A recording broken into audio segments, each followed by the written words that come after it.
Okay, everybody, hello and a very warm welcome.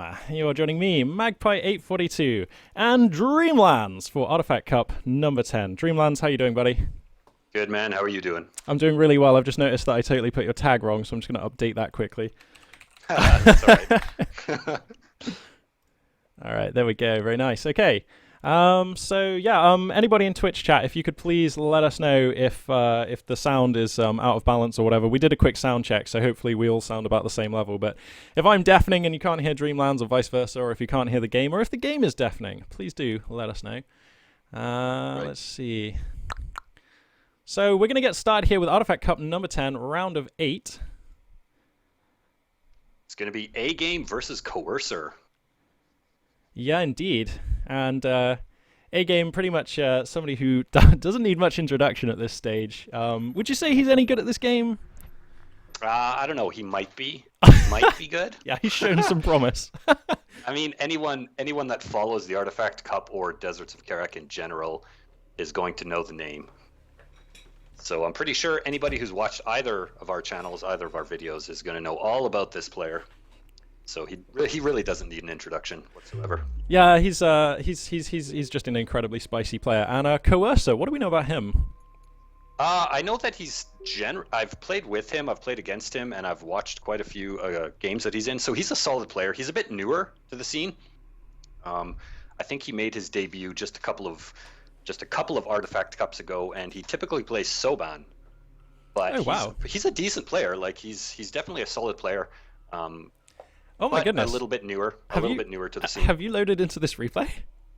I have not. Oh my god! Okay, well I'll pause at 5 seconds. But A-Gamer's playing Coalition. Yeah, they're both playing Coalition, as a matter of fact. I know. Like, what? Sorry, I didn't know that it was a start. So I've just loaded. I'm in the loading screen now. I can't even believe he's playing Coalition. What? I just don't even know what to see now. Okay. Yeah, he's definitely like a Gaussian main. So loading screen. I'll tell you when I'm in. Okay, awesome. Sorry about that again. I didn't know it was like a start. I thought we were Oh, going to no problem. Yeah, no, that's cool. Don't worry. Yeah, so we're in the game now. Alrighty, okay. Let's cut to the action then, people. So I'm on 29.55. Oops, can I? 29.48. 29.48. Okay, I'll catch up to you. All right, on my mark, hit go. 2, 1, mark. Okay. Alrighty, so I'm on 45, 44. Yep. Looking good?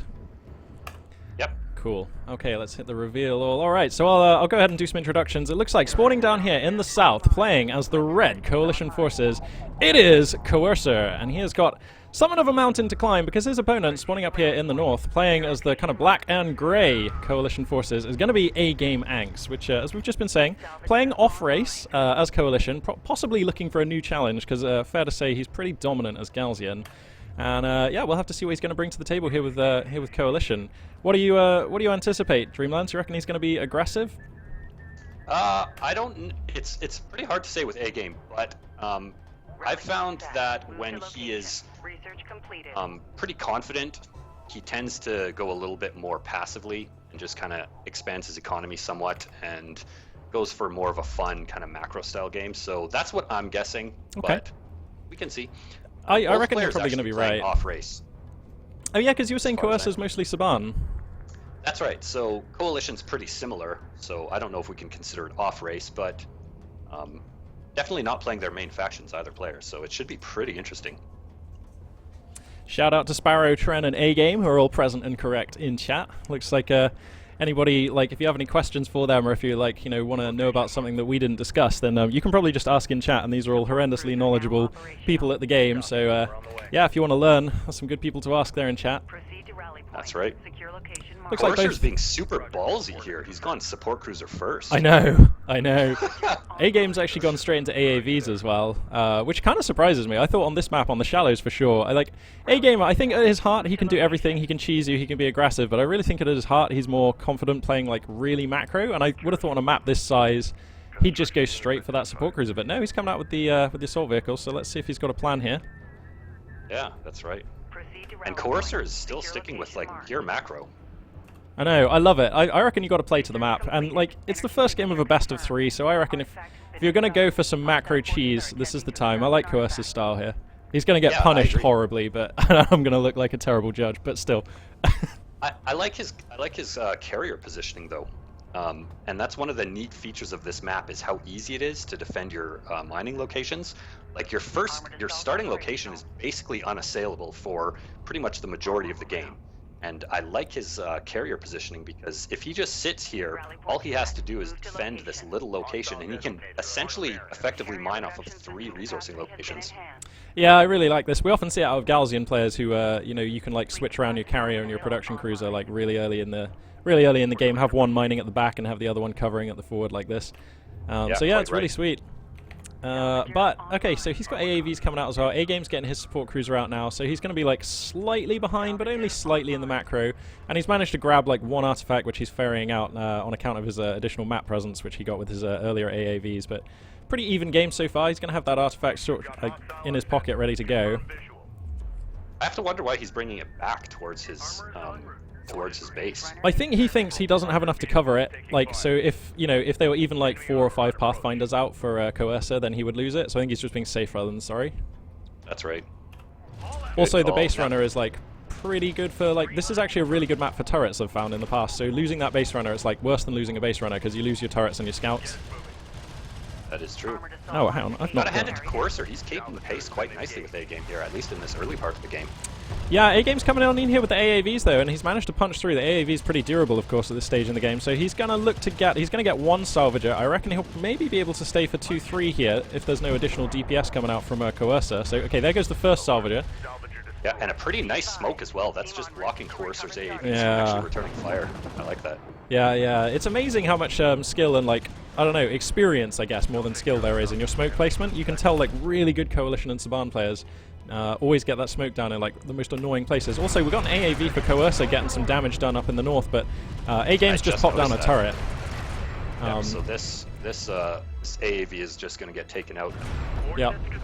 Did he get a Salvager? Catch 1 Salvager. Oh, he's not going to get it! Close.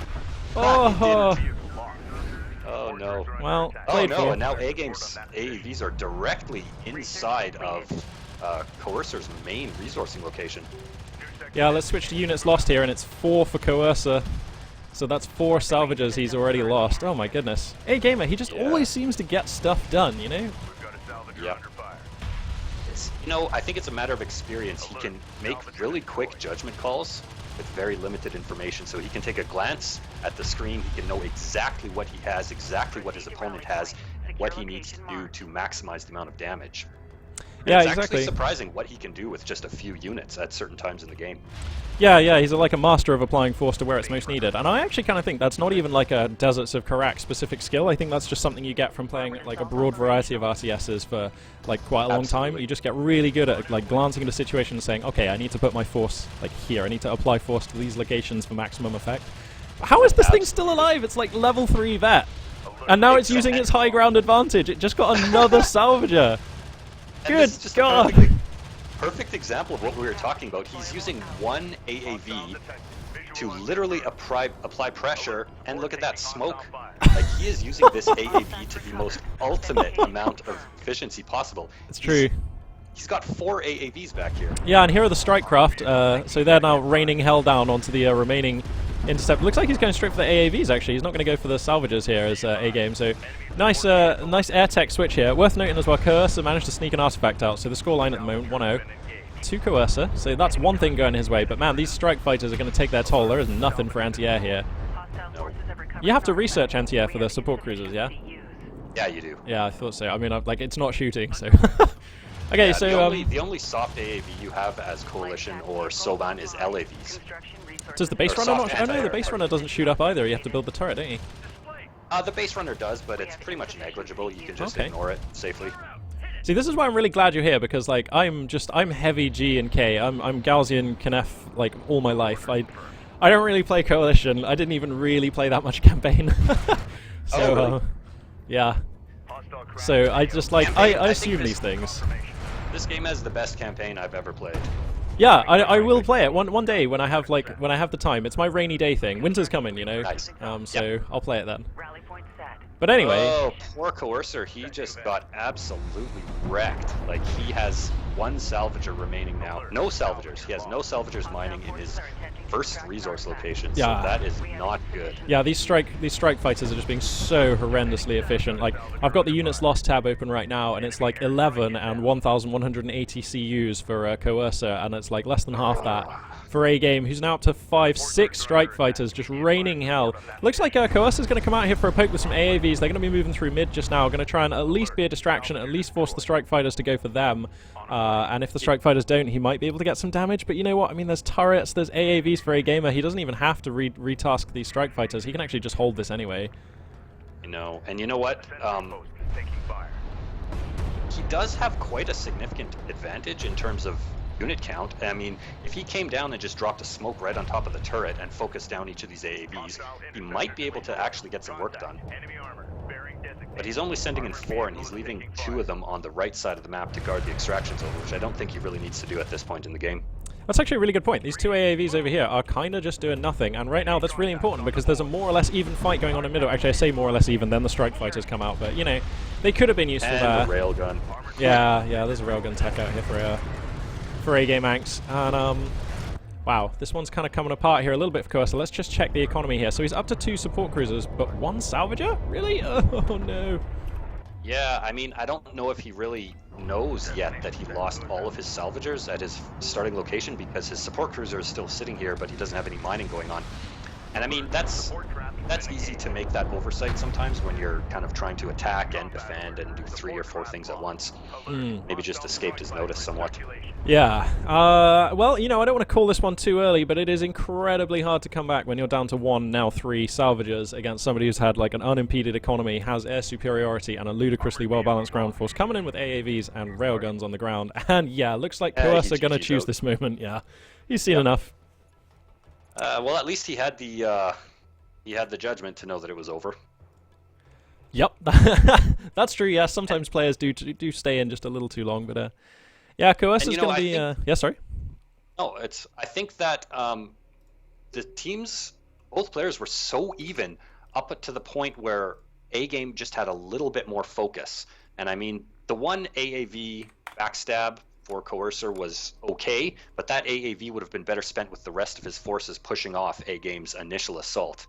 And I think that's where it kind of swung in A Game's favor, when he was able to do that economic damage and not suffer any of his own. So, yeah, absolutely. There's also an interesting question in chat here from Ajir who says, like, how do you decide that with 2 AAVs you can actually afford to sit there against against more than 2 AAVs and a carrier and still get enough damage done to the resourcing? I guess, I mean, that's really one for A Game to answer, which he might do because he is in chat, but I guess you just know how durable 2 AAVs are, and since you're not putting damage onto your opponent's AAVs or their carrier, all you really care about is the damage you're putting onto their salvagers. So if you know that you can sit there against that kind of fire for like a minute or more, and that's just experience, like you just know or you don't know, then you know it's worth it. And like A Game managed to get the most by repositioning to the far back and then getting onto that high ground. That was just gross. I also failed to notice, but did you happen to see if A Game had level 1 armor researched by the time he got to Coercer's lines? Because that can also make a massive difference. That could have been true. That can make a huge difference. Like, it's surprising how much of a difference that can make. Yeah. No, I didn't check, but let's keep our eyes open and see if something similar happens. I'm just loading into game 2 now. Okay, I am getting game 2 up. I'll pause again at 29:55. Okay. Alright, there we go. Sorry, I've got like 5 million replays in my folder here, so I just got to find the right one. No worries, no worries.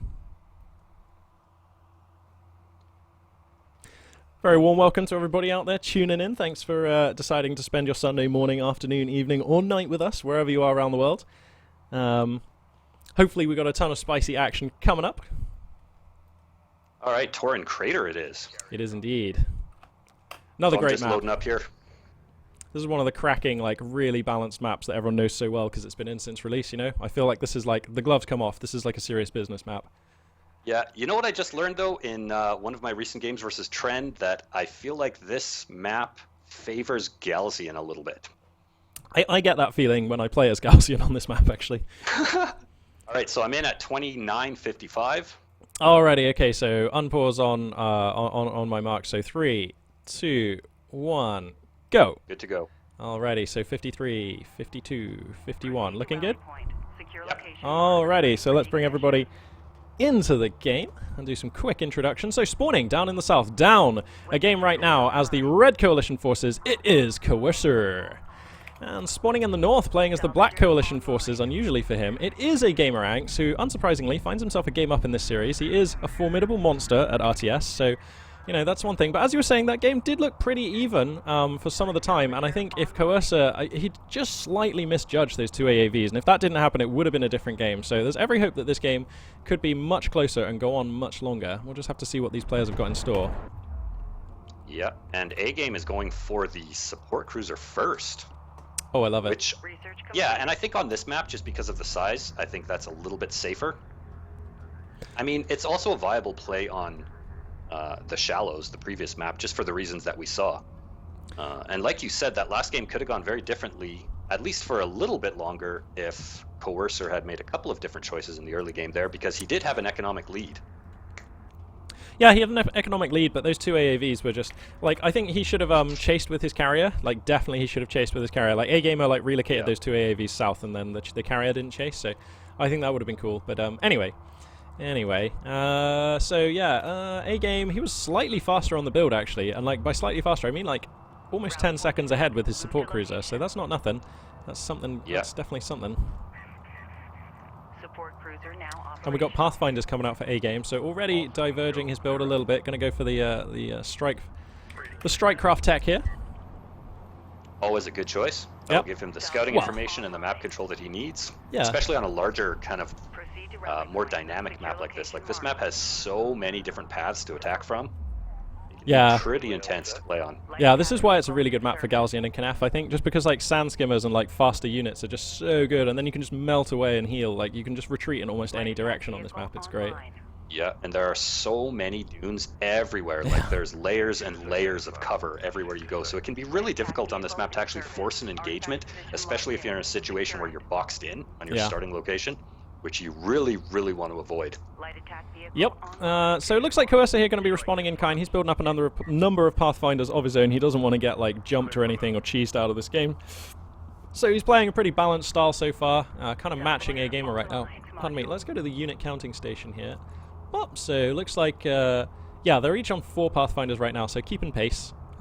A-Gamer, though, is ahead by 2 salvages. All other things equal, A-Gamer ahead by 2 salvages. That's just better macro. He's just slightly more au fait with the timings of when you can squeeze those salvages in really early. So that's, wow, basically. I mean, that's something. So looks like that's just another show of the level of experience of that player.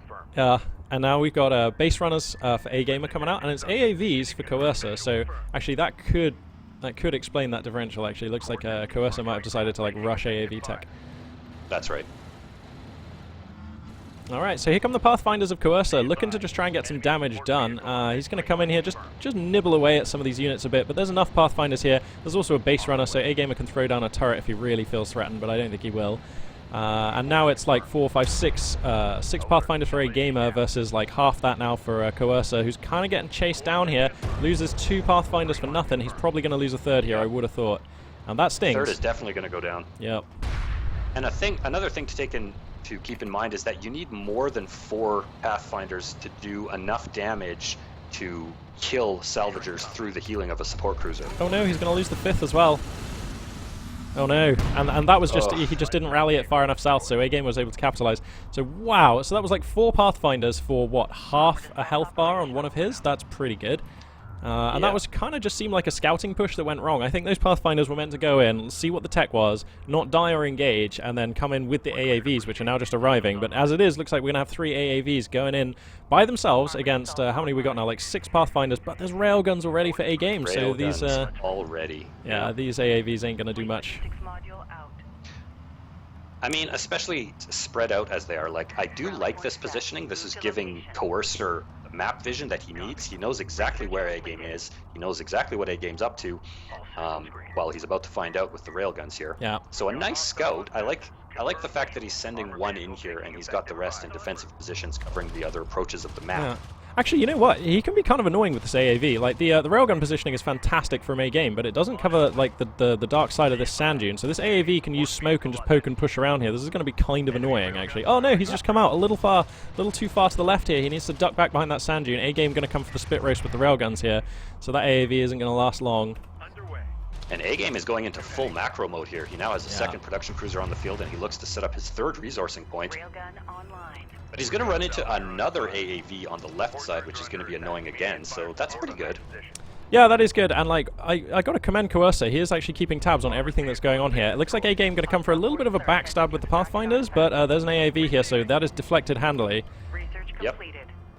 And these two players looking more or less even. I still give the upper hand to A-Gamer because he's got rail tech and he's got his extra support cruiser and he's looking like his macros just slightly ahead. But yeah, Coercer definitely much more in this game than he was the last one, and he's got rail tech of his own now. Railguns moving out across the map.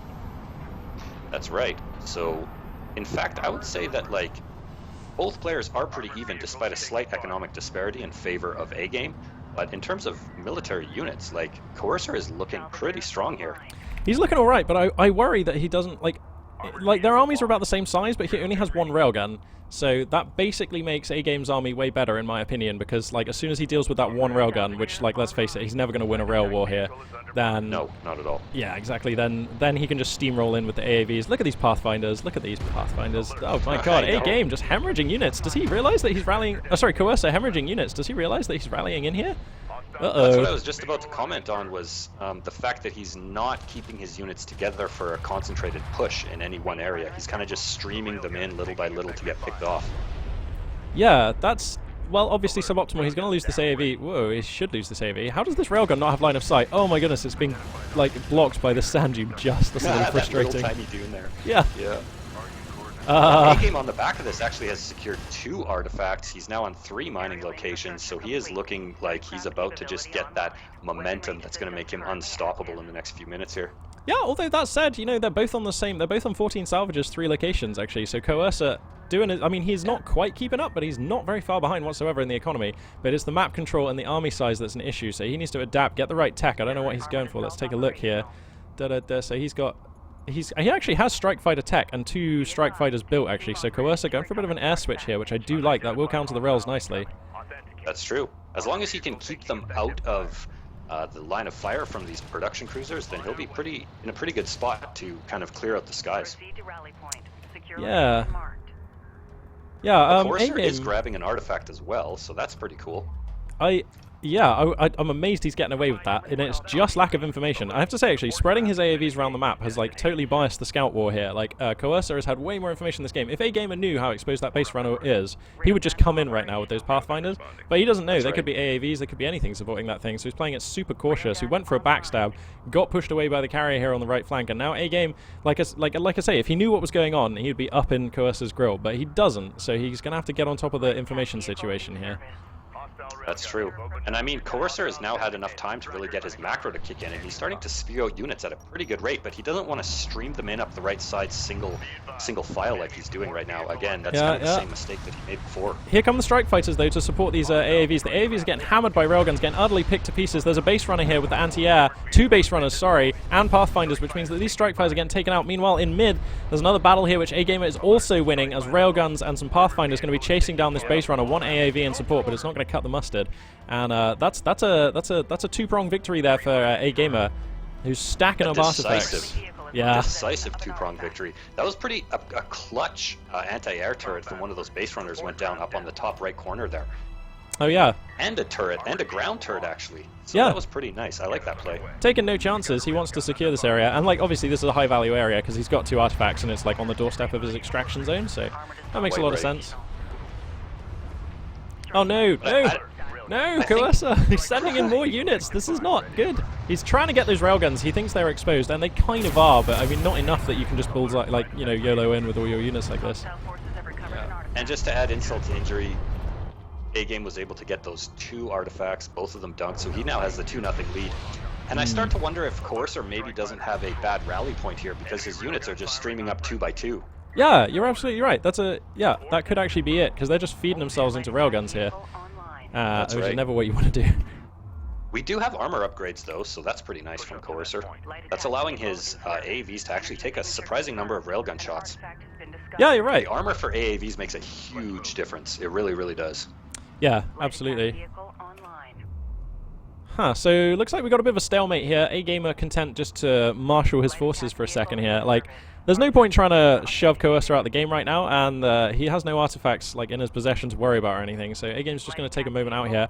Can't tell you what tech he's got because he's the red player in this replay, but I can tell you Coercer's going for battle cruisers. Yeah, and we do actually have one assault cruiser on the field and a second on the way for A-Game. Oh, really? Oh, yeah, good spot. On the way. Good spot. Oh, man, Yeah. I thought that those were support cruisers, but no. Okay, wow, assault cruisers are out. Ooh. So we have 2 on the field and a third on the way for A-Game, actually. So backed up by railguns and pathfinders. Ooh, and like, and he's going for 2 more artifacts with his base runners in mid. I think what's going to happen is, like, the first 2 battle cruisers are just going to come out for Coercer, but they're going to be just too late, because look at this critical mass of units that A-Gamer has up here in the top right. Like, that's enough railguns and assault cruisers once they all group up that he can take the first 2 battle cruisers and then, like, snowball through the rest of his army pretty easy. So, I mean, if he attacks right now with this giant ball, he can actually just kill Coercer outright before the battle cruisers even finish. Right, Like, we're still like a minute out on battle cruisers. Oh god, in fact, yeah, no, we're way more than that, aren't we? Because then he has to build them, so, ooh. That's right. So the research is like a minute out, and then we have like how many ever seconds it takes, which is quite a long time actually for battle cruisers to build. Yep. And it looks like A-Game senses blood. He knows that this is his window of opportunity, and he's pushing in with a very scary army here. But there's just nothing here. This is the carrier. Like, it's totally exposed here, and there's... How many railguns are we talking about? That's 5 railguns. That will do pretty good work to a carrier.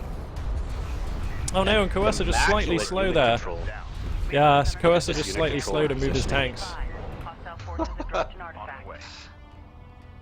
Now the strike fighters are getting gunned down as they come back to the carrier, which is kind of besieged. And I guess this one's kind of over because this carrier is just totes exposed. A-Game's going to play it cautious rather than reckless because, you know, why would you throw a game away? But it's looking pretty good.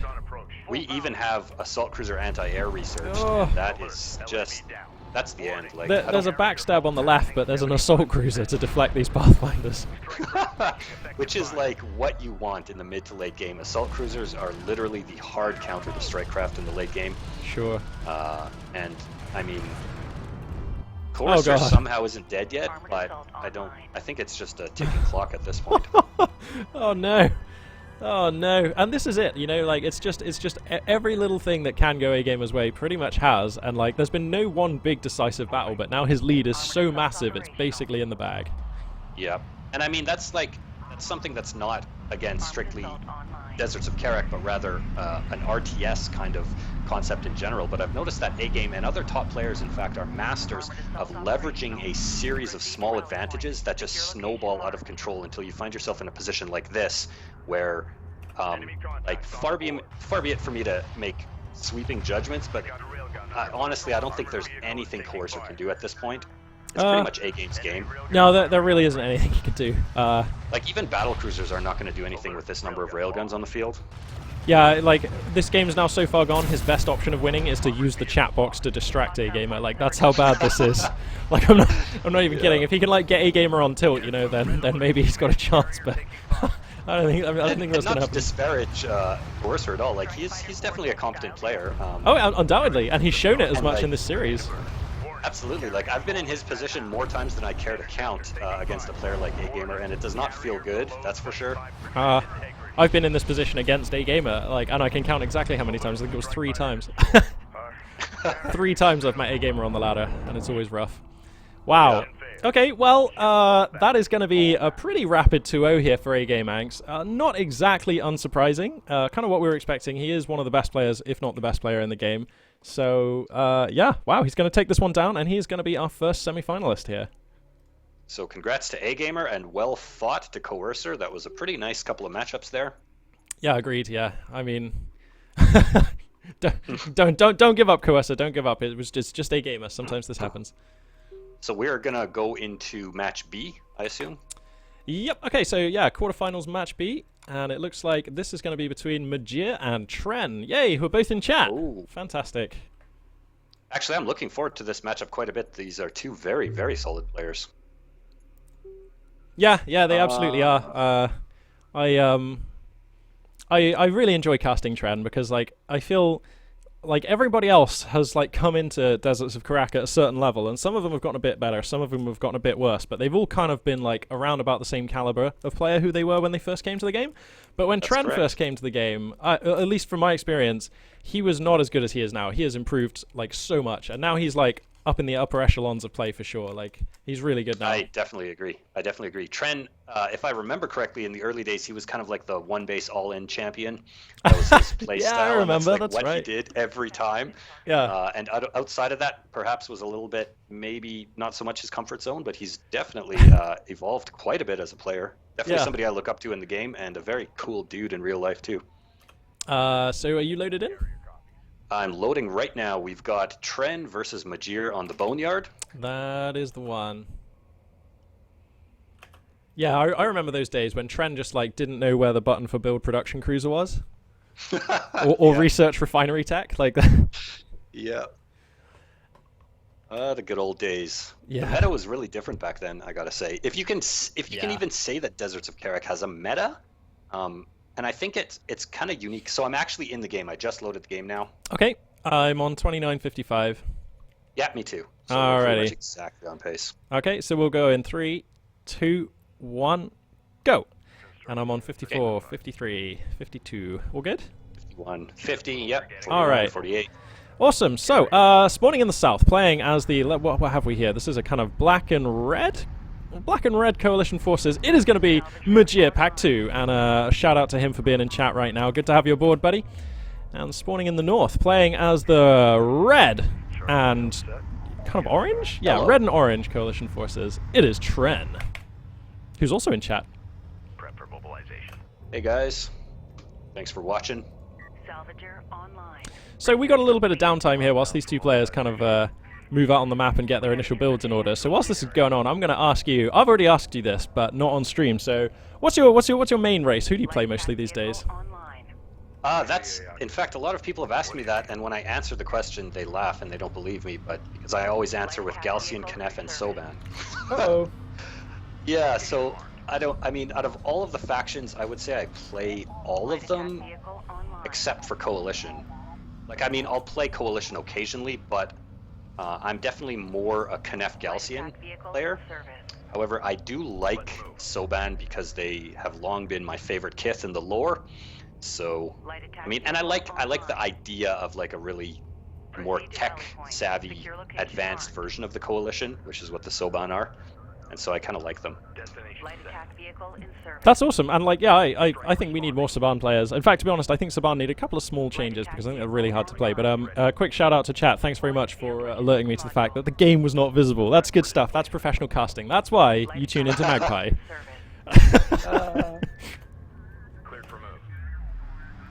Okay, well, let's have a look at what these two players are up to. It looks like Majir here has got a ton of Pathfinders out on the map. He's up to 8 of those bad boys right now. Tren's got AAV tech done, and his first AAV now on the field. But I think Majir for sure is going to get a free base runner, and he may be able to run in for damage. He's probably too late now with AAVs coming out, to be honest. But yeah, he's going to have map control for the next few minutes at least, and he can get this base runner if he wants it, actually. He did scout it, but he's going to let it slip away, I think. I don't know. Yeah, for some odd reason. So, I mean, he has to know something's up by now because he knows that Tren does not have any LAVs on the field, so he has to suspect an early rush from a couple of AAVs.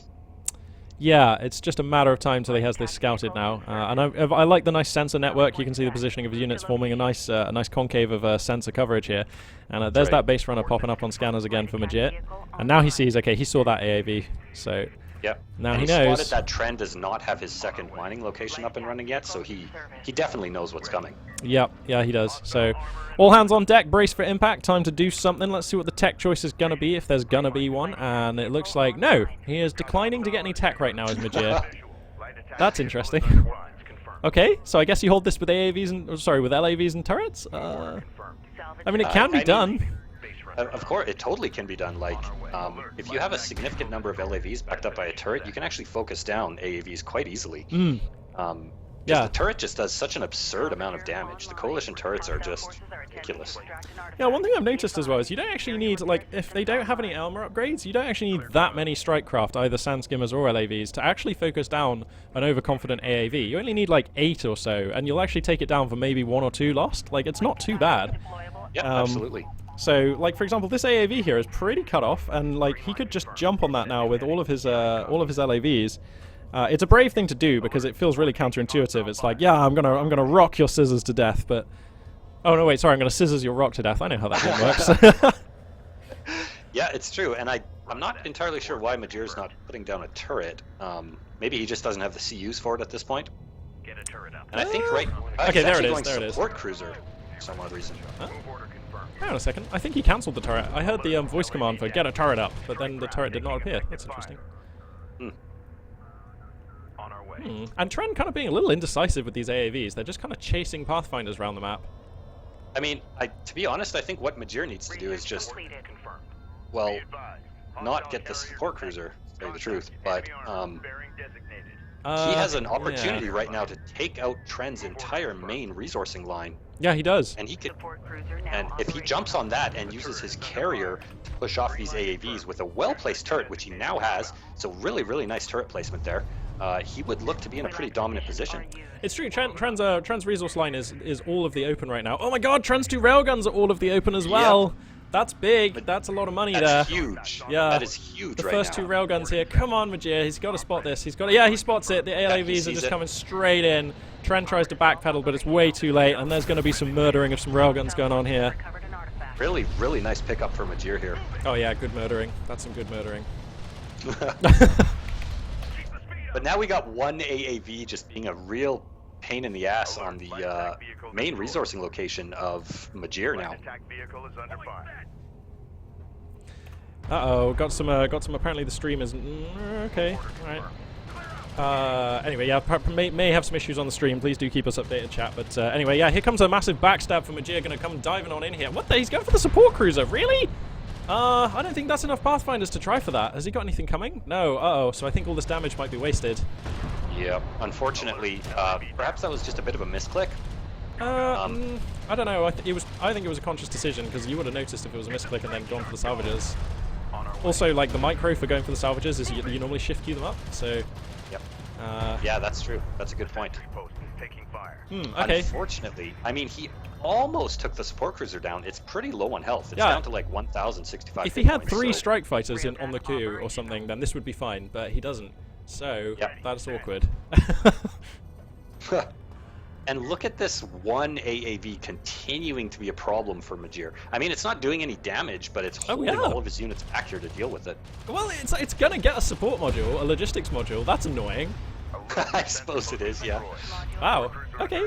Yeah, because that did actually supply block him. He was obliged to build another support module immediately, another logistics module, sorry. And how much are they, like 100 minerals? I forget. 250, I believe. They're 250! Oh my goodness. How do I not Yep, know they these are. things? Wow. So it's a huge investment, and I mean, that's another thing about playing Soban is you can't really spam ALMs without it making a significant impact on the number of forces that you build, right? Which is another challenge of playing God. Soban. I'm starting to understand why coalition players just kind of fall over when I snipe all their logistics modules now. Damn! Yeah, like they're a big investment for sure. Okay. Alright. Alright, we're learning. This is good. Every day is a school day. So we do have a 1-0 lead in terms of artifacts for Tren. I didn't quite catch when that first artifact was delivered, but he's now going for a second. However, I don't think that's going to make it. We have 4 AAVs and like 4 railguns moving through mid here. Yeah, this is a little hazardous. He doesn't have much information about what's out on the map. He doesn't know about these AAVs on the left. Okay, now they move into center coverage. He knows that the AAVs are on the left here. His railguns need to start kiting. I don't know. Actually, yeah, he should start kiting to the right because smoke's going to make this pretty hard. He spots it. He's moving back now. That's pretty nice. Yeah, and he's actually going to go over the sand dune, so he wants a full-on retreat rather than to try and gun these AAVs down. That makes a lot of sense. Up in the north, looks like a couple of rails exchange, a little bit of smoke pop, but all of the AAVs of Majir are going to survive here. Uh-oh, but Tren's And some chasing with nice- the AAVs. Some nice multitasking, actually. Tren has 1 AAV causing another problem back at Majir's main mining location, and then these 4 AAVs are actually going to come in and snipe a railgun, so pretty nicely done by Tren. Yeah, he's getting some good damage, but his railguns weren't in this. Oh no, they are kind of in this fight actually. I take that back. They are firing. Opened up. They're just at max range, but they fire. That's cool. Grid updated. Oh yeah, that was just a What are we sweet looking fight at from for Tren, upgrades? getting good damage, trading well. Yeah, and Tren actually has the armor advantage on his AAVs, which was allowing them to go toe-to-toe with Majir's AAVs and come out on top. Ah, okay, good spot. Wow. Okay. Huh. So yeah, I would say well, definitely Tren ahead here. He's got the better army. How are we looking for economy? I imagine he should have the better economy. Units. Here we go. Yeah. So Tren. Oh no, wait. Actually, he has one fewer salvages. Interesting. Okay, but I still think Tren definitely with a good lead here. He's got a nice army composition. Even though Majir's army is about the same size, it's Tren who's got the rails. So I like that a lot better. I can't see the tech for Tren, but he's got to have something spicy in the oven, I hope. Well, he is building a support cruiser right now, and Majir looks to be transitioning into air. So Majir is getting strike fighters, which is pretty nice.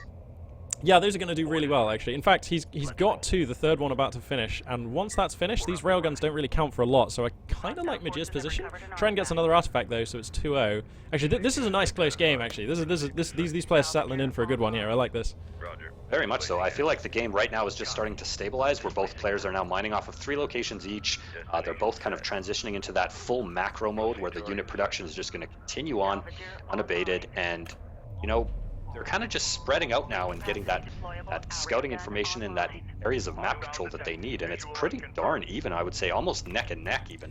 Yeah, I have to give the edge to Tren only because he has 2 artifacts, but it is only because he has 2 artifacts. That's quite right.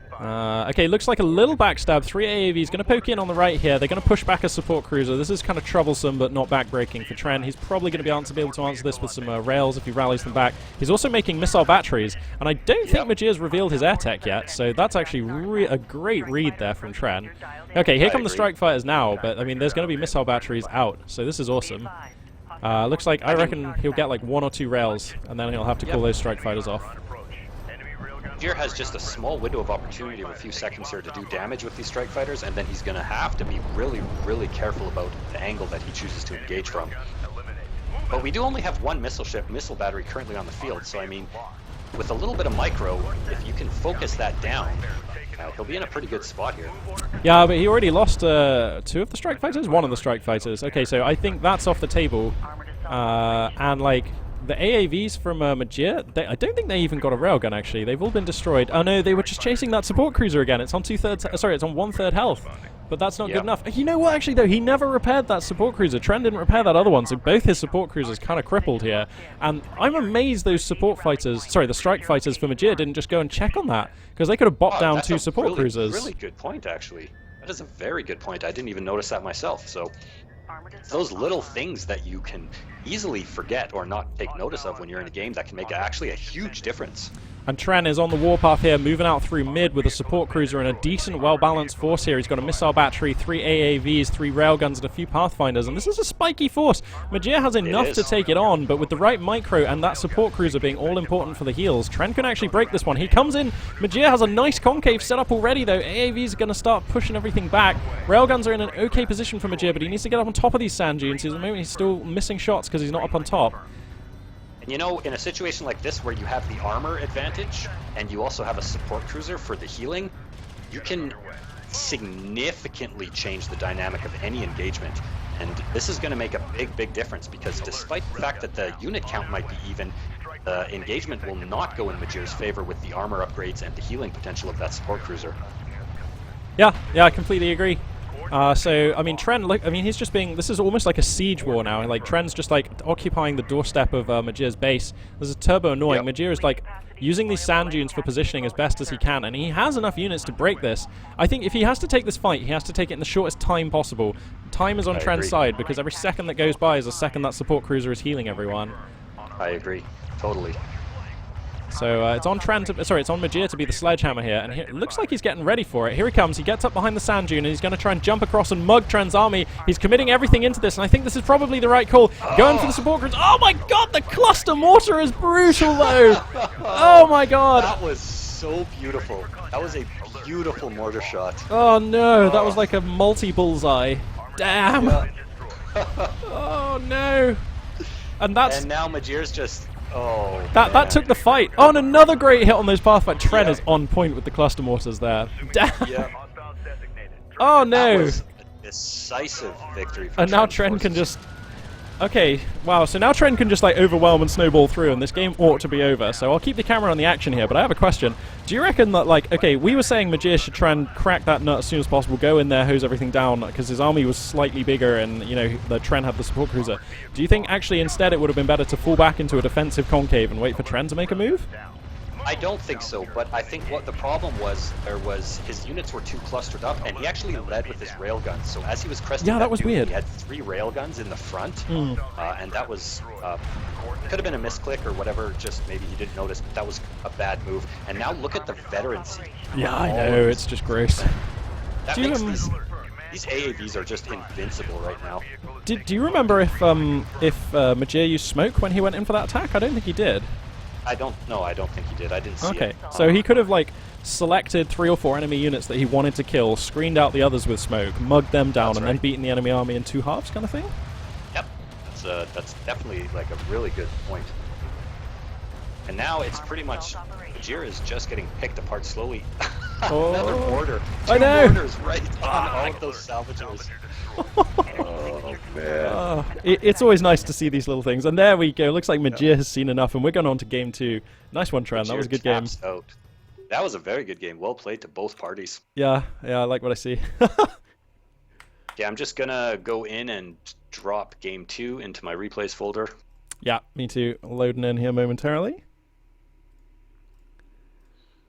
I wish Woo. people would stop inviting me to DoK games for once. Oh, I just turn off Steam notifications, which basically means that people are always like, Magpie, how come you always ignore me?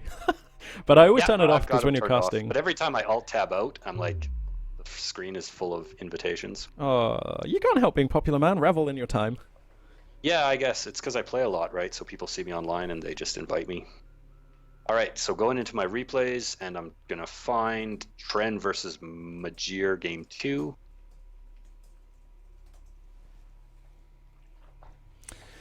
Thanks very much to all of you out there tuning on into the channel. It means a lot that you want to spend your Sunday or a little bit of it hanging out with us, enjoying the RTS good times. It's always cool. It's always cool. All right, Yeah, man. So here's Torn Crater game 2. Yep. I'm paused at 29:55. Okay, I'm just loading in. I will let you know when I'm at 29:55 with a little bit of a countdown. Looking forward to this game. Yep, me too. Torrent Crater as well. CVC, this is going to be beautiful, I hope. Here we go. I mean, anything could happen. That's what I like about this map. All strategies are just about viable on this map. You know, your early aggros, Yep. your rushes, your cheeses, your aggressive builds, but also your macro shizzle. It all works here, which is nice. All right, I'm in and I'm paused at 29:56. Okay, so I'm on 55, and then I'll count us down, Yeah, I'm and then on we can 50. go. Okay, I'm on 55 as well. Okay, so 3, 2, 1, go. 54, Boom. 53. Yep. Very exactly. Alrighty. You want to do some intros? To location. Absolutely, I do. All So right. spawning on the south side of Torn Crater, we have got our coalition player Majir Pack 2. His opponent is going to be spawning on the north side of Torn Crater, and it is going to be Tren playing as the coalition as well. So we've got the black and red coalition versus the red and yellow coalition. Yep. And you know what? Actually, I think it's fair to say that the meta these days is like slightly favoring like Galzian and Knef. You know what I mean? Like more players seem to be playing Galzian and Knef than Coalition Saban these days for one reason or another, which I'm not going to discuss right now. So it is kind of a treat to have a CVC. I feel like I haven't really seen that much CVC for quite a while. Agreed. I actually don't see it very much at all. It's definitely much more common to see Galcian versus Galcian. Yep. Yeah, or KVK or GVK, which kind of feels like a bit of a mirror match, like in some ways. It definitely does. Right there. And typically when I play Knef, I like to intentionally play to their unique unit and faction strengths, and so sometimes Oh my goodness, I've don't- I done it don't again. even- Sorry. Uh-oh. I'm so bad at this. Thank you, Still in chat. trouble? Thank you, chat. Yeah, no, it's just still on the camera of me and like your placeholder instead of the actual game. Ugh. Ugh. All right, I'm learning. We'll get better. It's all good, man. These things happen. Light attack vehicle in service. Okay, there we go. Now we're in the game. Sweet. Location. All right. Oh man. Okay, you have to do the introductions for the next one then, because it means that your introductions would have just been a picture of me. Okay. That's all right. Everybody knows who these players are and what's going on at this point, I would probably have to say. Yeah, probably. It's fair to say. So let's have a looky here. So Tran's got them AAVs coming out a little bit early, kind of like last game, and Majir got them Pathfinders getting map control a little bit early. So far, so similar to the last game. Looks like LAV armor actually coming down here for Majir, so maybe he's got designs on doing something a little bit shenaniganry, a little bit of a nefarious attack coming up, perhaps? I like it, actually. I really do. He's already got 6 on the field. I like it, but now he's switched into AAVs. He has, which is kind of weird. It is a little weird, yeah. Especially if you're getting the armor upgrades. If you're going to invest in the upgrades, it makes a bit more sense, in my opinion, to make a little bit of a bigger commitment to that particular unit type. Oh yeah, I completely agree. And also the other thing is, like, as soon as you get an upgrade, right, if you're making use of it the moment it finishes, that's like turbo efficient. If you're not making use of it for a while, then you could have researched it later and used that money to get more salvages or like something else. So from that point of view as well, it's a little bit erroneous. And we also have 2 AAVs that are now moving right up through mid, and they're going to save that base runner, so Tren is going to get this artifact, and he's going to take a 1-0 lead by the looks of it here. Yep. So I'm just checking the tech here for Majir. Looks like no support cruiser from Majir yet, actually, and there's one out for Tren. That's right. So Tren is going to take a bit of an economic lead as well. Yeah, Majir needs to get some damage done, which he could do because his army right now is much bigger than Tren's. He's got 3 AAVs and a handful of Pathfinders to just 2 AAVs, but he's actually kind of on the defense right now. These 2 AAVs barreling down from Tren. They're going to come on in here. Is that a turret there? It is. Okay. So we do have a turret down, and I mean, if Majir just leaves these 2 AAVs with this turret, he'll be able to push off 2 AAVs of Trends with no problem, and then he can send 2 AAVs and all these Pathfinders of his own. But look at the focus fire from Majir. Okay, there it is. The focus fire was like not on for the first few seconds of this fight. He was actually like attacking like the 2 separate AAVs. Oh no, and this means that this AAV might slip away. The smoke is okay from Tran as he secures an artifact. He's not going to get this AAV out of there, surely not. Come on. He might. He has an armor upgrade already, actually. Oh, he's definitely not. He's losing it. Yep. So this was a pretty good example of what you were talking about earlier, I think, Magpie, with getting the upgrade and then making full use of that advantage that the upgrade gives you. So Tren had a couple of AAVs, and with armor level 1 researched, and the armor level 1 finished just before they hit. So that's exactly kind of what you were talking about, and that gave him a pretty good advantage in that fight. Yeah, it sure did. So he's actually going to salvage one of those AAVs. Another little poke going on here. Majir pushing in the top left. He's just, it's 2-1, so he's kind of pushing his advantage. But that armor upgrade makes such a big difference in an AAV war, like massive difference. So actually, like Tren's 1 AAV is kind of skirmishing and kind of winning this fight, which is a little bit weird, but it is true. And he's got a railgun for support now. Yeah. Oh, but here come the Pathfinders. Okay, so Majir may have found his opening. No, they've stopped. Why? Majir, that would look really good. They've just... No! Okay, now they're going in again. Okay. He has the possibility to snipe a couple of railguns right now if he goes in, and he's going for it. I know. He spotted the railguns. Oh, he will. He spotted them. He has. There he goes. Yeah, so it's his choice now. Does he go for... Is that an AAV hiding? No? Okay. Okay, so he's going to get the 2 railguns. That is money. I'm down with this. Nicely done by Majir. For a second, I thought he was going to chicken out of this attack, but he could get 3 railguns, actually. He could. But we have an AAV that pops out just in time. He could still get the 3 railguns, though. But it might push these off. Oh no, the focus fire on the railgun. Okay, there it is. And this is worth it. I would trade all of those Pathfinders for 1 more railgun, but he's going to try and escape. Oh no, I think I would have gone for that railgun, but... Yeah, it's a tough call to make, but you know what's hilarious? Again, last game also Majir was able to snipe 2 railguns with like 6 LAVs, so many similarities to last game in this game. But Tren is grabbing another artifact from mid with this base runner, and it looks like he's going to be able to dunk it uncontested. So he's going to look to take a 2-0 lead in terms of artifacts in the next couple of seconds here. Yep, but Majir still with decent map control. He's got like units around the map, good sense of coverage. Tren definitely playing in the dark in terms of the information war. So this is not super one-sided, but Tren, he's got the superior economy. He's leading in artifacts. For my money, he's like got the slightly better... Oh no, sorry, no, I stand corrected. Sorry, Majir does have railguns, my bad. Okay, and it looks like Majir getting that production cruiser now. Why is my production tab not working? That's weird. Oh well. I'm pretty sure he is getting that production cruiser. It's just not appearing on my production tab for some reason. Oh, yeah, it's not appearing on mine either. But if Yeah. I click on his carrier, I can see it. Yeah, okay. Well, this just in, he's definitely getting a support cruiser, so... And it looks like Majir's going to take a decisive victory on the right side. There's a little engagement going here, a little skirmish. And with the addition of these 3 railguns that he's got moving along the right, he's going to be able to see these armored assault vehicles off, but I'm not quite sure what he's doing with his base runner here. Grid updated. Yeah, he could have darted that one in, actually. He's going to throw down a turret, but that turret is actually being blocked by dunes. So that is actually a pretty poor turret. That's just kind of an accident. These things happen. Yeah, and I'm not sure why, but Majir has kind of retreated with his 3 railguns. I think those 3 railguns would have been very effective in that engagement. Yeah, I agree, actually. And in fact, they could for sure have stopped this base runner, which is going to sneak in, so that's 2-0. But I mean, Majir is actually looking pretty damn strong right now in terms of unit count. He's got 6 AAVs and like 4 railguns on the field. Yeah. So he definitely has a little bit of a superior unit count. But Tren is going up now to 3 mining locations. He does have 2 support cruisers on the field. Whereas Majir is mining, is long-hauling resources from his 3rd location. So Tren just edging out a little bit of a advantage in terms of economy now, and he is pumping out a massive amount of railguns onto the field from his carrier. Yeah, I like Tren's position a lot here. Although Majir has like the bigger army, it's only because he hasn't invested in his economy yet, and he's going to have to do that at some point if he wants to keep up. Tren's already firing on 3 cylinders, 3 bases, or whatever you want to call it. And he's going to be coming out with all the tech, all the army. He's already 2-0 up on artifacts, and I think the information advantage, which Majir has had this game, he just doesn't have any information about all of those things that I just said. So I think if he knew what was going on, he'd be attacking right now. But he can't because he doesn't know.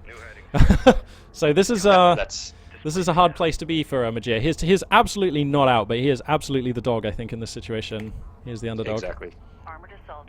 Exactly, I agree with you totally, and it's going to be up to Majir to make something happen. I mean, it's still very much anyone's game.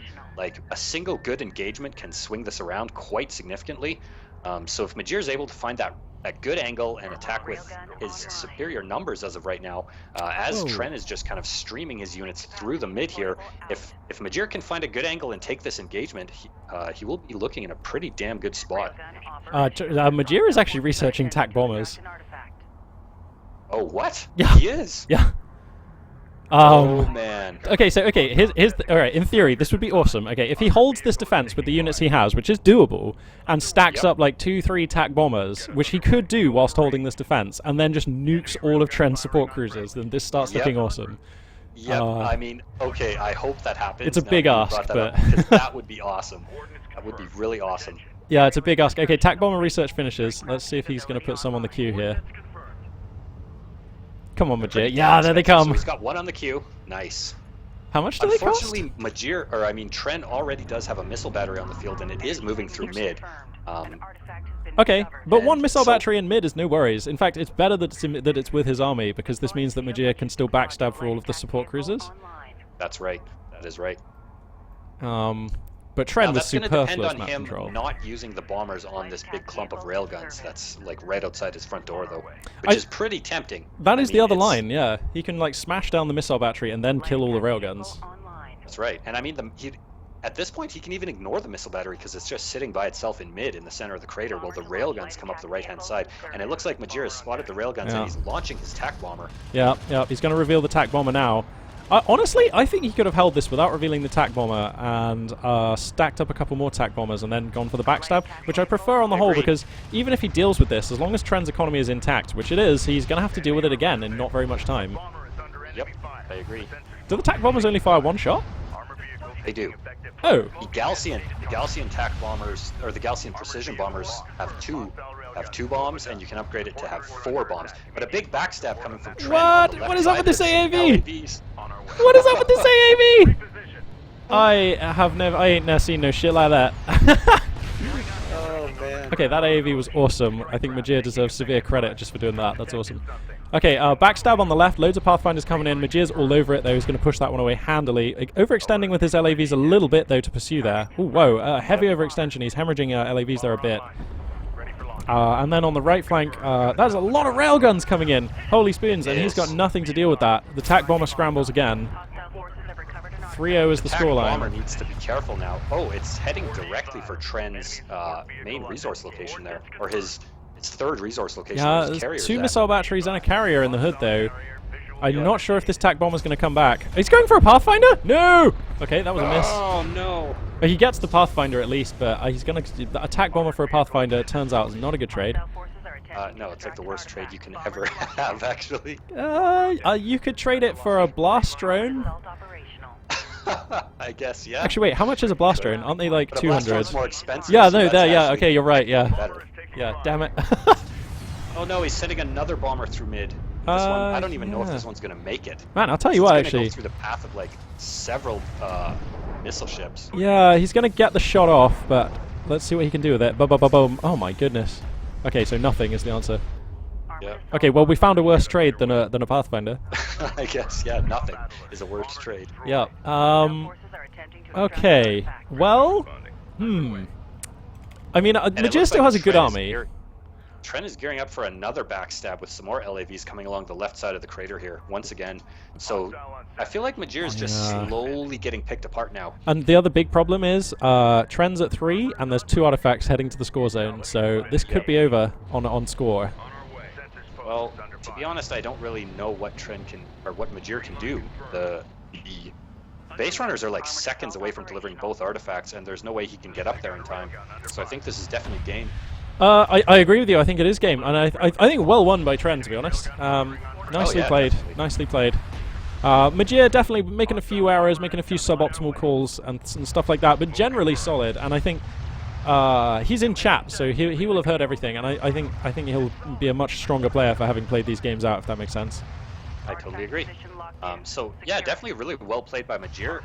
The only thing that we could see is he needed to push out when he had the advantage instead of kind of sitting in his base, which is a thing that I do all the time, and it's really hard to make that judgment call in game because if you don't have the scouting information, you don't know what your opponent has or where he is. Sure, and I think going for that the early LAV armor and then not using it, like I don't know if he had a plan and then decided to, or saw something that made him like flinch and not do that plan or not go for an attack. I don't know what that was. I would like to know, but you know, if there was no plan or if that was a misclick, then that was a mistake, I guess. Yeah. All right, so match C. Yep, going on to the third quarterfinals here. Magpie 842 and Dreamlands in the house. Welcome to anybody who's just joining the stream. So game 1 of match C is gone into the replays folder. Booting up deserts, going into the replays, and I'm just going to find that game real quick.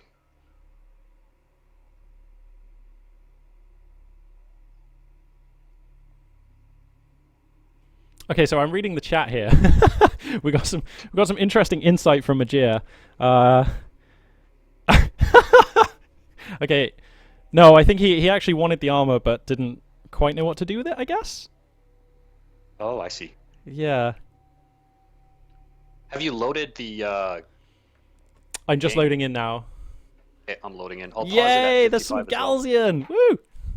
Yeah, and Soban as well. Alrighty. Okay, this is going to be spicy. Oh, whoops. I went past. Sorry, I'll pause at 29:50. There we go. Secure the wreck. So I'm just loading in now. So this one is going to be Ragnarok versus Rithrin on Firebase Krill. Yep, indeed. So we'll go in 3, 2. Oh, hey, hang on, hang tight. Oh. I am at 55.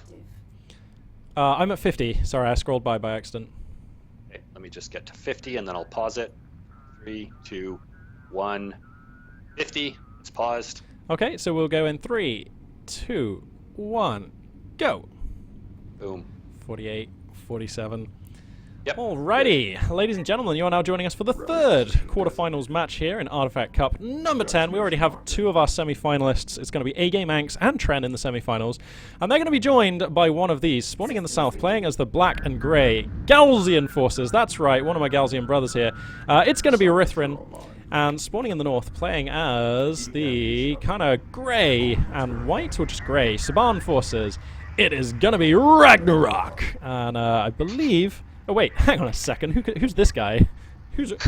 I have no idea who this Ragnarok guy is. Oh, right. Okay, well... oh, wow. This is awesome. This is awesome and kind of awkward because I'm going to be co-casting a game that I'm playing in. Okay. Awesome. Well, this should be pretty entertaining. So, looks like Ragnarok, who I can already tell here is just a rife noob, already made 10 billion mistakes. He's coming on out here with a Pathfinder. Who builds Pathfinders anyway? This is totally suboptimal. Yeah. No, I jest. So I totally remember these games too, to tell you the truth. Oh, really? Okay. All right. Well, it looks like just me going to be in suspense. All right. Well, that's kind of cool. So, all right. So, this is kind of like having like a player's like director's commentary on the game. So this is going to be interesting. For those of you who don't know, Dreamlands here, my co-caster, is also Ragnarok, the player in this game. Just in case you hadn't put 2 and 2 together on that one. Yeah.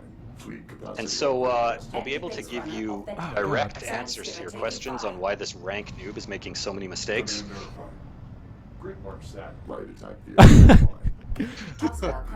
I'm just changing the name. Somebody in chat's just pointed out that I haven't even changed the name of the stream. Thanks so much, guys. Course set. Course verified. All right, so we do have a skirmish coming up in the middle of the map. We've got Ragnarok has about 7 LAVs in the center, and he is outnumbering Rithrin's Sand Skimmers by 2. Rithrin's got 5 Sand Skimmers in, and Rithrin is pushing the engagement, and he's focusing down a couple of Ragnarok's Sand Skimmers, or a couple of Ragnarok's LAVs quite handily here. Coordinates verified. A strike craft has been Yeah, destroyed. looking pretty good. As is the stream title just now updated. Thank you very much to Sinistro for pointing that one out. This is. I'm just gonna say it was a late one last night. I'm still feeling a bit hazy today, so casting, just kind of remembering how it's done again. So thankfully I've got Dreamlands here and you guys to put me right. So looks like Ragnarok taking a pretty sweet fight there. I don't know. This is still pretty even, but he's still pushing strong, which I like. That's a lot of Sand Skimmers though. He is outnumbered a little bit. Oh, the micro there from Rithrin, just not quite fast enough to save one of his Pathfinders. In fact, he's going to come in deep here. He wants these Pathfinders. The focus fire is pretty good. The focus fire from Ragnarok is not quite as good, actually. He was splitting fire a little bit there. Yep. And actually... And I gotta say, these early skirmishes, these LAV battles, are just so intense. They're so micro-intensive. This is one of the main reasons that I love Deserts of Karak. It's like right from the first minute of the game, the level of micro that is demanded of you. It makes like Muta versus Muta in ZVZ look so tame. When you're fighting Strikecraft versus Strikecraft in this game, it's like it's the same thing but with like 3D terrain advantage and health regen on another level. It's just so much cooler. And veterans, it's like amazing. So intense. Yeah. And I mean, that's one of the really, really good things about Deserts of Karak, in my opinion, is just how tight the game is. Like, it's a really, really well-designed game, and just super tightly balanced, where so many of the things can make a massive difference in the game. I know, and I say this every time, pretty much, that I cast Deserts of Karak. As just a pure RTS, it is up there with StarCraft 2 and all the greats. It's a really good RTS. Like, it's just so good. Absolute. To tell you the truth, it's my absolute favorite RTS. Like, that's out right now. I just think it might be mine. For me, it hits the perfect sweet spot right between realism, balance, and fun. And it has those 3 things in such a perfect balance with each other that it just makes for such a good experience. Like, the game just feels good to play, you know? And it has so many clutch moments in the combat. Absolutely, yeah. Speaking of clutch moments, you're just like... so Ragnarok here just losing a base runner in the bottom left, but he's going to return the favor here. Going to take out the base runner of Rithrin just before it scores. Oh, mid-score! It was like 2/3 scored. 0.25 of a second. Yeah, the words of Quake 3, denied! That was nice. And now, so now we've got assault ships coming onto the field from Rithrin here. He's moving and you're building gunships! What are you like? Just got a gunship on the field here. Yeah, just a casual gunship here at the 5-minute mark. Love it. And it's going to go directly for Rithrin's salvagers in his main resourcing location and start causing just a heinous amount of damage to his economy. Oh, I love the sound of the gunships. This is like, enemy AC 130 above! Just absolutely hosing down the salvagers here. This is nice work here, Reggie. I'm loving your style. Thanks, bro. Oh, goodness me. It was a gamble because of how expensive the gunship tech is and the gunship itself, it made me a little bit weak in the early game, so I had to really struggle with the initial LAV versus skimmer battles. Verified. But I bought myself enough time to get it on the field and do some damage here. Salvager. Yeah, that was really nice. That even started looking good. With a couple more runs, if you can start getting some veterancy on that monster. Also, it's like a real psychological thing. If your opponent goes for like a really weird but powerful early game unit, you know, like in StarCraft 2, it's like Cloak Banshees and stuff, and you know how to beat it, but you just like let it slip and you lose a couple more things than you should do, and then you know you're behind and they've still got their damn air unit that's really good, and it kind of becomes this like psychological menace right now. As long as you can keep that thing alive, like your opponent just never quite feels comfortable. So absolutely, and that's a thing that you have to kind of try and take advantage of, is those psychological effects on your opponents anytime that you can, right? Like head games come into play in RTS in a big way. Salvager online and locked in. yeah, absolutely, yeah. Hostile railgun Kind of a whiff on that ALM positioning there. Hostile scanner spotted. Just Oh, behind yeah. the dune. It should have been on the top of the dune there. Oh, I see what you mean. Yeah. So this one here, like the line of sight is actually still good. Like, okay, it can't shoot over the dune, but at least you can shoot like down the side of the dune, so that's not too awful. true. And Now now railgun tech. Move to destination. here comes that gunship again. Yeah. Yeah, wrapping the gunship. Raven on standby. Production cruiser ready to receive new source. What is it called? Sorry, it's a forge. That's a weird name for a Forge, gunship. yeah, Forge class gunship. Huh. Verified. Just trying to find a good angle of engagement, because the gunship can take a couple blows on the chin, but it is not as tanky as the bomber, so you really have to be careful. You don't want to engage into a production cruiser. But currently I'm just kind of trying to use it to prevent these sand skimmers from moving in too much, because I feel like Coordinates the verified. fight is... I mean, I have a little bit of an advantage, but not enough to make myself comfortable. Taking this fight in range of your ALMs though is a big mistake, I reckon, here from Rithrin, and as you can see he's getting punished here. Your Pathfinder's able to eliminate here as the gunship on standby. That was basically like 6 or 8 Pathfinders for 1, I think, that you just traded away, so that was a really sweet fight there. Raggy looking pretty good here, and more ALMs coming down. And for those of you who are not so familiar with Saban or whatever, I always think of the ALMs are a little bit like Zerg creep. Like, fighting anywhere near them is pretty much a nightmare for your opponents and really good for you. So yeah, just spreading out the ALMs here, getting a nice little network of safety back in the home quarter here, and defending well, using this gunship to leverage yet more advantage. I'm kind of surprised it doesn't have a level of veterancy as well, actually. Yeah, I think the reason is because you get a very, very small amount of experience from killing salvagers and LAVs. Yeah. And a bad path that this gunship is going to take. Look at that. Right Yeah. over top of the production cruiser. Gets shot up a little bit, but that's fine. I mean, it's on fire. It's gonna dock with the carrier on fire. That's totally safe. definitely no explosive or volatile substances in a carrier. Anyway, so we got Assault Ship Tech is out right now for Rithrin, and he's on 2 mining locations, so economically you guys are about equal right now. I love your position, coming forward with 5 railguns here, going to look to occupy the doorstep, which is going to make life really hard for Rithrin. He doesn't really have the sand skimmer numbers to try and poke out and take those railguns either, so that's really nice. The assault ships are basically nothing right now. They're paperweights in front of this army that you've put together. So unless Rithrin is stacking strike craft, and I can tell you he is not, sorry, I mean interceptors, he's not, then you've got a great advantage here. Also, he's 30 seconds off of railguns of his own, like the research, let alone the units. So, fantastic window. Let's see what Raggy / Dreamlands can get done here. Extracting an artifact. Confirmed. Now, the interesting thing about Rithrin's positioning here is he's actually got a really strong position behind this dune here. It's going to make it quite a bit of a problem for me to push over that because of the number of assault ships and skimmers backed up by missile ships, which have the potential for those direct fire barrages. So despite the discrepancy in military strength here, it's actually his positioning is pretty much spot on. Oh my god, this and that's missile bought ship. him the amount of time that he needed to get all of these skimmers on the field. Yeah, He's that gonna be is, able to- yeah, sorry. He's going to be able to take a pretty good engagement here, actually, with look at all these sand skimmers just flanking my railguns. That was actually beautiful. Yeah, that was actually really well done. He got out with the missile ship on 2 health, but it's going to survive. Oh, nice fire jammer, though.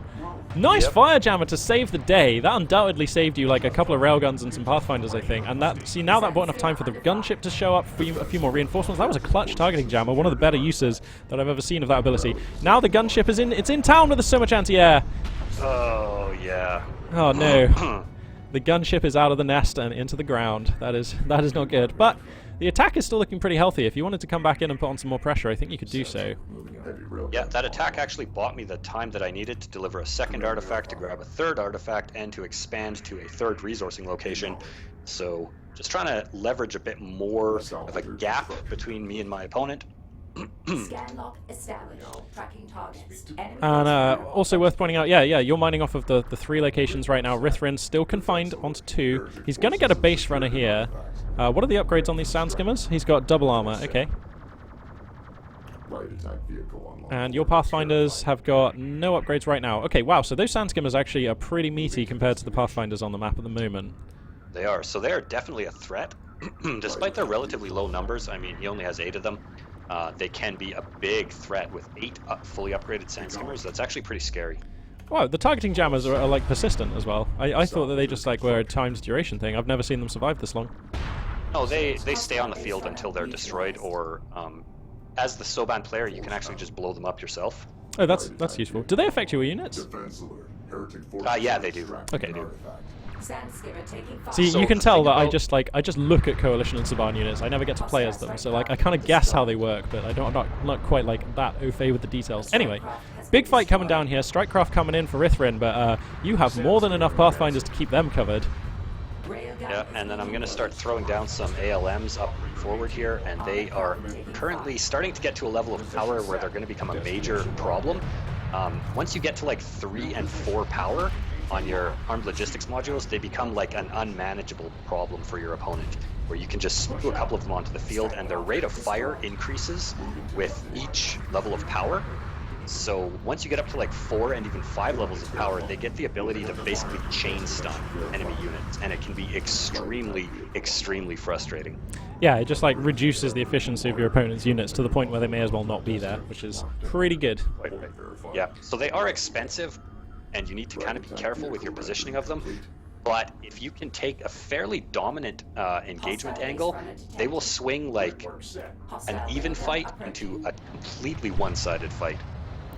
Yeah, there's some love in As you're chat pretty for much your about to see here. there's some love in chat for your targeting jammer placement, by the way. It's pretty cool. Oh, nice. Thanks, guys.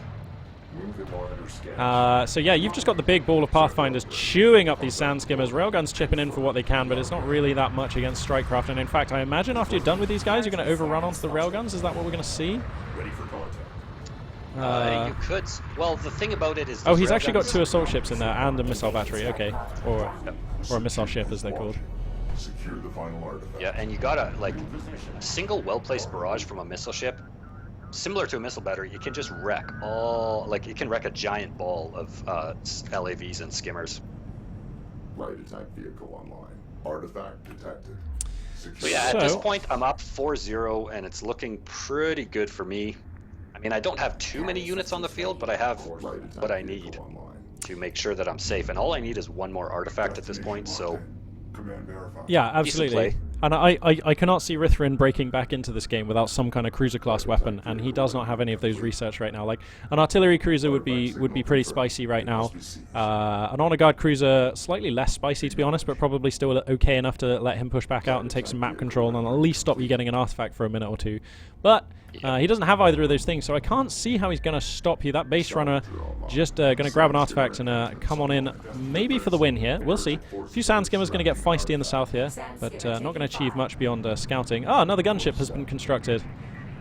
yeah, I'm just going to use this gunship to kind of guard the extraction zone, because I have the final artifact in my possession, and I'm en route, and this is Rithrin's last chance to stay in this game here. Target. New course entered. Getting a little bit ballsy with my gunship. I don't want to put it too far out there, unfortunately.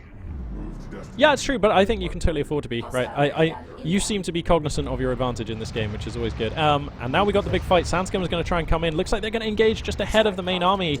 All of the assault ship chassis units are chilling back at the moment. The railgun's not even taking shots for Rithrin. Oh no, disaster.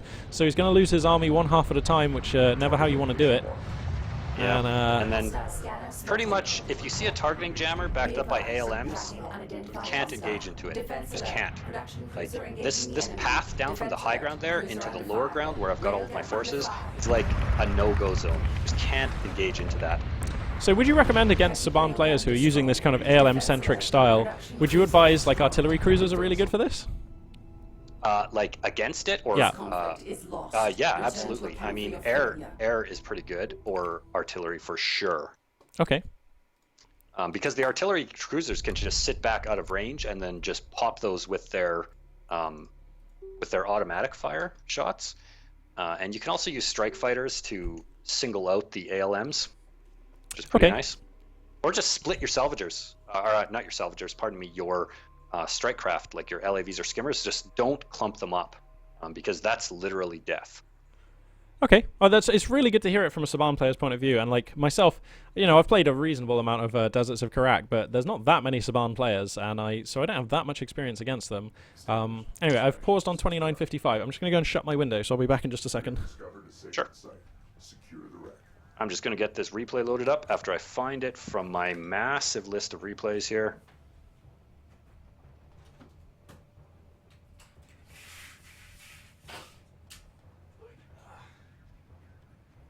All right, we're in the shallows. So once again, we'll have Ragnarok versus Rithrin for Game 2 in this Artifact Cup 10.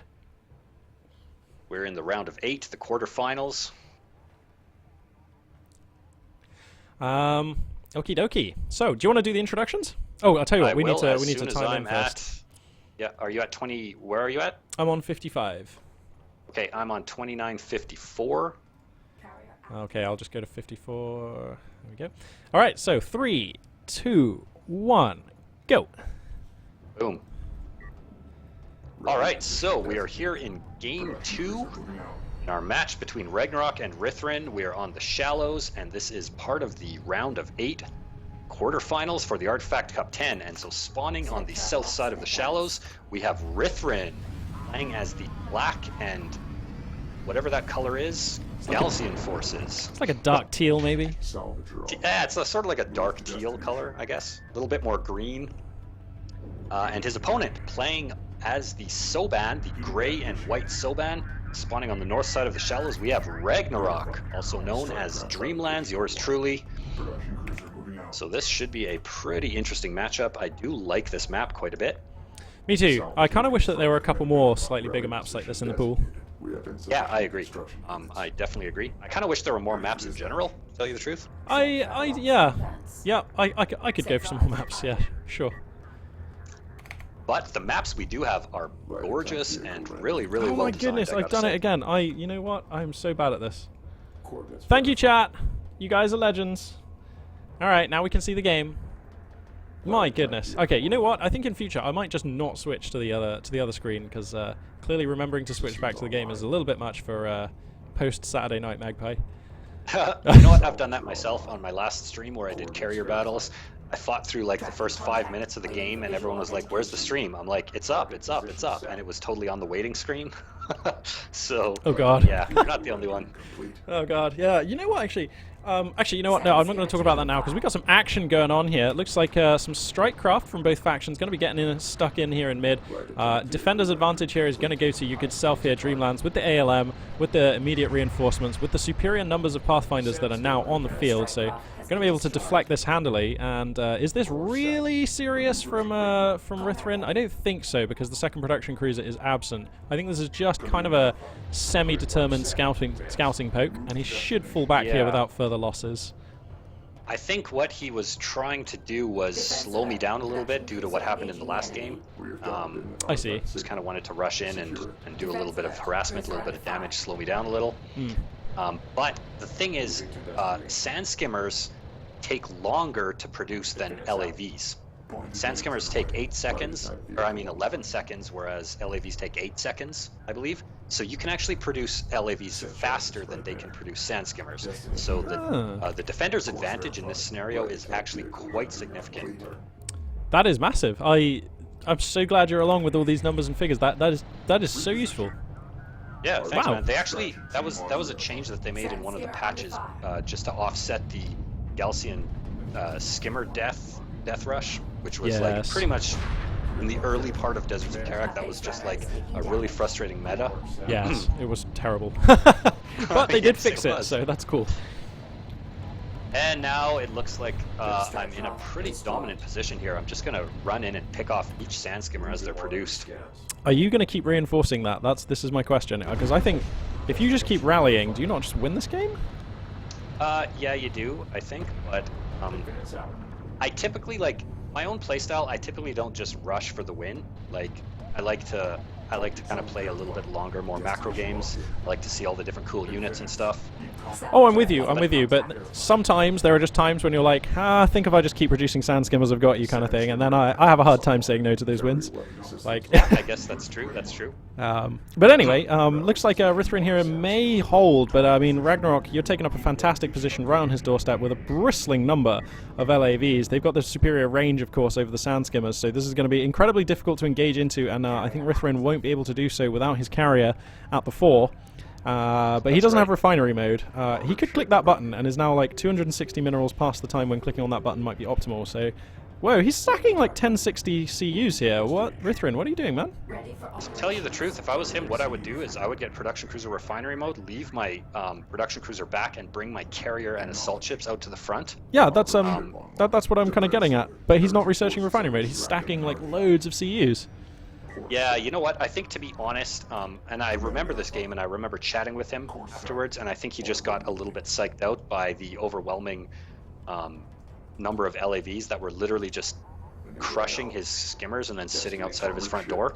And admittedly, like, that has happened to me on a number of occasions where you just get psyched out, right? And then you kind of have like less suboptimal brain power happening there in situations like that. Yep.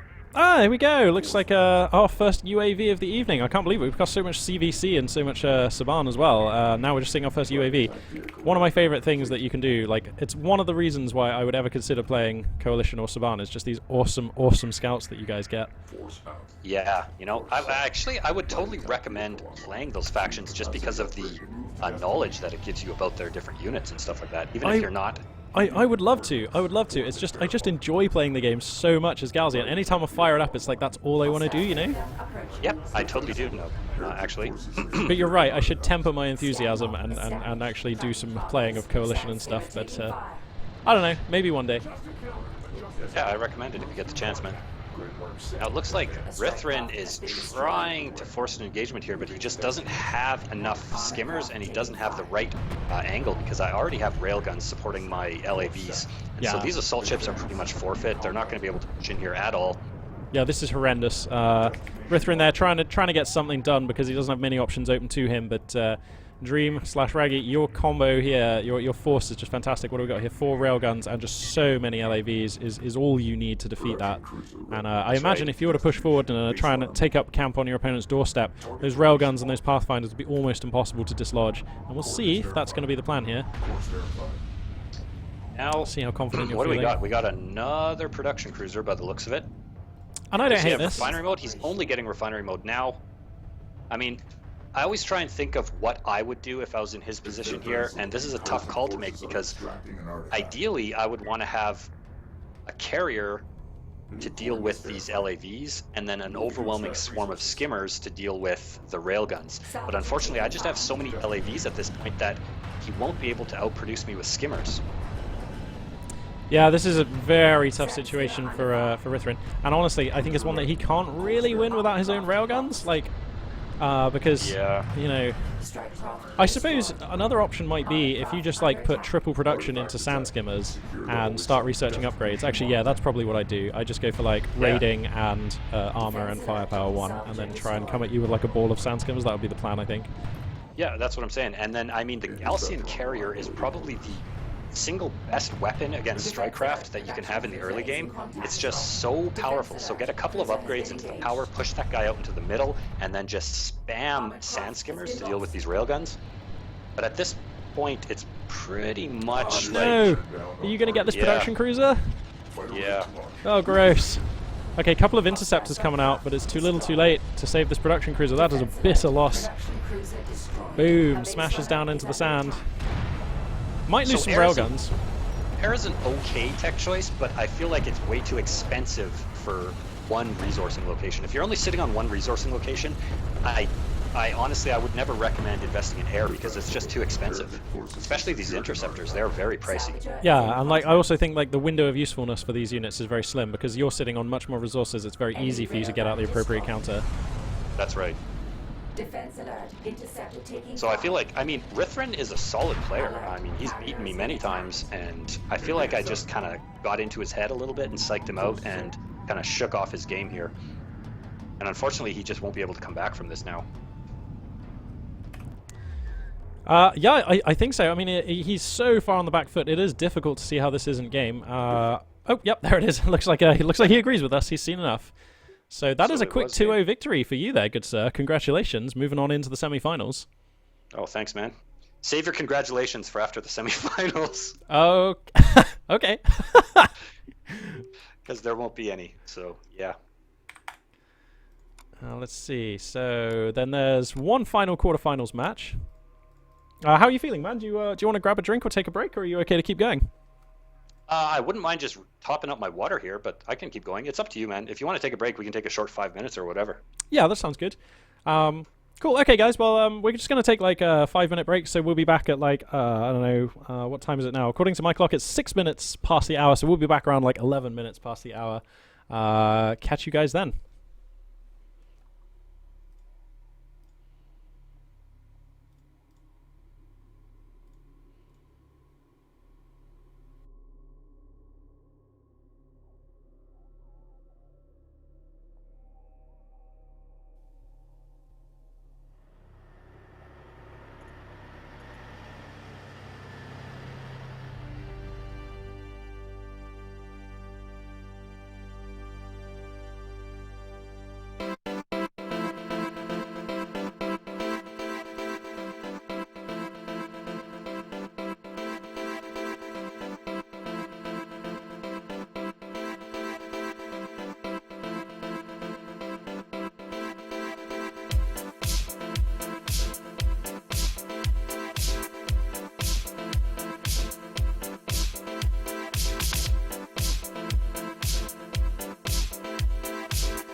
Alrighty, ladies and gentlemen.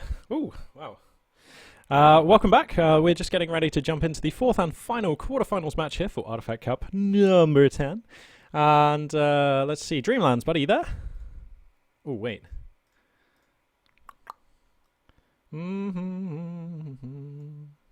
Dreamlands, buddy? Yeah, I'm here. Yeah, sweet. Alrighty. So yeah, let's go ahead and grab the replays for the fourth and final quarterfinals match here.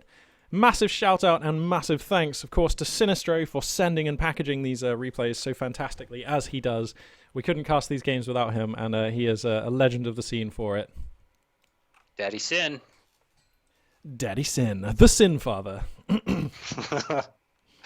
So I've got Empty Soul versus Sinistro on Tauren Crater. Is that what you've got? Yeah, let me just... that is exactly what I have. Fantastic. We are running in the green.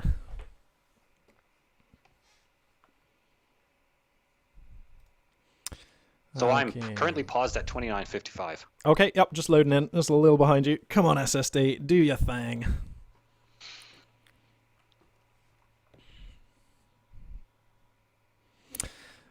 Here we go. Okay, 29:55.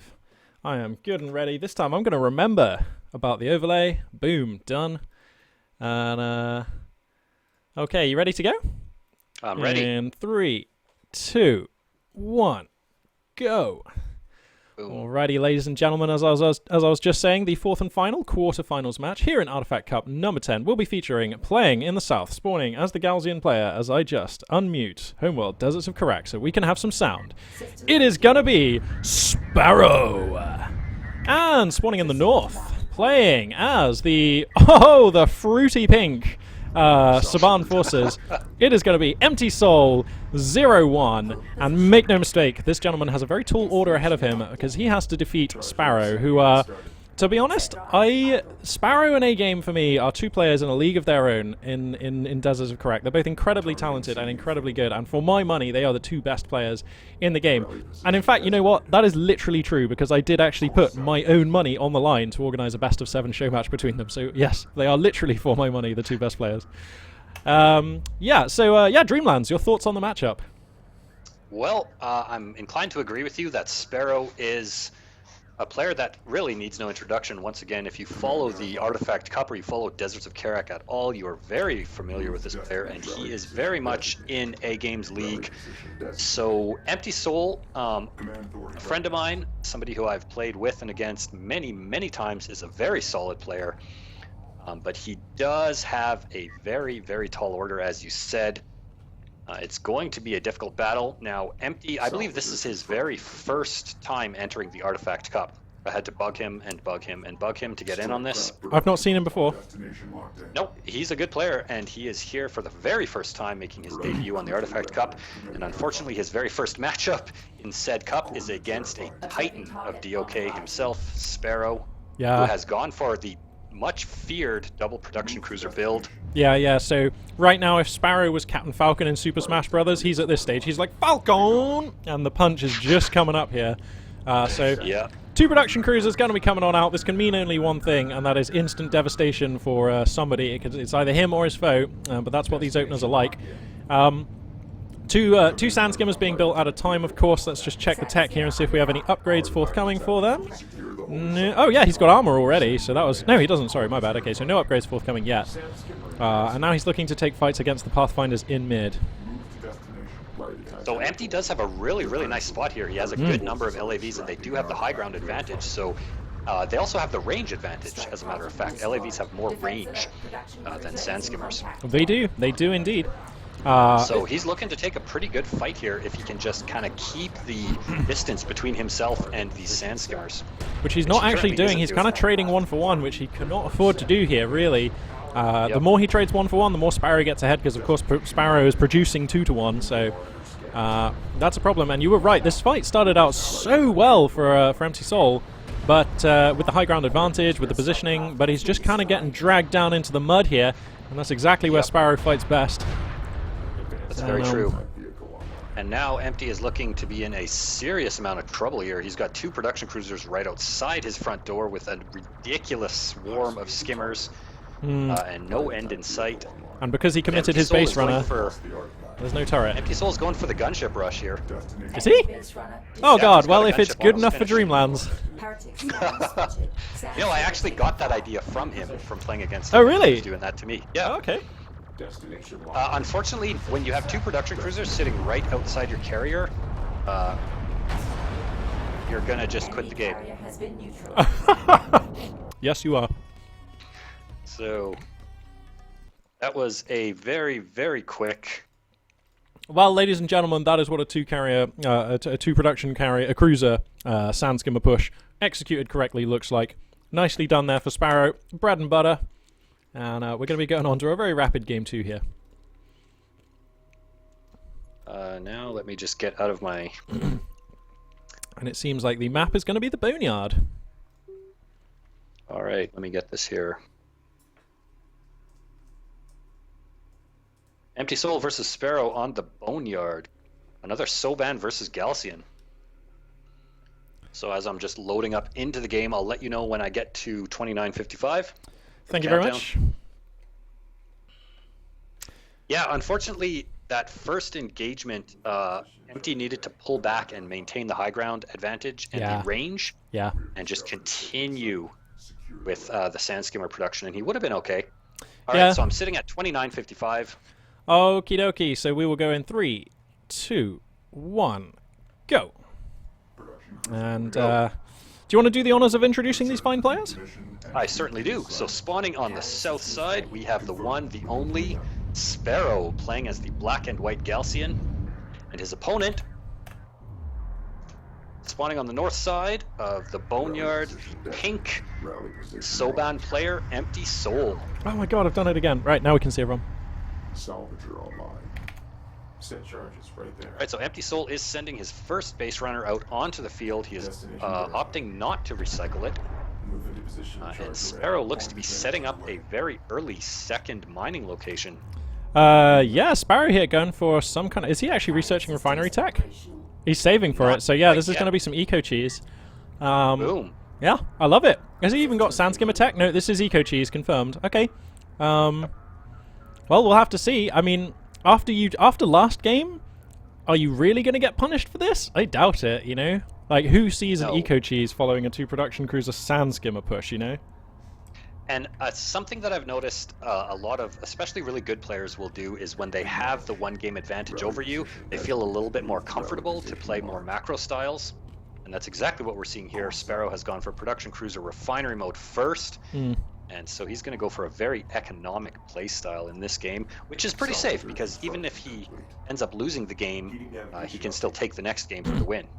So, okay, let's suppose, okay, this is a question for you as a Saban player. You just got beaten by a 2 production cruiser sand skimmer push in game 1. It's game 2, and you want to return the favor because you suspect your opponent might be doing what Sparrow's doing now.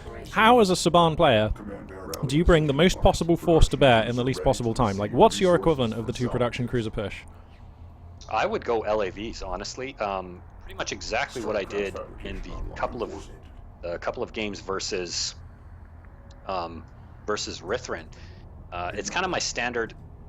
Outside of the gunship play, my standard Soban play would be like 6 to 8 LAVs, depending on how I'm feeling. And I would, like, what Empty's got right now, send them immediately. Because I do that no matter what, and for that's for 2 reasons. Because if the opponent has gone for a macro economy opener, as Sparrow has done, you can cause significant damage to them and slow them down. And if they haven't, then you're going to scout what their build is. So what Empty needs to do right now is send all of his LAVs directly at Sferro. Sensible stuff. And I often see this, you know, I often see in the early game, one player has a terrific advantage, and you know for a fact that they would do grievous damage, if not swing the game, if they would just push their forces in really early, but they kind of hedge around the middle and they're a little bit too cautious, and then when they commit, you know, the first AAV or the first assault ship or whatever that's going to stabilize their opponent is just out in time, and you know, often it's a matter of 20 seconds or less, you know. But I agree with you. I think in this case, if Empty Soul had just pushed in with all of these Pathfinders, and he did have a lot of them out early, I mean, he could still go now and be fine. Right now. I mean, Like, his exactly. window his window is still wide open. Like assault ship fabrication is still 30 seconds out from finishing. Yeah. Yeah, but he has no information about this. I mean, even one, if he'd have just sent one LAV in, you know what I mean? It would have been fine, because then he would have seen what he needs to know. So, I guess what I'm saying is players out there, anytime you feel like you've got a good amount of map control early on, one of your strike craft is not that big of a price to pay, especially if you're careful with it anyway. So go see what your opponent's up to, because if it is something like this, then it turns out you could just win the game. Yep, exactly. And I mean, Empty Soul has like, what has he got here? 11 LAVs just sitting in the middle of the field. So, and I mean, they have armor upgrades already as well. So he's invested in this quite heavily. And he needs to just, like, when you're sitting here a couple of minutes into the game and you haven't seen anything from your opponent, especially when your opponent's Gaussian, you haven't seen any sand skimmers, you haven't seen a production cruiser out in the middle of the field, and Empty does have his UAV out scouting, so he knows. And that hasn't even gone in, has it? No. Did he send it in? It's sitting in the middle of the field right now. Like, he's got his scouting drone, and so he sees there's no sand skimmers, there's no production cruisers out. He has to know at this point that it's an economic build or some kind of weird cheese. So here comes. And so, yeah, he spotted it. He knows what's up now. Salvager is in contact. No, why go away? Oh my god, like, he could get that production cruiser. That production cruiser is totes vulnerable right now. Like, And even in if fact, he takes here's hits. something. He's fine. LAVs have longer range than assault ships, so they can kite them. Is that so? Yeah. Oh, yeah, like, no, of course it LAVs is, are yeah. actually really good at kiting assault ships. Oh, we got a because gunship they're not coming. as tanky. The assault ships are not as tanky as the AAVs, and the LAVs outrange them. But I guess Empty's trying to get like an artifact lead here in the early game, which is okay. I mean, It's okay. And he's going to have a gunship, so he can actually just hover the gunship over the salvages if he wants in a second. that's right. And that's exactly, I assume what he's going to do at Sparrow's main there is primary resourcing location. That would be the best target. Yeah, seems good, yeah, because there's no production cruiser there. So Empty is up 2-0 as of like in a few seconds. He'll be up 2-0 in terms of artifacts, so that's cool. And I guess that's good failing, or having not scouted and having not caused economic damage. That's the next best thing, I suppose. Okay, here's the gunship, and it looks like it's actually going to go for these assault ships, so a bit of a misstep in my opinion. Yeah, I mean, killing assault ships is all good and well, but killing salvage is always better, well, usually better. And gunship's actually not super effective against assault ships anyway. Yep, very, very true. I do like this. You know what? I really, really, really enjoy how the sand comes up around where the gunships are firing. It just loosens up all this sand into a big cloud. It's just cool, isn't it? It's so cool. Gunships are awesome. The graphics in this game are just like another thing they did right. Yep. I don't think there's much that they didn't do right in this game in terms of design and presentation. No, I mean the criticism, of course, has to just be the way the launch was with few maps, split matchmaking and no replays. That was hard times for any RTS. Absolutely, absolutely. I'm definitely in agreement there. So now look at this giant swarm of LAVs that Empty has. I mean, he can literally focus down these assault ships at this point and just move in. And he is. And you're right about the kiting. I've never seen it done so well. This is really sweet. He doesn't even. Empty really. Oh, he's really clustering loves up a LAVs. bit. That's risk. It is. You do want to spread just a... Whoa, that assault ship is on... Oh no, it's trying to target down a base runner that it can't see. That's why it's not doing anything. Okay, right, well, that's a free kill. Lovely. I'll actually tell you another interesting fact is the turn rate of assault ships is slower than the speed of LAVs. So they actually have trouble targeting LAVs if the LAVs are moving around them. Hostile detected. Confirm visual. So that's like an important consideration to take into account for your micro there. You can actually use LAVs quite effectively versus assault ships, surprisingly. Yeah, you're right, actually. Assault ships are really good against LAVs as long as they're in their front quarter, but once they get overrun, it's hard times. Oh, So the gunship just gets like a pentakill on like a group of sand pretty skimmers. nice.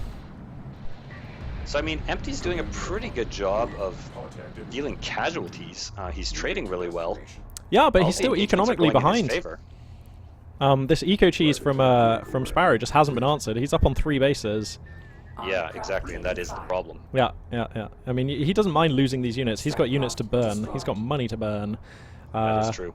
Okay, so now what I really want to see, now that the LAVs have just done killing stuff out on the map, I want to see these LAVs just take a hard dive onto this third base location. This production cruiser needs to die right now. I know. Oh, he's got to be And it's careful. so If he easy- gets caught it's off so guard easy by a to see missile those barrage, is he gonna be looking when this missile? Yeah, he's looking. Okay, he's not gonna die to this. There we go. Whew. Nope. Coordinates verified. Empty is actually really good with his LAVs. That's kind of like his personal meta. I don't think I've ever seen a game where he doesn't have a massive swarm of LAVs.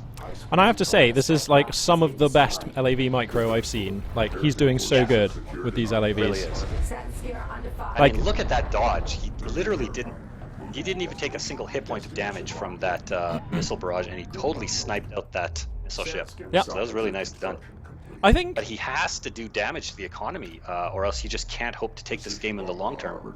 to some extent it's easier to get more out of sand skimmers because their advantages are just like more intuitive somehow. Like they're faster, they regenerate health, you know. That's really cool. But like good players who are really good with LAVs are far and few between for some reason. I feel like most good Galzian players are better with sand skimmers on average than most good coalition players. Probably because coalition players have the AAV they can rely on like more of the time. But seeing someone like Empty Soul here, like this is just such cool micro that we're seeing. Oh, he's gonna get the bomber. Is he gonna get the bomber? With no, he's not. Okay, yeah. No, he didn't. Oh. Unfortunately, because that would have been a good play. But he does have support cruiser anti-air research, so that's going to be pretty good at combating these bombers. Because it looks like Sferro is getting. Well, he's got 2 bombers right now. Oh, and look, he's got the gunship for the D. He's got the gunship on D for these sand skimmers coming in. Oh, this is so good. It is pretty damn nice, I gotta say. And with the ALMs just like knocking these guys out. Oh, look at the split from Sparrow though. That was beautiful. Oh man, I was just about to comment on that. That split was really, really good. Yeah. Wow, it's like he plays Terran or something. Here we go. Yeah. He is Korean, you know. Yes, he is. So I mean, like the odds of him actually playing StarCraft are like therefore slightly higher than average, I think. I would say they're pretty darn good. Yeah. Actually, Sparrow's in chat right now. Enemy salvager destroyed. Oh no, he's not in chat right now. Damn. I was gonna say it would be nice to ask him what he plays in StarCraft. Bomber lost. Sand skimmer. Okay, But so the his bomber does go goes down. Yeah. So that's pretty nice. How many? There's 3 support cruisers on the field. I would not be surprised to see this base runner of Empty Souls put down a anti-air turret. Yeah, that would be a smart pick. Also, He's yeah, moving out with his carrier as well. it feels to me like since the very first minute of this game, and I still feel like it's just about true. If Empty Soul would just commit with all his stuff, he'd just win. Yeah, I agree with you totally. I've agreed with, like, that has been the case basically for this entire game almost. Yeah, which is amazing because by now I would have thought Sparrow would have like used his economical advantage to come back. That's testament to how well Empty Souls is playing on the map. It's just that killer instinct he needs to actually finish the game has not quite been there, but that's okay. You know, that just means that he's going to play this game the long way. And you know, I think at this point it's worth mentioning that sometimes when you're playing against an opponent who has the kind of reputation that a player like Sferro or A-Game has, half the time you pretty much defeat yourself with indecision and doubt. Yeah. You know, you're not confident enough to push out when you should be or when you need to. Yep. And I mean, you've seen that in my games versus A-Game in one of the previous Artifact Cups on Galician Territories map where I shut down his double production cruiser build. Ah, yes. And if I would have pushed back, I could have taken the game. But it was doubt, right? And that happens sometimes when you're a less experienced player and you're facing someone of that caliber. And you just don't play for all the little things because you're like, nah, he's so good, he's not going to like lose a worker to this, or like, now if I try for this, like, it's never going to trade well. I'll just leave this be, instead of just like, you know, trying for a little bit of pressure, trying for a couple of risky moves. Exactly. So anyway, yeah, good map control right now for Empty Soul, and I've got to say I've been a fan of his map control and vision awareness. This UAV in the bottom right is actually, that's going to let him know about any kind of a backstab that tries to hook around the map, which is great. In fact, it might catch wind of these sand skimmers moving out across the map here momentarily. So great positioning on that. Does have this gunship just circling mid, kind of waiting to find an engagement that he wants to take. However, there are missile ships for Sferro coming through the mid with some assault ships and sand skimmers. So okay, this he is sees a it. huge backstab, actually. He sees all the sand skimmers right now. He sees them all. So the backstab is known about. He's going to commit. The LAVs are all scrambling across there to try and deal with it, but that's actually too many sand skimmers. Like, he can't beat that with that many LAVs. He just can't. That's an absurd amount of sand skimmers, actually. And Yeah. they have speed and armor upgrades, so they're Yep. looking pretty terrifying. Yeah, and these bombers like are just going down for Sparrow. Another one goes down. He has not been efficient with those bombers. Bomber lost. No, that's because the support cruiser anti-air is so strong, and Empty has 4 support cruisers and anti-air turret post back in between his 2 resource locations. You know, Sparrow flirting with death here as well, because like all it takes is one ALM, and the gunship and the Pathfinders will rinse those sand skimmers. So like really, he's standing on ice right now. Is Sparrow? He could go through it any second. And I mean, Empty Soul has power level 4 on his ALMs right now, which is starting to make them.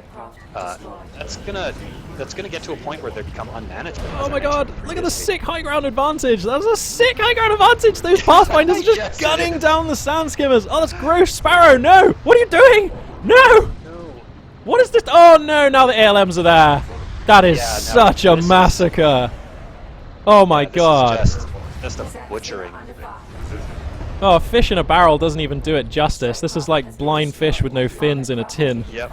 And look at these assault ships. They can't fire, they can't move. They're just getting chain stunned by all these ALMs now. Oh. With power level 4, man, ALMs are a big problem. You Oh can't my push God. into them at all. You just can't. But here's the thing, the actual body of Sparrow has still not been touched. The economy is still 3 bases, you know, he can still keep churning out units, he's still out macroing, he's still out macroing Empty Soul like massively, so I don't know. And now look at this. He's going for another massive swarm of skimmers coming up the left side of the map now. Yeah. And I'm just not sure why Empty hasn't taken his 3rd resourcing location. No. Like, Me either. I mean, he needs to take that. He has the support cruiser. He's got the ability to pump out salvagers really quickly. He could just saturate that within seconds and be at a comparable economic level as Sferro is. Strike craft. Oh god, that gunship is just you know, what's the saying? It's time to kick ass and chew gum, but it's all out of But you know gum. what? Empty Soul is actually about to deliver the 4th artifact, so he might actually just be able to take this game with artifacts. Yeah, that's what he's been playing for, but it's a precarious route. Obviously, I would prefer like the uppercut to your opponent's chin earlier on, but that's okay. That's right. As long as you win, a win is a win. Yeah, that's true. That Now, gunship. look at right in the middle, this one gunship and a single ALM was able to take out all of those sand skimmers. Yeah, I know. Or damn near all of them. You know what? I think the gunship when you play as Saban, I'm really impressed with Empty Soul actually. The gunship when you play as Saban, having one early gunship, I am totally seeing the value because the synergy with the ALMs and your other units is so good. Absolutely. Yeah, and that's, like I was saying before, that's a strategy that I actually picked up from Empty Soul, and it's quite effective. Interceptor assembled. Oh, Sparrow is in chat. Sparrow, excellent. Okay, I'm just going to quickly ask him. Enemy sensor post eliminated. All right. Now, Empty Soul is looking actually pretty darn strong here. He has a base runner in position to take this final artifact, and he has his carrier and a large swarm of LAVs backed up by support cruisers and a gunship. All he needs is this one artifact. In fact, he has 2 base runners, and they're both going for the only 2 artifacts that have spawned on the map. So Yeah. if he's able to deliver even one of these, he will be able to take the game. CUs exhausted. Yeah, this is going to be really tough for Sparrow. Whoa, Sparrow though, he's up to like 9 interceptors. Christ, I knew. What the? Jesus, he's up to 15 interceptors. What? Base runner off the Okay, that is the most interceptors I've ever seen on one screen. All right, here they come. They're gonna snipe this base runner. They have Yeah, to. for sure they are. That base runner's going to get 1 hit. No, he's going for the carrier. He's going for the carrier. My God. Sparrow. No. It's looking good as well. It's down on like a third of its health. I think Sparrow's done this before. He can't though. Like Empty Soul just shunted all of his power into armor, and he has 2 support cruisers healing it. The interceptors Okay. won't be able to kill them. Yeah, no, you're right. All right. Oh man, my heart. Whew, for a second there, I thought Sparrow was just gonna like just totally take that carrier out, but no, that's not gonna happen. And this base runner is still alive. Interceptor assembled. Power level 5 for the Soban carrier as well as the Coalition gives you 100 armor and self heal. It makes them ridiculous tanks. Like, Does it? Is it so self heal? smart to kill. Okay. Yeah. Oh yeah, so it is. All right, cool. has been lost. Interceptor online. All right, well that seems good because you know the Knef and the Galzian they already get like ridiculous heals. So Fighter ready. Yeah, they do. But I think Empty Soul is literally about to take this game off of Sferro, and not only that, but at a 5-0 for artifacts. yeah. So that's pretty impressive. Yeah. I mean, there is no way unless all of the interceptors come out right now and take the. No, it's too late. Okay. Yep. Wow, Empty Soul. I am so impressed. Yeah, I am this so was impressed. Your failure will Really, be really presented well in played game by Empty Soul. I gotta hand it to him. I think that's probably like the best. Saban play I think I've ever seen. Yeah, it's pretty damn good. pretty damn good. Damn. All right. Well, we got a game 3 on our hands. We do. The first game 3 of the series so far. Yeah. Okay, let me find this one. This is going to be... Looks like Firebase Krill going to be the map. All right, let me find it. That was incredible. Oh. Like, what a win. And what I love is he played the whole game 2 base to 3. You know what I mean? He was just like, nah, you know what? You have your 3 bases. I'll just be super efficient and beat you. It's cool. Yep, and that is definitely one of the strengths of the Soban is you can fight with fewer units. Yeah. I mean, I would have liked to see him do some economic damage and take a 3rd base, but with that gunship, the large swarm of LAVs, and the ALMs, you can fight against pretty big odds. I went All right, past so I'm in the game. I'm on a At 2950. I went past 55. Okay, let me just get there real quick. 2950. Alrighty, let's go in 3, 2, 1. Okay, ladies and gentlemen, you are joining us for Game 3, the ace match. In between these two, I have to say, really good players. Spawning in the south, playing as the black and white Galzian forces, it is going to be Sferro, who is just an incredibly talented player hailing from Korea.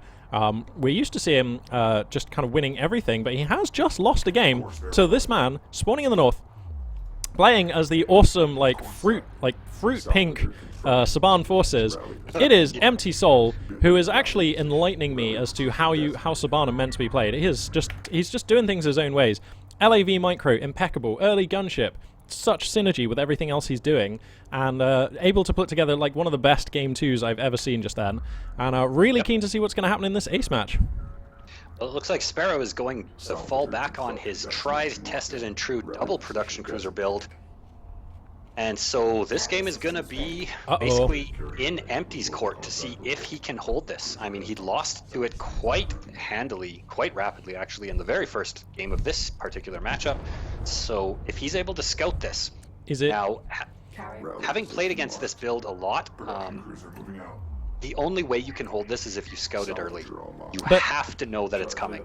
Is it going to be sand skimmers, railguns, or assault ships? I mean, I know Sparrow prefers sand skimmers, but is he going to mix it up? That's my question. That's a good question. I mean, he is already producing a couple of sand skimmers. That means it's going to be sand skimmers then. All right, it's on. The terms of engagement are set. Empty needs now. He does have a single LAV moving out, and I really like this. This was one of the things that we had recommended him doing in the previous game, and so he's doing it now. He's going to spot this with his LAV, and so the question is, how is he going to hold this? Yeah, I have to say, one criticism that I do have of True Soul is that of Empty Soul, is that he's very, very cautious with his UAVs, you know what I mean? Like, this UAV just hasn't seen anything relevant, and it was his best chance of seeing this a little earlier, and every second counts. Like, it really makes such a big difference against a build like this. I agree. Now he has taken up position on the top here of this little fire base. Oh, even saving that one LAV is very nice. I agree. So some nice micro. So it's, I mean, is he gonna get, is Empty gonna get AAVs, or is he gonna try and outproduce Sferro with LAVs, which isn't really possible, but you can kind of keep pace because the sand skimmer production is quite a bit slower, 3 seconds slower than the LAV production. You can try, but I think that's always going to be a very hard and very brittle fight because as soon as you're at all behind, there's no coming back. So I would prefer AAVs. So we'll see what the choice is going to be here. Targeting Jammer in a great position, using the sand dune there to block line of sight. Oh god damn, man, I'm so impressed. Empty has very, very, very good LAV micro. That's kind of like one of his characteristic playstyles. Yeah. This is the window when this build here from Sparrow is supposed to be punching you in the face and crippling you and winning the game, and instead he's being frustrated behind a sand dune he doesn't feel like he can engage over because of a targeting jammer, an ALM, and a well-managed flock of Pathfinders. So really, really nice play from Empty. He's actually holding this, and great. Look at that ALM positioning. He's got 3 right beside each other, covering the only viable approach to his resourcing location. So that's going to slow Sparrow down quite a bit if he tries to push in here. Yeah. I mean, I'm hesitant to use the word genius, but this is pretty damn cool here from Soul. Yeah. Now we do have railgun fabrication on the way for Sparrow, which which is the Okay. natural follow-up to the Sand Skimmers here. I like that a lot because the thing is, even if he doesn't... Oh, okay, Sferro getting a little ahead of himself, pushing forwards, trading pretty badly. That was like 4 for 2, I think, or maybe 5 for 2. Whoa, trades a few more Sand Skimmers. Sferro losing out a little bit there, trying to bite off perhaps more than he can chew. Oh my goodness, and now the production cruiser is beginning to take a little bit of fire. Shouldn't be in jeopardy, but that was a scary moment, I think, for Sferro. And that's a nice targeting jammer there too as well. So with these 2 targeting jammers, he's essentially playing Soban how you're meant to play them. You need to use crowd control, and so what he's doing is he's basically ferrying Sferro into this corridor where he's got ALMs and LAVs to protect from him coming through the middle of that corridor there, which is exactly what you want to do. Really nice. He's also got 2 armor on his LAVs, and Sferro just now caught up. So Sferro has actually been behind on upgrades for most of these engages. I am so impressed right now. This is an immaculate defense, actually. This is So exactly far. how you want to play this. But here's the thing, I don't know why Sferro is pressuring so hard. He absolutely doesn't need to. All he needs to do is maintain the contain, and then get out railguns, and then use them to apply the pressure to your opponent's salvagers or carrier, most likely salvagers, and then that's fine. Like, you don't need to keep trying to trade Sand Skimmers like this.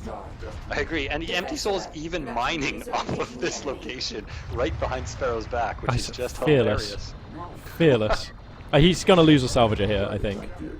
Yes. No, he's not, because Sferro's forced to reposition. He has to respect the LAVs. Okay, yeah, he's going to lose one. All right. Not quite a flawless defense then. There we go. I would assume. Yeah, he probably just didn't want Sferro to feel too bad. So now Sferro does have railguns, railgun fabrication researched, but he's not in a position to make them just because of this huge number of LAVs on the field. Enemy base And look at this one production cruiser is actually almost going to die. He's almost going to lose a production cruiser here. I think the production cruiser's okay. But like, if he... What do you think about assault railguns here, though? That would be the ultimate choice, in my opinion. Yeah, I was just thinking the same. So we'll see. He hasn't actually committed to any railgun units yet. He's still going for Sand Skimmers. Actually, he's researching assault ships now? Looks like he's changed his mind. I think he's worried about this number of LAVs. But with assault railguns behind this many Sand Skimmers, you can take an engagement very, very nicely against even a huge number of LAVs. Okay. As long as you don't engage into ALMs, you should be fine. I was about to say, what do you think about trying to organize a run-by here from Empty Soul? And I think he was thinking about it for a second. I would love him to see him just split off 6 of these LAVs. He can't really do it right now, but maybe he could have earlier and just gone for a backstab, because that would have probably won. Though, right now. Can he though? I don't think so. So I don't think close, so. man. So Very close. He's been close now twice to taking a production cruiser, which would have been a huge turnaround. That would have broken this attack, utterly broken it, like, yeah. Yeah. And I mean, I really, really like this play from Empty. And The unfortunate thing is, if Sparrow's able to keep Empty contained onto one base and then take get production cruiser refinery mode and another production cruiser, at least one over here, he'll be in a hugely dominant position. He's already out macroing Empty Soul to some extent because he's freely mining off of that second location, albeit at long distance. That's right. So that is a problem here for Empty Soul, who's beginning to lose a few of his ALMs now. Sparrow using the superior maneuverability of the Sand Skimmers to pressure the static units here of Empty Soul, whilst the LAVs take a long time to respond and like rotate round to where the Sand Skimmers are pressuring. So very nice. Both players using the advantages of their respective units beautifully here, and what a treat to watch. I agree. This is very, very, very awesome. And another thing though is every bit of damage that Sferro can do to these LAVs is permanent damage. Whereas he can fall back and repair his, generate the hit points on his Sand Skimmers. Empty Soul can't do that. I think Sparrow might be committing into a big attack here. The two assault ships leading the charge here. A lot of splash damage getting put onto the LAVs. The Sand Skimmers just coming straight in here. Some of the Sand Skimmers idle at the back though. Sparrow, you've got to get them in there. And now, the Sand Skimmers beginning to trade pretty badly. Looks like those LAVs getting like far enough to use their long range. And I think Sparrow's getting some hits onto the salvagers. This is so clutch. It's in the balance right now, but I think Sparrow has done it. He's done it. He's done it. Empty Soul knows when he's done. And Sparrow, with a very tense and frankly awesome 8.5 minute micro fest, is going to take a game 3 against the best Saban player I've ever seen. That's awesome. Wow. I think that was indeed one of the most tense matches I've ever had the pleasure of witnessing. Yeah, that was a thing of beauty. Wow. It really was. Wow. God damn, Empty Soul. I don't know if you're watching or if you're watching this, you know, not even live on YouTube or whatever, but you got a gift, sir. You've made Saban a playable faction. Get out there and use it. It's cool. I have to agree, that was a ridiculously good game. Okay, so are you okay to just jump into the semis? Yeah, let's do it. Alrighty. I'm getting my match A, game 1, in the replays folder. Yep, so it looks like the first semifinals... there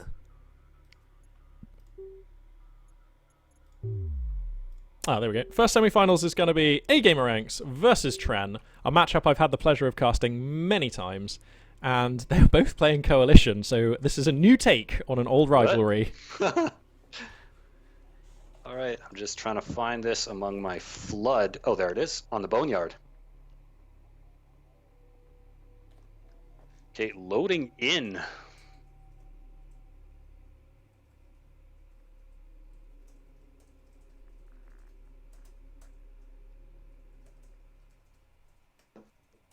Oopsie. Okay, pause. There we go. Oh, sorry guys, just demonstrating my lack of multitasking there. Always a devastating failing in an RTS player, and typing to chat but not speaking. Okay, so I'm paused at 29:54. Okie dokie. Okay, so let's go in 3, 2, 1, go. You want to do the intros? I absolutely do. So spawning on the south... Well, this is actually the north side. The map is just turned around. Spawning on the north side of the Boneyard, we have the one and only player who needs no introduction, A-Game ANX, playing as the Coalition. His opponent spawning on the south side, also playing as the Coalition in red and yellow, we have Tren, another player who really needs no introduction at this point. If you follow Deserts of Karak or the Artifact Cup, you will be familiar with both of these players. Both very, very good. Yep. Okay, so as a loose analogy, for those of you who are not that familiar with Homeworld Deserts of Karak, Tren is like, who would we say, what's like a really good like metaphor slash, you know, what is Tren like in the Homeworld Deserts of Karak scene? I don't know, he's like... Like in terms of like StarCraft 2 players, or in terms of... I don't know, just pretty much anything. I tell you what, A-Game Anx is much easier to do. A-Game Anx is like M. Bison from Street Fighter. He's the final boss. You know what I mean? Like Yeah, he's an absolute badass, and the first few times you play him, you're like, what even is that? That's cheating. Like you can't like do that shit. That's ludicrous. M. Bison, get the hell out of here. Whereas Tren the second boss. Who was the second boss in Street Fighter? I can't remember. Isn't it Sagat? Oh yeah, it was, yeah. The Muay Thai guy? The Yeah, kickboxer? that's it, the really beefy kickboxer. So he's Sagat. Okay. Got Bison versus Sagat. Brilliant. Everybody who's watching this is just like, okay, these guys have lost it. Yeah.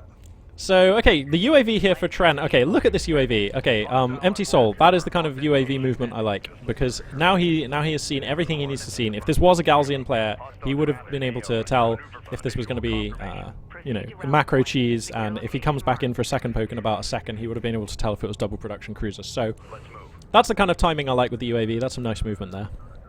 And we have another Coalition versus Coalition. That's crazy. Tren is not happy with being called Sagat, by the way, in chat. Sorry, Tren. What would you prefer? Would you prefer Vega? Like, who's your Street Fighter? Who's your Street Fighter alter ego? Yeah, let us know, Tren. Let us know. Doesn't even have to be from Street Fighter, you know, if you're more of an Optimus Prime or a Hot Rod guy, like, I don't know, like, whatever. Yeah, are you Sub-Zero, maybe? Yeah, I feel like he's like the ultimate learning machine, but I can't think of anyone, like, any protagonist who, like, that's his thing, like, the ultimate learner. I guess he's like the Borg, like, because he's constantly adapting. Power, that's your power, you learn. That's one of the best powers going, surely. That actually is, yeah, totally. Learning and adaptability. He's like the Zerg of Deserts of Karak. He adapts. The Zerg, yeah, okay, there we go. And he's playing as Saban, who are, like... No, he's Coalition, isn't he? Oh, sorry, my bad. Last time I played him, it was as Saban, and I've cast him a little bit as Saban. Anyway, looks like A-Game here going for armored assault vehicles into an early-ish support cruiser. For Tren, looks like he's going for upgraded carrier production at a quite early timing, actually. Oh, wow, that is kind of neat. Yeah, do you think this is going to be for Sandskimmer pressure? Oh, sorry, Pathfinder pressure? It could be because I can't see his. Unfortunately, I can't see his tech choices. No, neither can I. But does he have Until he starts AAVs? building them. He might just be trying to outproduce A Game in hopes. Oh, yeah, of he does have slowing him down AAVs. and weakening him. Yeah. So he does have AAVs on the field, and there's a bit of a skirmish going on, and he has the advantage in terms of AAVs. Great smoke to cover his salvages there. Nice. Very, very nice. I do like it. And now he's going to chase down A Gamer's units. This is a 3v2, pure and simple. If he can bring the fire on this this like furthest back AAV onto that wounded one, that'd be awesome. Oh, And it's nice smoke railguns from. Tren. It is railguns. Railgun out Oh, in and the that's field beautiful. already. Pops out within It is range of this beautiful. fight. And he's going to get one of these AAVs. A-Gamer, look how much, like, anyone else would have lost this AAV seconds ago. A-Gamer, it's still alive, still being ablative armor for the more healthy AAV here. Beautiful stuff. Which is insane. It's like AAV versus AAV fights are hilarious because they can Yeah. last for like half the game. Yeah, it's They true. just pummel each other with these low damage and high armor and tons of hit points. Yeah. It's so funny. But what is A-Game? A-Game's actually now sitting on 2 resource locations at full efficiency, where Tren is long hauling from his second location. Actually, look at this. Zooming out A-Game has for managed to get it to the point where he's only exchanging with one AAV. He was actually 1v1ing and had a high ground advantage. So he was like out-damaging in a 3v1. Like, what? Oh man, I didn't even notice that. I was like busy in the sensors manager looking at kind of the macro picture. There's actually a really good chance he saves this AAV as well, which I just would never have thought would have been a thing. Nope. I think he's going to save it. Yeah, he saved it. Totally What? is. He's going to bring it back to get repaired actually by the support cruiser, which is awesome. Defend that area with A-Gamer. Totally awesome. Oh my god. Oh Fighter ready for service. well. Interesting turret placement from Tren. Tren puts down a turret right in the center there. Where am I looking? Oh yeah, I see it. Okay, yeah, I like the positioning though, because that covers his run from the artifacts to the to his extraction zone. Yeah, exactly. And oh, interceptors, sorry, strike fighters out now for A-Gamer. Looks like they're going to immediately pick off a railgun. Probably going to get a couple of other armored assault vehicle chassis units here. No, he's going straight after the railguns. He knows where there's one, there's more, and he wants them. So he's going to come on up here into the north and start laying down the fire. Actually, going for the salvages? Fair enough, I guess, if there's no AA. Yeah. We've got a salvager under fire. One of our I kind of think I prefer going for the railguns here, actually. Yeah, as would I. And look at that, just a clutch split from Tren. I like it. He actually forced A-Game to waste more shots killing 2 salvagers than he needed to. Yeah, I really like it. that was nice. And was there's 2 strike armored fighters. assaults here for Tren, by the way, chewing into the salvagers in the bottom right. I've only just noticed that. Oh yeah, those were the guys who overran. Yep, and they actually forced A-Game to use a couple of his strike fighters to come back and defend against that, so that was pretty nice. That is nice. 2 more railguns, though, in mid here. Probably going to get picked off by strike fighters. I'm not sure what they're doing. They appear to be idle right now. Tren needs kind of a plan for them. Yeah, and now that we have strike fighters just running amok through the field, that's going to force Tren to make an answer to that, right? And so it's probably going to have to be missile batteries, which is a really expensive tech path. Yeah, really expensive. But I mean, he's got to do it. There's no pathfinders, and he doesn't even have the enough support cruisers for that anti-air to be worthwhile. And he is hemorrhaging units. If we go to the units lost tab, that will tell the story. So 8 for Tren, and about a factor of 5 in terms of resources. In fact, slightly more than that. So undoubtedly, Yeah, A-Game you're right. taking some great trades here, if you can I call mean, them Tren that. doesn't have any more units left now. No. And he's basically just set up his second mining location, so he is keeping pace in terms of economy as of now, but he is like woefully underprepared for all of these strike fighters, and he just doesn't have an answer to them currently. Yeah, and He's going for A-Gamer... assault cruisers, actually. Yeah. Tren is going for assault cruisers, which is crazy. No, that's A-Gamer who's going for assault cruisers. Oh, pardon me, yeah. Yeah, Sorry. so... Yeah, unfortunately, okay, so Tren looks like he's just gotten out missile battery tech, and last I checked, missile battery is not so hot against assault cruisers. So we'll have to see what happens now. I mean, he has no way of knowing that that A-Game is getting assault cruisers. No, he doesn't, but I mean, this is just like, this is going to be the setup here for the next phase of play, is going to be missile batteries against assault cruisers, so, you know, I mean, he has railgun tech, he's not helpless here, but it's going to be rough. And again, that's really a consistent theme throughout RTS games. If you can be the one to dictate the terms of the engagements and to dictate the terms of the game in general, then you're going to force your opponent to react to everything you do, and that's the position you want to be in. Yeah. Absolutely. You know? And And let's- he's just forced Tren to get missile ships onto the field and then went directly into assault cruisers, which is just ridiculous. Yeah, like this is another reason I kind of like playing as Galzian a little bit more. Like, sure, your strike craft don't have anti-air, but I feel like the Pathfinder's anti-air is kind of negligible anyway, and I'd much rather have that anti-air on my production cruisers, which is actually quite potent and like will see you through to Yeah. the mid game. Like, it's okay. agree. I agree. That is definitely an advantage in Galcian and Kenneth factions for sure. It always shocks me actually how good the anti-air is on production cruisers. These LAVs here are going to catch a base runner exposed here, and oh, the smoke from a gamer! God damn, his units just don't die. I know. I wonder if this Oh. is that same immortal AAV that came all the way back and got repaired. Oh, I hope it is. Pushing out by himself. I against hope all it these is. Sandskillers. And oh, hang on. Okay, no, sorry, my bad. I thought for a second that Tran had built some air units of his own, but it's just a gamer's own strike fighters coming back. So let's see, 1-all in the artifact count so far. Tren trying to marshal another one out here, but there's some strike fighters and some pathfinders headed up there, so it probably will go down.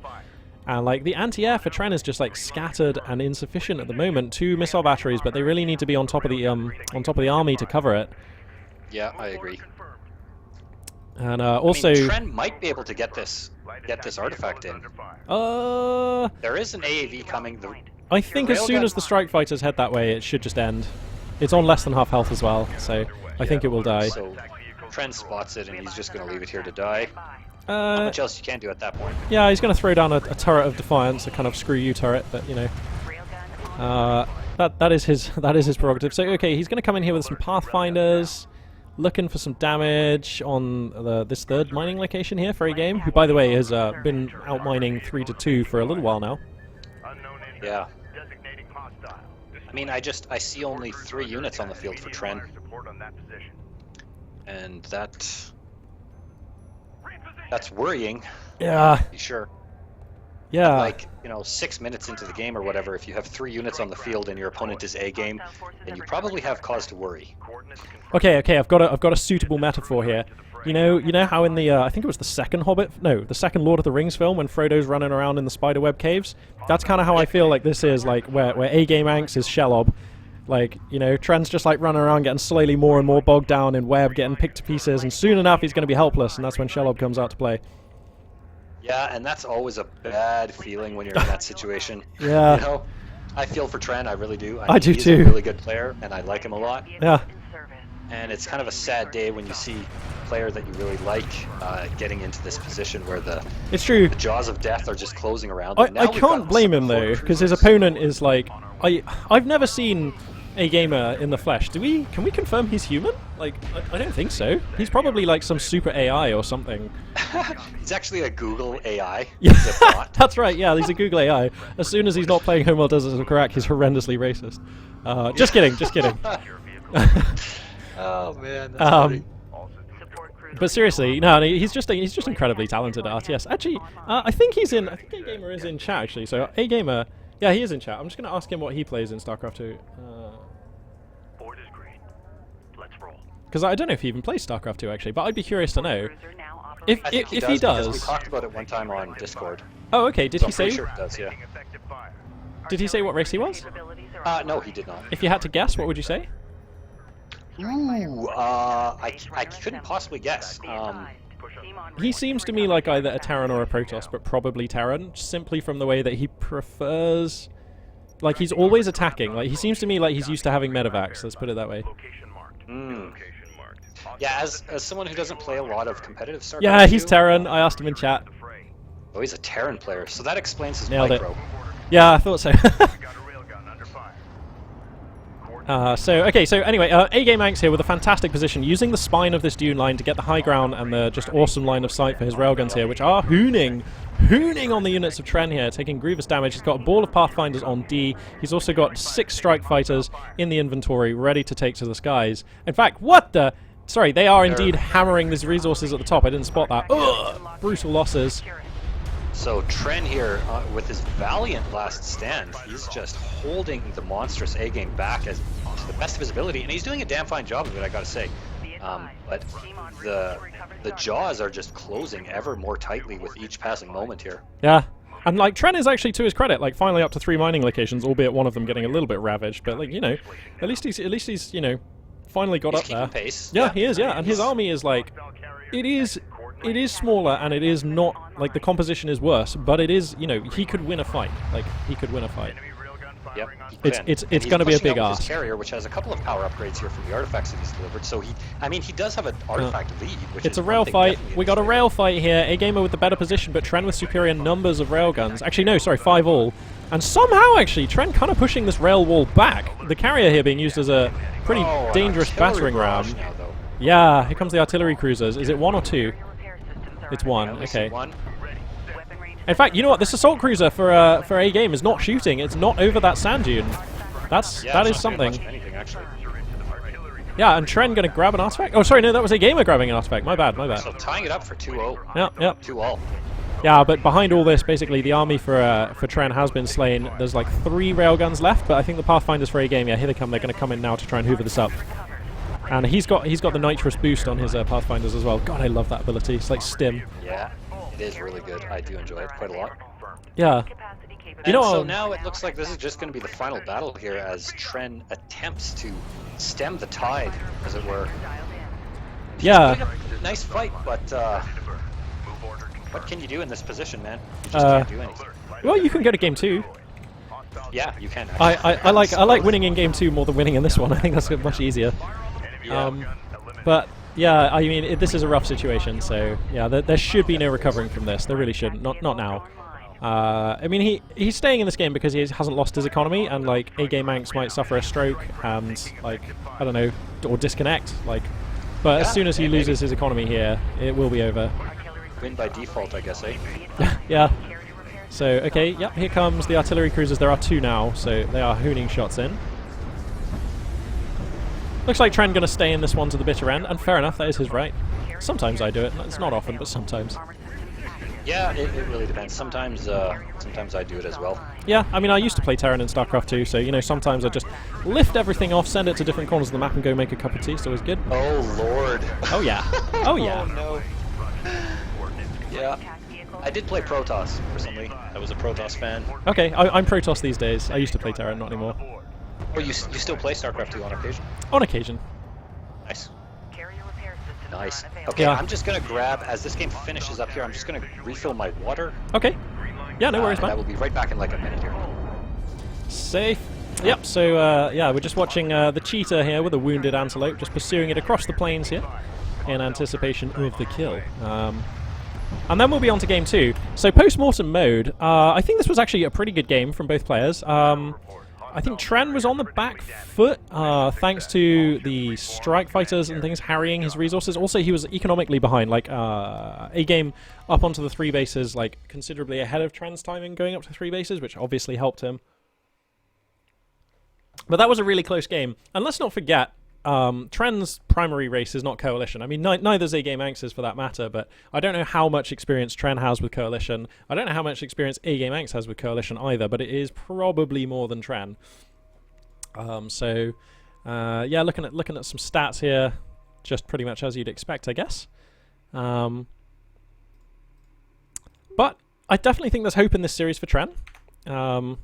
He is, as we pointed out before, a learning machine. And I know for a fact, having spoken to him on a few times, like one of his objectives is definitely to beat A-Game Manx one of these days in a proper series like this, in an Artifact Cup. And he gets closer almost every time. And I don't know whether to count this as one of those times or not, because he's playing off race. But, you know, he's definitely, every time, puts up a better show than the previous one. So, looks like looks like map 2 is going to be on the... Oops, hang on. Looks like map 2 is going to be on Torrin Crater. So I'm just going to wait for Dreamlands to return, and then we're going to load on into that one. But in the meantime, thank you very much for tuning in, everybody, all 21 of you out there, which, to be honest, is way more than I thought. Me and Dreamlands only thought of setting up this this co-cast a couple of days ago, and we didn't really like publicize it very much at all. So I kind of thought that we'd have like 2 viewers or whatever, and that would just be fine, and I'd upload the videos to YouTube. Welcome back, man. Hey, thanks, man. But yeah, I'm kind of amazed. Yeah, 21 views is absolutely awesome. I was just saying thanks to everyone for tuning in. It's I thought we'd have like nobody watching live, but this is awesome.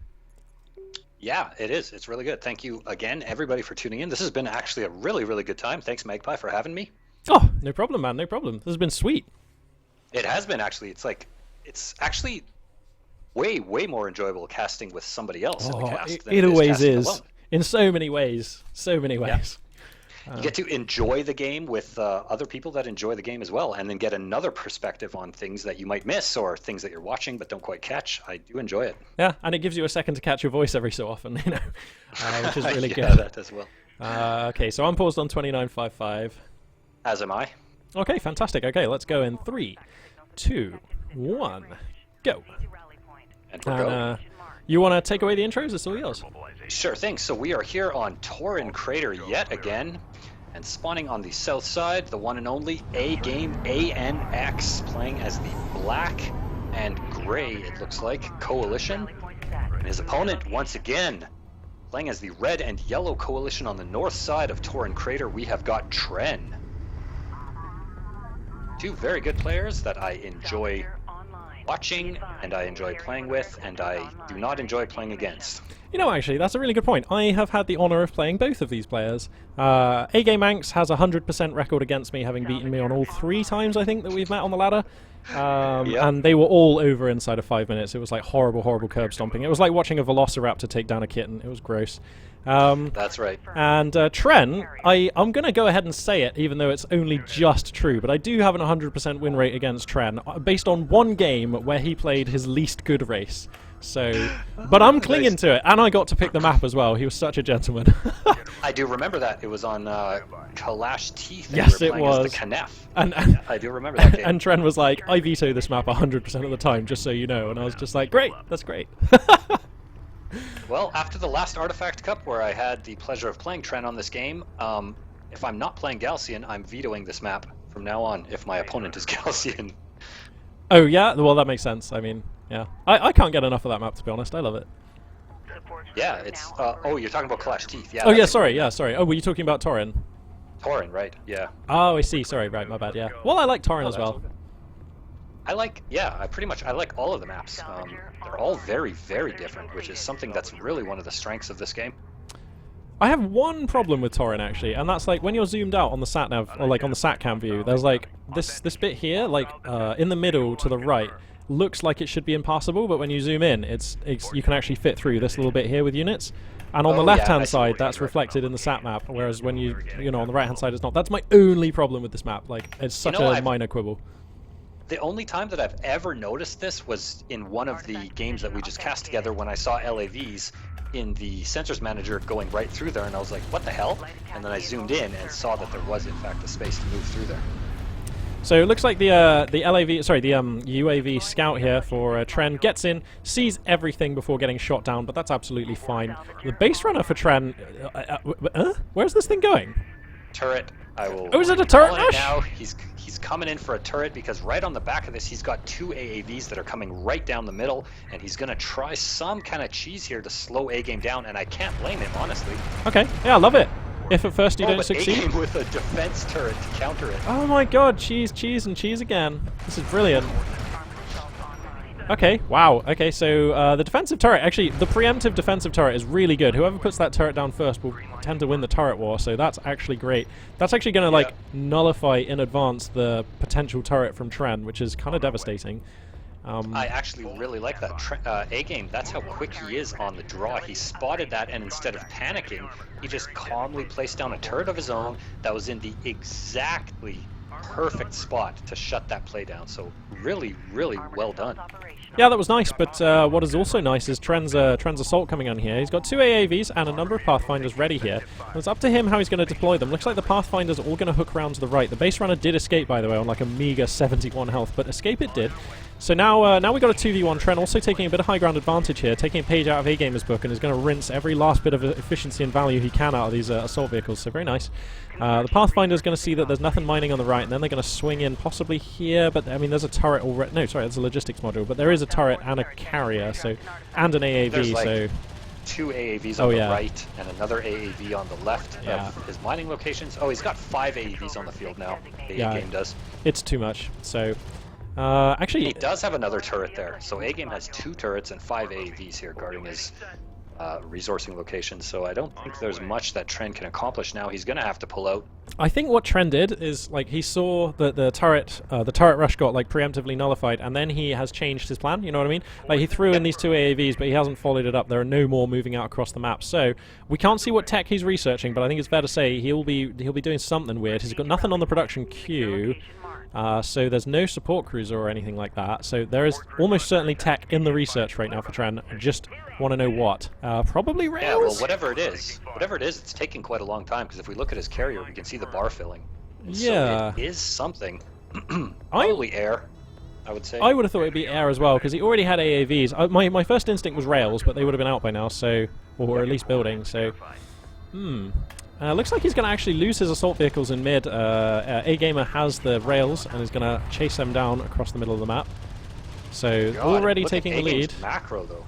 Yeah, I He's know. just pumping out so many units now. What I like about A-Game is he never compromises. Like, he can be kicking ass on the map with, like, a reasonable force. Like, his army right now is way bigger than Tren's, but he just doesn't stop macroing. Like, he's one of these players who actually has the builds where you can do both. And, like, to begin with, you're like... Yep. Or at least I'm like, as a new player, I'm always like, that's impossible, I don't have that much money, how can he do both? But after a while, you get the timings down and you figure out how it can be done, and it's a bit of a revelation, and he is so polished, so it's nice to see. Yep. I agree, man. So we do have a second support cruiser out on the field for A-Game now, so he's looking to set up a dominant 3-location economy. I hesitate to call them bases, but that's essentially what it is, a 3-base economy. And he's pushing out with a significant force through mid. It looks like he's going to flank around the left side of the map and poke in here. Oh, okay. Tren is still on 2 bases, though. Yeah, so Trent just saying, in chat, you can zoom in on the Coalition carrier and see the red and yellow hangar structures on the deck. So that means he's got air units? Is that right? Oh, yeah. Is that what that one is? Hey, Trent, if you're listening, is air the long, thin one on the left side of the carrier? If you're looking from the front, there's like a long, thin one, and then on the back right side. No, the long, thin one A-Game has as well. I think it's the one, like, it's the central, most central of the 2 short, fat ones. No? Oh, I don't know, actually. I don't know either, to tell you the truth. Okay. The long bar is rail tech. The smaller batch of structures indicates AAV. Air tech is the markings on the landing pads. Oh, I see. Okay. Awesome. I love the way... Okay, so whilst this has all been going on, a big fight has been occurring. Sorry, everyone. We should really pay some attention to that. Let's switch the production tab here so that's not taking up loads of space. So, looks like A-Gamer here pressuring down the left with AAVs and rails. He's got a UAV on the scouts here as well. Getting some value out of this assault. But no body blows, no economical damage done yet, I think? No, he has not. He's forced 3 salvagers back, which are just now idling beside the carrier, but I don't think he was able to kill any just yet, because I don't think... Have you seen the units lost tab? That units lost tab tells a gruesome story. It's just so efficient, A-Gamer is, you know? Oh, what? 7 units? Yeah. I guess we missed that while we were ogling the carrier. But for none. Like, this has been flawless so far. I mean, well, he's lost a UAV, technically, so far. And now he's going for assault cruisers. Oh, so he's one of the only players who seems to put, like, so much faith in assault cruisers, but he makes them work. Like, absolutely, they seem valuable every time he builds them. So I like it. Well, yeah, and I mean, something that I honestly never used to build assault cruisers very much, but I've realized how invaluable they are in the mid to late game now to combat strike craft. Because AAVs don't do it that well. I mean, they're more of a defensive unit. But if you want to actually cause some significant damage, assault cruisers are definitely your better choice. And they're also the segue into artillery cruisers, which gives them extra value in their research. Sure. Yeah, absolutely. And there's something to be said for a cruiser class chassis, which is really all round, you know, because I mean, there's no target that the assault cruiser isn't at least effective against. And I also love that indirect barrage that can be like backbreaking occasionally. So. It's a cool unit. And the anti-air and the heal. It's just a really, really good Oh yeah, unit of course for it has the ridiculous heal, doesn't it? Oh my god. Yeah. So base runner there gets taken out for Trent, so he's not going to be able to grab that artifact. I think there was an artifact in it.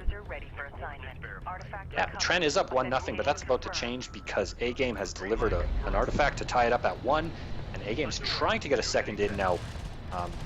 Trent does have a fair number of Pathfinders here, and they have spotted the play, and they're trying to take this down. It's going to be close, but I just don't think he can do it with these Well, AAVs here. Yeah, and he's kind of focusing the AAVs as well, not the base runner. Oh, okay, but yeah, he's got you're a right, ton yes. of rails coming in from the north, actually, so that changes everything. Enough rails, actually, to win a rail war, which he's beginning to take here. Oh my god, a gamer, though! His units just really don't nice. die! Okay, no, finally they do.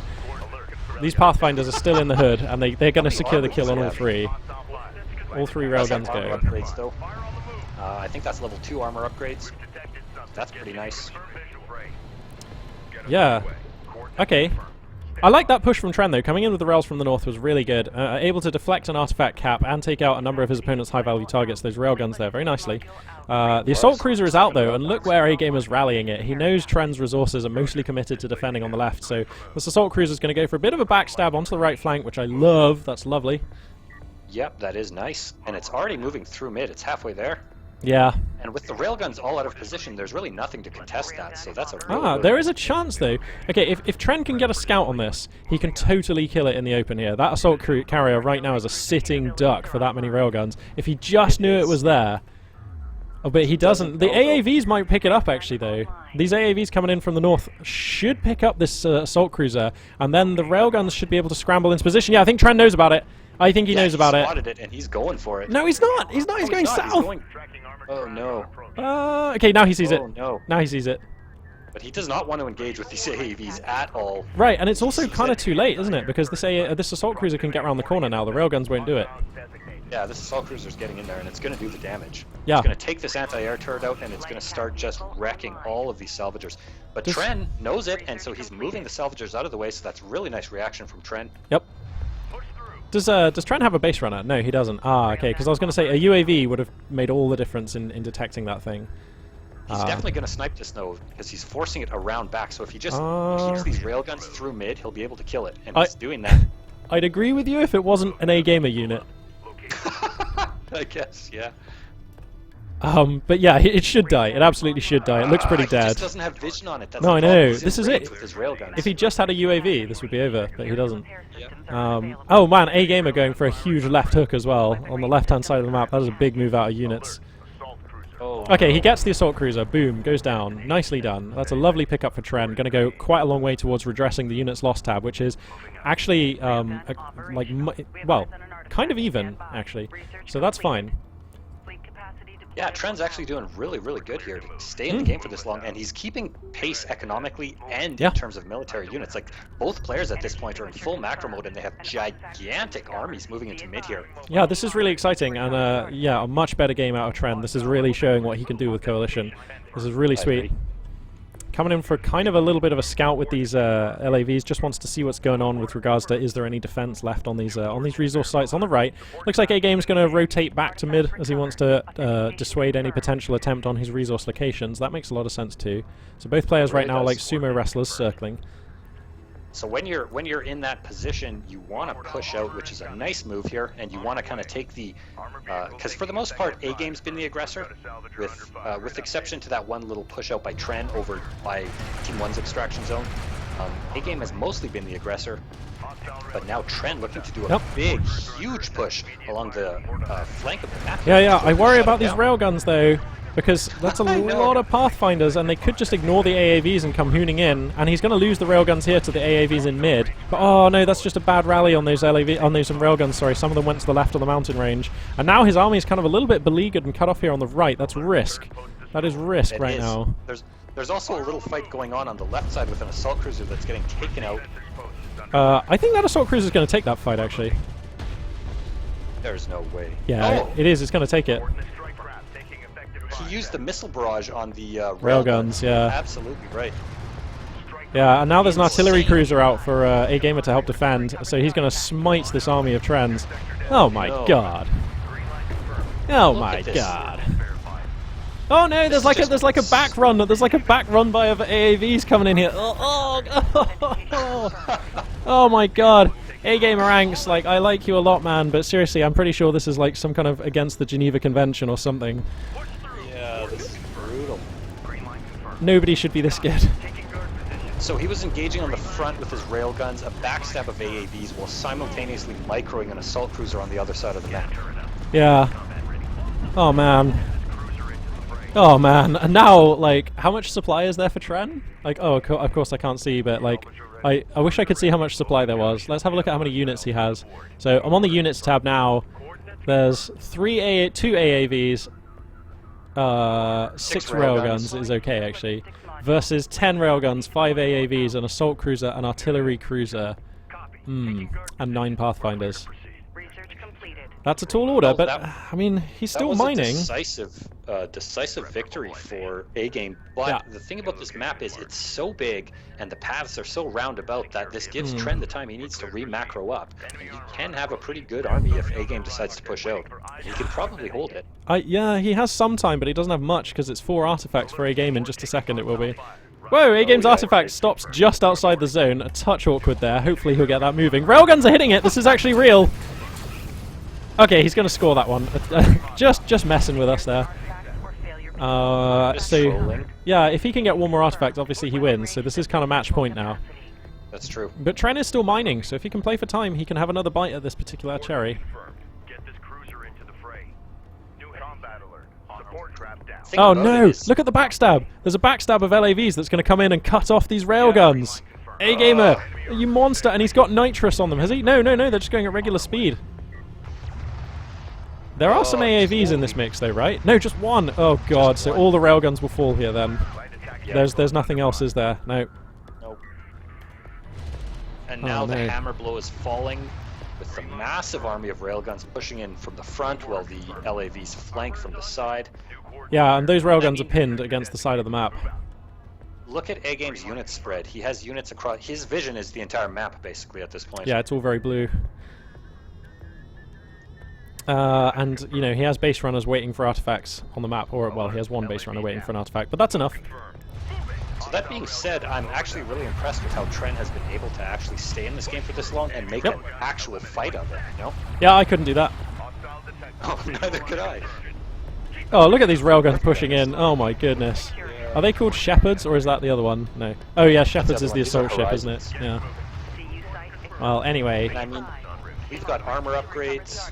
We have veterancy now starting to happen on these railguns, so this is going to be a huge problem. I don't know what Tren can actually do about this massive hammer blow of railguns coming down on the left side of the map here. He can float his buildings and go make a cup of tea. Yeah, I guess. Oh no, wait, different game. Damn. But I think we're at that stage now. Yeah, we definitely are. Actually, wait, he's got 2 BCs. What? Okay, Tren has 2 BCs that he's not been using. What? I'm so... Where? Like near his base? Oh, right in the middle there. Yeah. Secure location marked. He's hiding them. What are these BCs doing?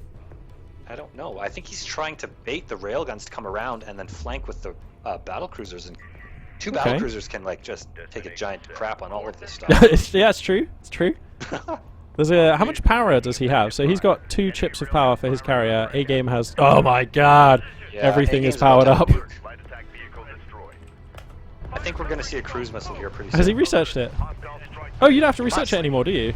No, you don't. You can Oh, get it at level God. 5, and he's getting level 6, so he has the cruise missile. Oh, okay. Youch. Oh, I think just put the cruise missile on that middle support cruiser. That would look Yep. quite nice. That's exactly what I was thinking just now. Oh dear. Okay, the strike craft are doing well though for Tren. Yeah, I was just going to say a nice launch of a few strike craft. from Okay, Tren, there's the and cruise that's just- missile. Oh, This is the first cruise missile I've ever cast in an actual game. Oh!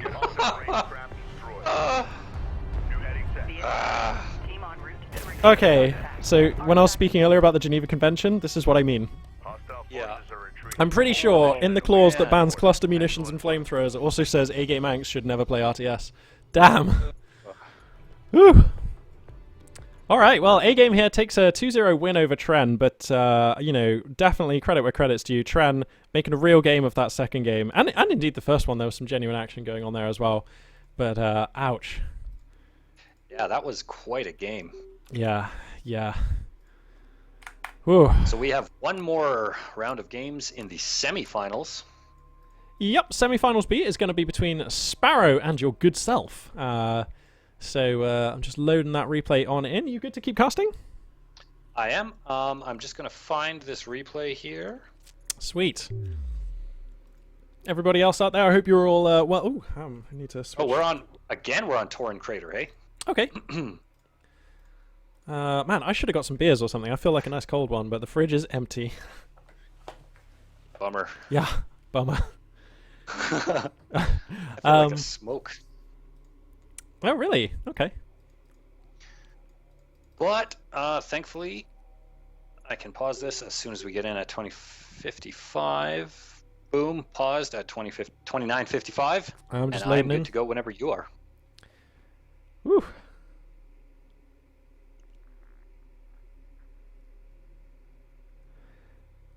Just just loading in now. Come on. Come on. I haven't fed the hamsters recently, you know, they're all spinning away down there. Okay, here we go. 29:55. Okay, you ready to go? Yep. Cool. 3, 2, 1, go. We are go. Yes indeed, ladies and gentlemen, spawning in the south, playing as the black and white Galzian forces with a pretty intimidating record to his name, hailing from Korea, it is Sferro. And your final semi-finalist, spawning in the north, playing as the grey Saban forces, and co-casting this game, it is Ragnarok, also known as Dreamlands. Hello, everybody. Yes, indeed. So this I have is the unenviable task of trying to face the mighty Sparrow yes. on a map that definitely favors his playstyle, no doubt. Yeah, it really does actually. Sparrow, a real sandskimmer man, and this a real sandskimmer map. So Oh, it is. yeah, that's a real thing. So let's see. Oh, yep, he's going to do it. So the production cruiser is on the queue, and I've got like good money here that says this is not for railguns, this is not for assault ships, this is going to be sandskimmers. Well, that would be a bet that you would probably be pretty safe to take. Yeah. Yeah, but not against you, because you know what happens. But anyway, we'll see. Yeah, we'll I do. see. Actually, I remember this quite well. I remember this game very, very well. Ready for operations. Okay. It's a pretty good one, I'm going to say. Okay, so we've got Sandskimmer Fab on the queue, and of course we can't actually see what Ragnarok here is researching, but we'll find out, or he may remember. Carrier systems operations. Well, it's LAVs because I've got Oh, well, it has to, several yeah, of them that's on true. the field. Yep. It's going to be LAVs because, as is typical, I'm fighting a player who is known to do the double production cruiser build, so I need to get 4 or 5 LAVs out on the field, and I need to scout this because if you're to defend this build, you need to see it as soon as is humanly possible. So I'm moving out, and I'm going to spot it shortly here. Yeah, young Saban Coalition players, in fact, young any players, do take note. Wise words here from Dreamlands. Yeah, you got to see this. That's the only chance you have of holding a build like this is noticing it and then responding correctly. Yep. So, do you continue to commit to LAVs, or are you researching AAVs? Looks like you're doing AAVs, I think. I'm going to commit to LAVs for the time being and then transition into railguns and AAVs. Okay. So unfortunately, this is an engagement I don't want to take, and I have a bad rally point here. I'm kind of just feeding some of my LAVs needlessly into the grinder there. You were, but actually your focus fire was good, actually. You were trading pretty well there, I think. I mean, I know trading won't win this war, which is why it was still a bad fight for you, but I mean, at least given as good as you're getting there, that was nice. Oh no, two of the LAVs here just kind of taking a bad rally around the side of this mountain. That's going to cost both of them their lives, I would have thought. Yeah. Oh, that's rough. It really is, that's fortunately. rough. And this is going to be where... Oh my god! Oh my god! I'm so bad at this overlay. I've done it again. Oh no! I know, that's like most of this game. I'm so sorry, guys. I am so sorry. Engaging the enemy. Defense alert. Cruiser under fire. Well, don't worry. You missed a few sandskimmers getting blown up, but you're here for the main battle, which is just about to happen. So sorry, everyone. Oh my god. You know what? I'm going to stop using that overlay. I'm just going to stop. Yeah, now this is going to be a really, really tight battle because what you need to do here is fight under the cover of your armed logistics modules and use your LAV's range advantage over the sandskimmers in order to leverage this combat in your favor, because that's the only chance you have of being able to hold against something like this. Yeah. Now I've opted to go for railguns, trusting in the fact that I can use my LAVs and ALMs, hold his sandskimmers at bay, and hoping that I can get a couple of railguns to start poking shots at his production cruisers, and hopefully force him off that way. That's really smart. I like that. Anything that threatens those production cruisers is awesome, because if you destroy those, that is basically game. Exactly. And now, I mean, it's questionable whether that's a better choice than AAVs, and I don't know the answer to that, but that's what I'm trying to do here. Interesting. Currently, it's working so far. Yeah, after this game, actually, I have a couple of questions about the Saban railgun and its applications, because I don't fully understand how it's any better than a regular railgun, but we'll talk about that in a second, because we've got a lot of action going on here. Nice positioning here on these LAVs, good high ground advantage. Going to be forcing Sferro to think twice, despite having a numerical advantage here, and he's kind of getting pushed back by these railguns, so the plans so far coming together. So far, it's working. Yeah. So that's kind of how you got to do this. I intended to make a video just about how to scout and how to hold this build, which is probably something that I will do in the future as well, because it's pretty damn terrifying. It's so intimidating. You're absolutely right. Yeah, and that's part of the strength of this build, is it puts you in that defensive kind of mood. Now I'm about to make a big mistake here. Unfortunately, I'm sending a backstab, which is generally not a mistake, but when your opponent, as Sferro does, has such an overwhelming number of sand skimmers, you can't afford to split off a group like this, what I'm doing. Well, this was something I mentioned with that game with Empty Soul earlier. I was like, now, I would like it if he could have split off six LAVs, but I think he would have died if he did so I can see why he's not doing so. And now we can see those LAVs would have been really handy on the defense here. Really, really handy. Like, this is actually a critical mistake on my part. I wanted to try and slow Sferro down and get a little bit of economic damage in, but without AAVs on the field, you really can't do that. Now, if I would have had AAVs, it would have been okay, yeah, but I just don't, so it's unfortunately a mistake there. That's right, because with AAVs, it's very much a case of do you have them or do you not? It's not like how many of them, whereas with LAVs, it's very much all about the numbers. Yeah, Sferro coming on in here, and I think Sferro also has a slight advantage as he takes down one of your railguns here. Has a slight advantage in that he just had like a top-level practice match, if you like, against Empty Soul. Like, basically this exact scenario. So Sparrow's just had like a top-level tune-up in this exact kind of operation, which is a good advantage. And he has definitely learned from that. Like, look at this railgun positioning. He can just sit back here, and I can't push into this with anything because his skimmers are like right on top of me. And in fact, in this situation, you can't even build units because as soon as they pop out of your carrier, they're done for. Yeah, right, absolutely. And well, it's no secret. I mean, a strike fighter's going to come out here straight into the awaiting guns of the production cruisers. One of the most brutal things about these early rushes from Galzian, you'd think if you could get out an air unit, you'd be okay, but absolutely not. And more often than not, that air unit would die on the runway almost because these production cruisers are right on top of your carrier. Yeah, exactly. And at this point, it's totally game. So another example of where one crucial mistake can actually cost you the game. You know. I mean, if I would have kept pace with the LAV production, or in fact transitioned into AAVs, I could have probably stood a good chance of holding this off. But just that one crucial mistake, and boom, down the carrier goes. A valiant attempt, and you know, at least I think that's an accurate analysis. I think you've identified your error. It's funny how, like, at the highest levels of play, it's the smallest things that make the biggest difference. That's exactly right. So we are going to go into Game 2. And I am not going to mess with the overlay because it has now been scientifically proven that I can't handle overlays. Okay, just give me a moment here to find this replay. Sweet. I know that it's on the shallows, so that should narrow it down. Just having a look at chat. Man, we've got all of the people whose opinions and like knowledge of Homeworld Deserts of Caraco I respect the most are in chat right now, and there's some really interesting stuff going down. It's just, nice. Yeah, it's just a lot of knowledge. Like, I'm learning a lot. People are like, there's just really cool stuff going down. So, okay, anyway, Game 2 between these two titans, making them both look normal-sized, is going to be on the shallows, which I'm just now loading into.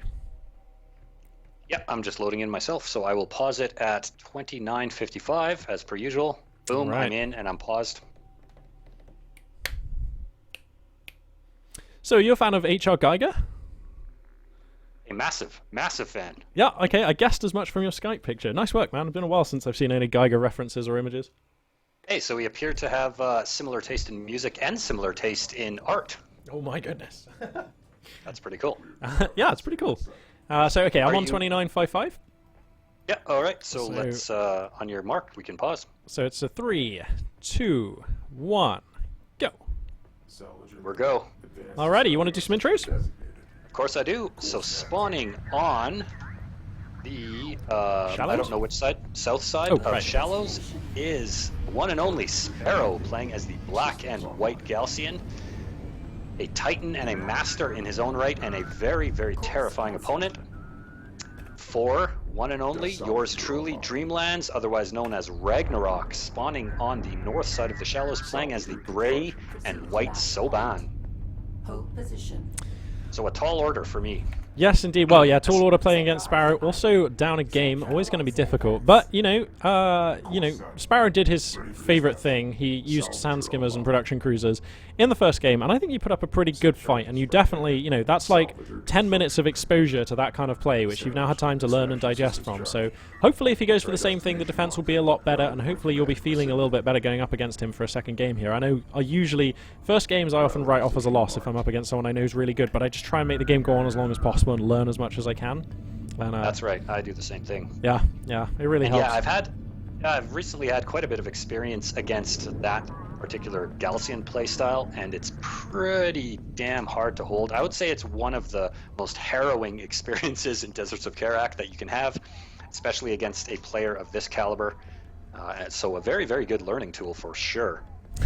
But That's so funny. Sferro is going for production cruiser refinery mode, so we're seeing pretty much a similar thing as we saw in his matches versus Empty Soul. He's up a game, he's very confident, and so he's going to go for an economic focused playstyle in this match. Yeah, it's funny how you'd say that that's one of the most harrowing experiences, because I actually, like, controversially perhaps, I actually really enjoy those games where it's like turbo grindy right from the first minutes, where both of you are just producing units and throwing them straight into a fight and using like tech 0 units to just kind of try and muscle your way out, because they're really satisfying. When you win, you won simply because of your control and decision making with the units you had. There was no tech, no macro, screw all that. Let's just get down and see who's best at the tiny operations. In a way, I kind of really like that.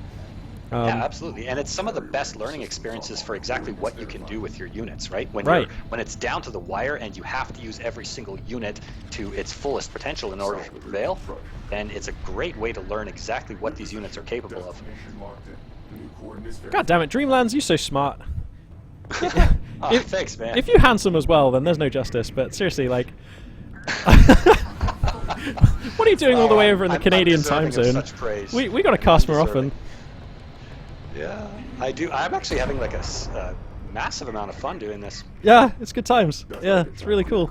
Anyway, let's see. So sorry, I haven't been focusing on this at all. So it looks like you're coming in here with a ton of LAV-based aggression. Actually, way before the 2 production cruisers are ready. We're getting a little bit ahead of yourself, perhaps stepping into the arc of fire from the carrier there. Yep, going to give that some respect. Yep. And are you going to continue? No, you're not going to continue. That's good. No, but I want to see what he has, and I want to stop him from mining.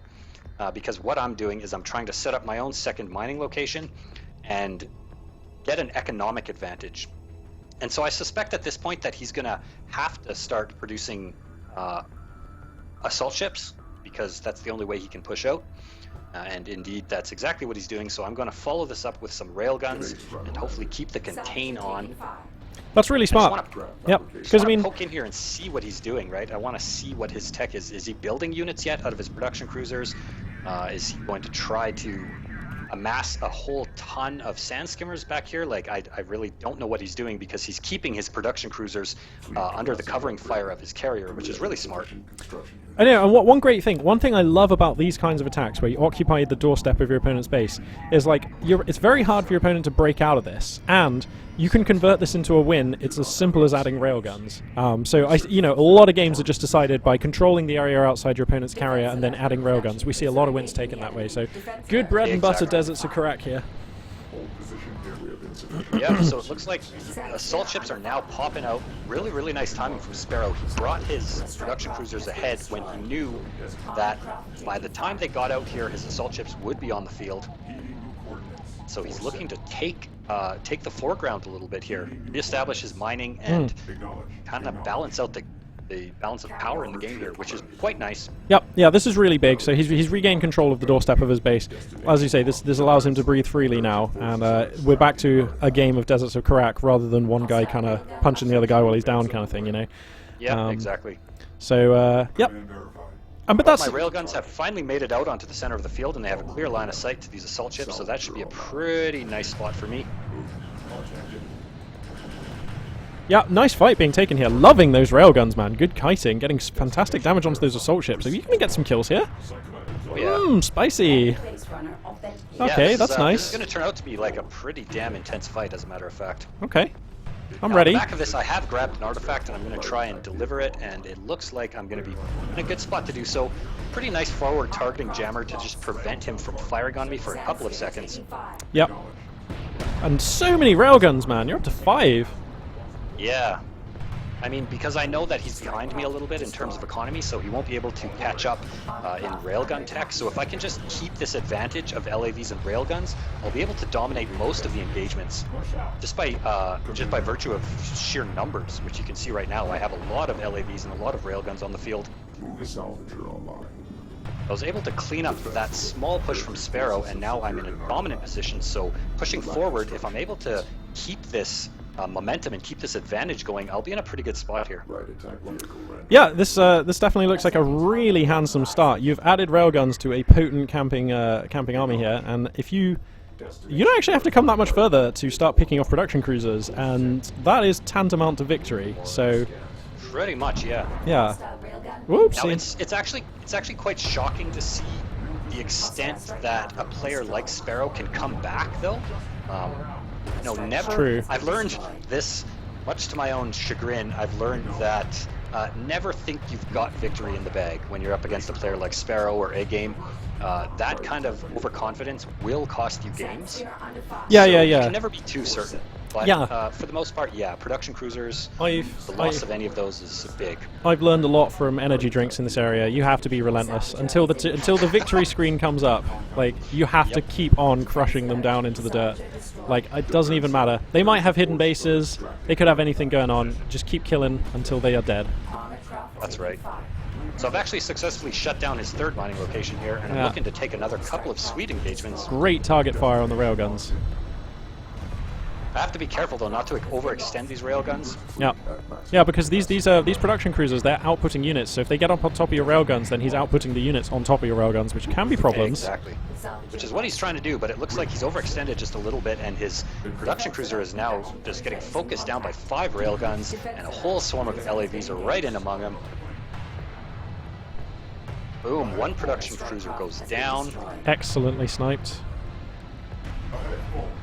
This is over. I mean, this is a sweet game. This is just over. Without this production cruiser, there is now no military production for Sparrow. So that is a problem. Yeah, and so at this point, there's pretty much nothing he can do. I mean, boom, he knows it. He's GG'd out. Wow! Congratulations, Dreamlands. That's nicely. Thanks, man. I Yeah. was playing rather furiously that game. I can was tell. I trying mean, to dude, stay you took a into game it. off of Sparrow. I doff my hat to you, good sir. Thank you very, very much. I do appreciate that praise. Wow. So wow, we got a game 3 here. Epic. We do have a game 3. And it's gonna be on Firebase Krill. Yes, it is. All right, let me just find this. There it is. This game is another really, really good one. Very hard fought. It's hard to go up against a player like Sferro and not be nervous. You know, Absolutely. frankly. It's like the name is intimidating. It is. Okay, I'm on 29.55. I just loaded in.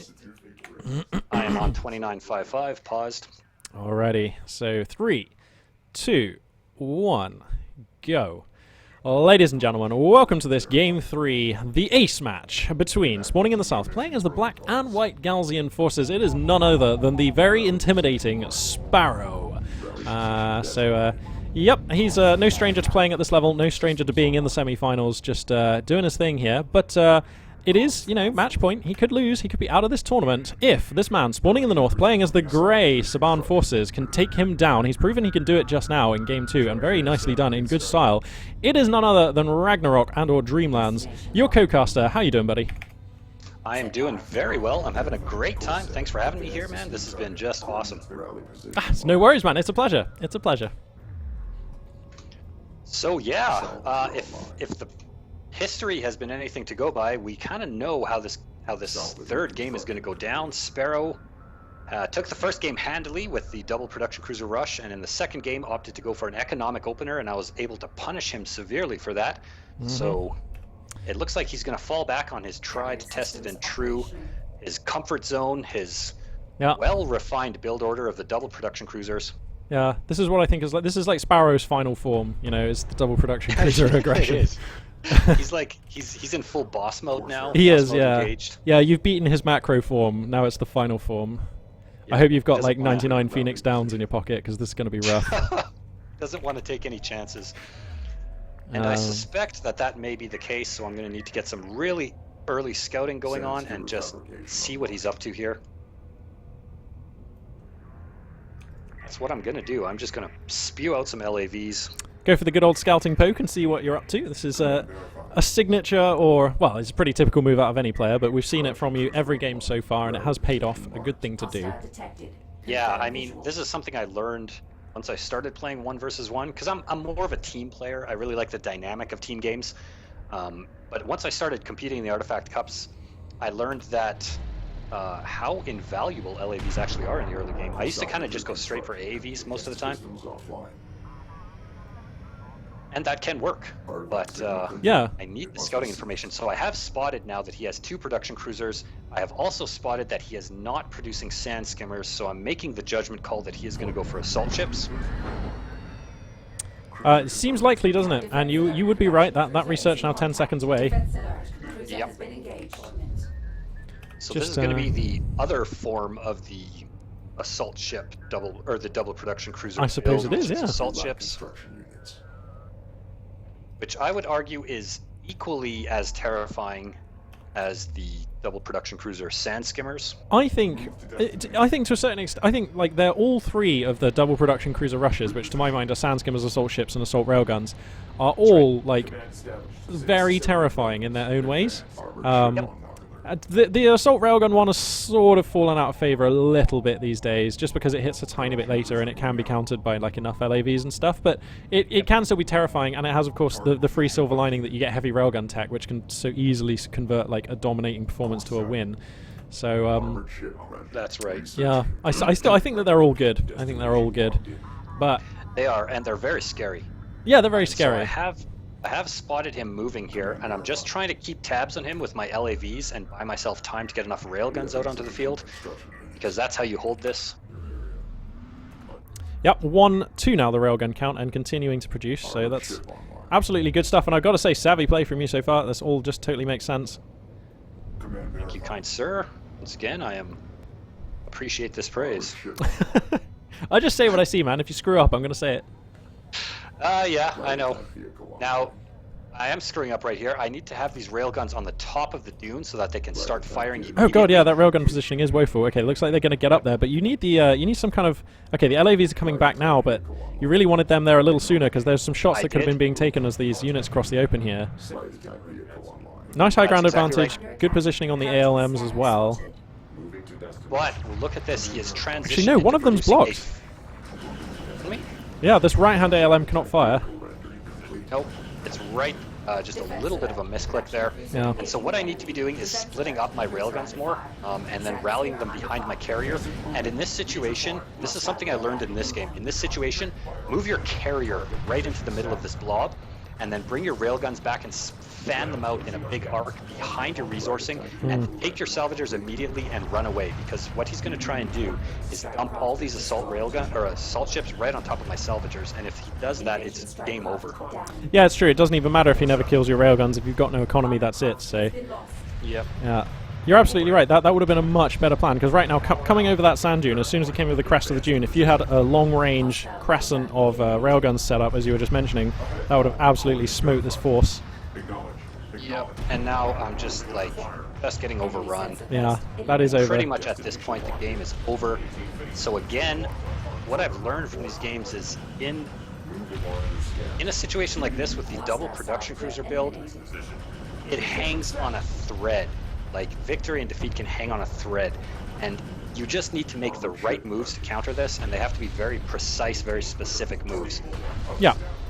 Yeah, it's no different to holding some of the particularly aggressive pokes in StarCraft or any other RTS. Like, once you know, and like, with repetition, you get very good at holding these things, but, you know, there's always a hard learning curve where you got to take your knocks. And that's exactly what we've witnessed here. Just these learning curves and this critical game experience. But these 2 games that I've had against Sferro, I find to be invaluable in terms of information that they've given me, and have allowed me to kind of progress as a player. And that's really what this is all about. Yep. Yes, indeed. So it looks like our final finalist here is going to be Sparrow, which means our finals is going to be A Game versus Sparrow, is it not? It is going to be A Game versus Sferro. Fantastic. And that is going to be a ridiculously cool matchup. It really is. This A Game versus Sparrow is always a pleasure to watch. Like, it's those 2 guys for me have like the best games I've ever seen. They exemplify the highest level of this game, according to me. It's just personal opinion, but I just can never get enough of casting them. I absolutely agree. Do you want to just take a 5-minute break? Yeah, I totally do. Okay, cool. And so I would be remiss to not continue casting through this excellent series. So let's do 5 minutes, and then I'll be back for sure. All right. Oops. Fantastic. Okay, guys. Well, we're going to step away for 5 minutes. We'll be right back after another sweet track. Do stay tuned, and thank you very much for being here with us this evening. Catch you in a bit.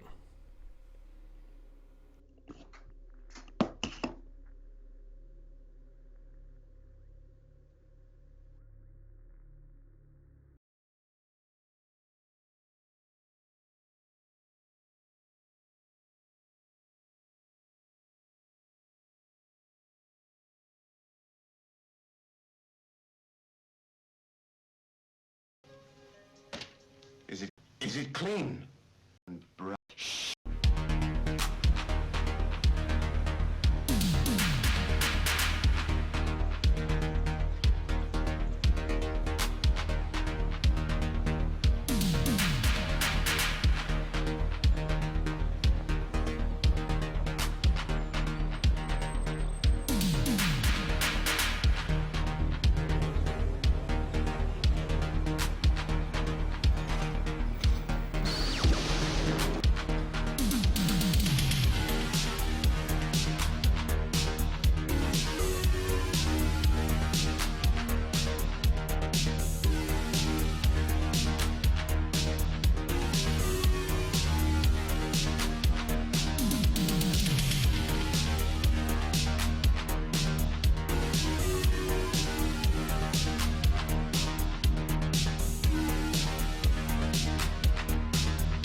Ladies and gentlemen, boys and girls, a very warm welcome back to the stream. We're just getting ready here for the grand finals of Artifact Cup number 10, which will be between two fantastically talented, powerful, and notorious players who we'll go ahead and introduce as soon as we load into the first map. I am joined here by Dreamlands. How are you doing, buddy?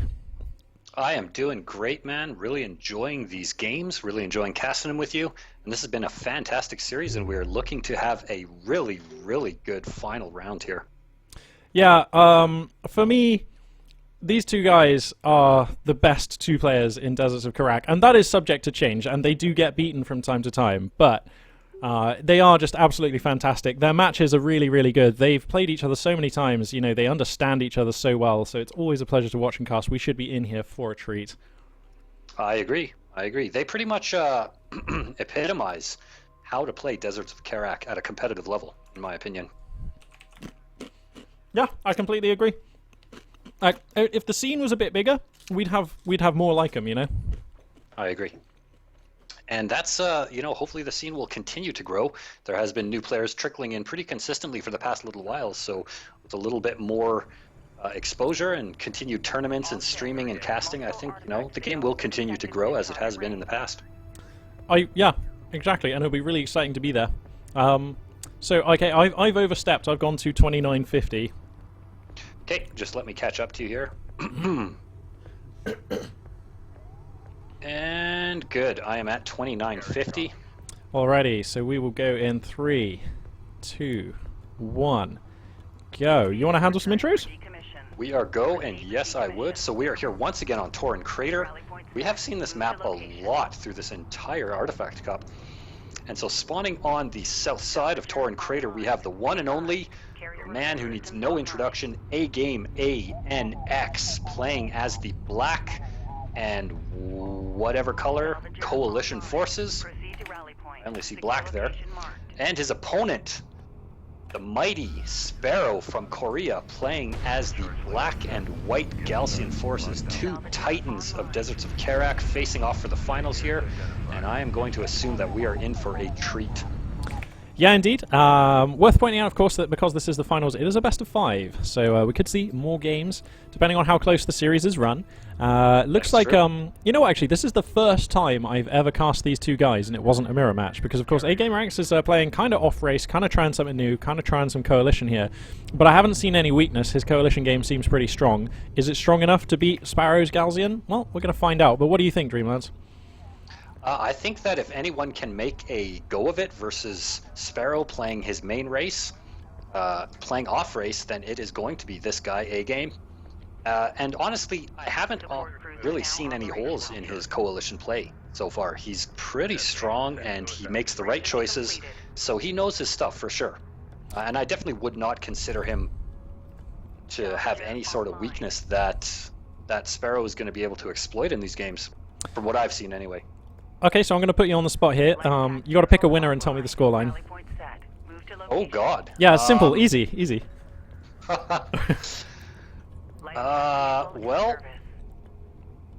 I have never. I mean, Sferro did beat A-Game in that match of 7. He did, but it was close, and he only took one of the games because A-Gamer made a mistake. Yeah. Like a pretty obvious one, so... I hate to choose because I don't have a favorite, and I don't really think that either of these players has a distinct advantage, especially because A-Game playing coalition. So I'm just going to go ahead and bet that A-Game is going to take this. I could be wrong. I don't know. But what do you think? 3-2, 3-1, 3-0? I think 2-1. 3-1. Pardon me. 3-1. Okay. Yep. Cool. Okay. Yeah, that makes sense. Okay. I'm going to go ahead and say I think Sparrow takes this 3-2. Cool. But only because he's playing on his most experienced race. Like, that's the only deciding factor.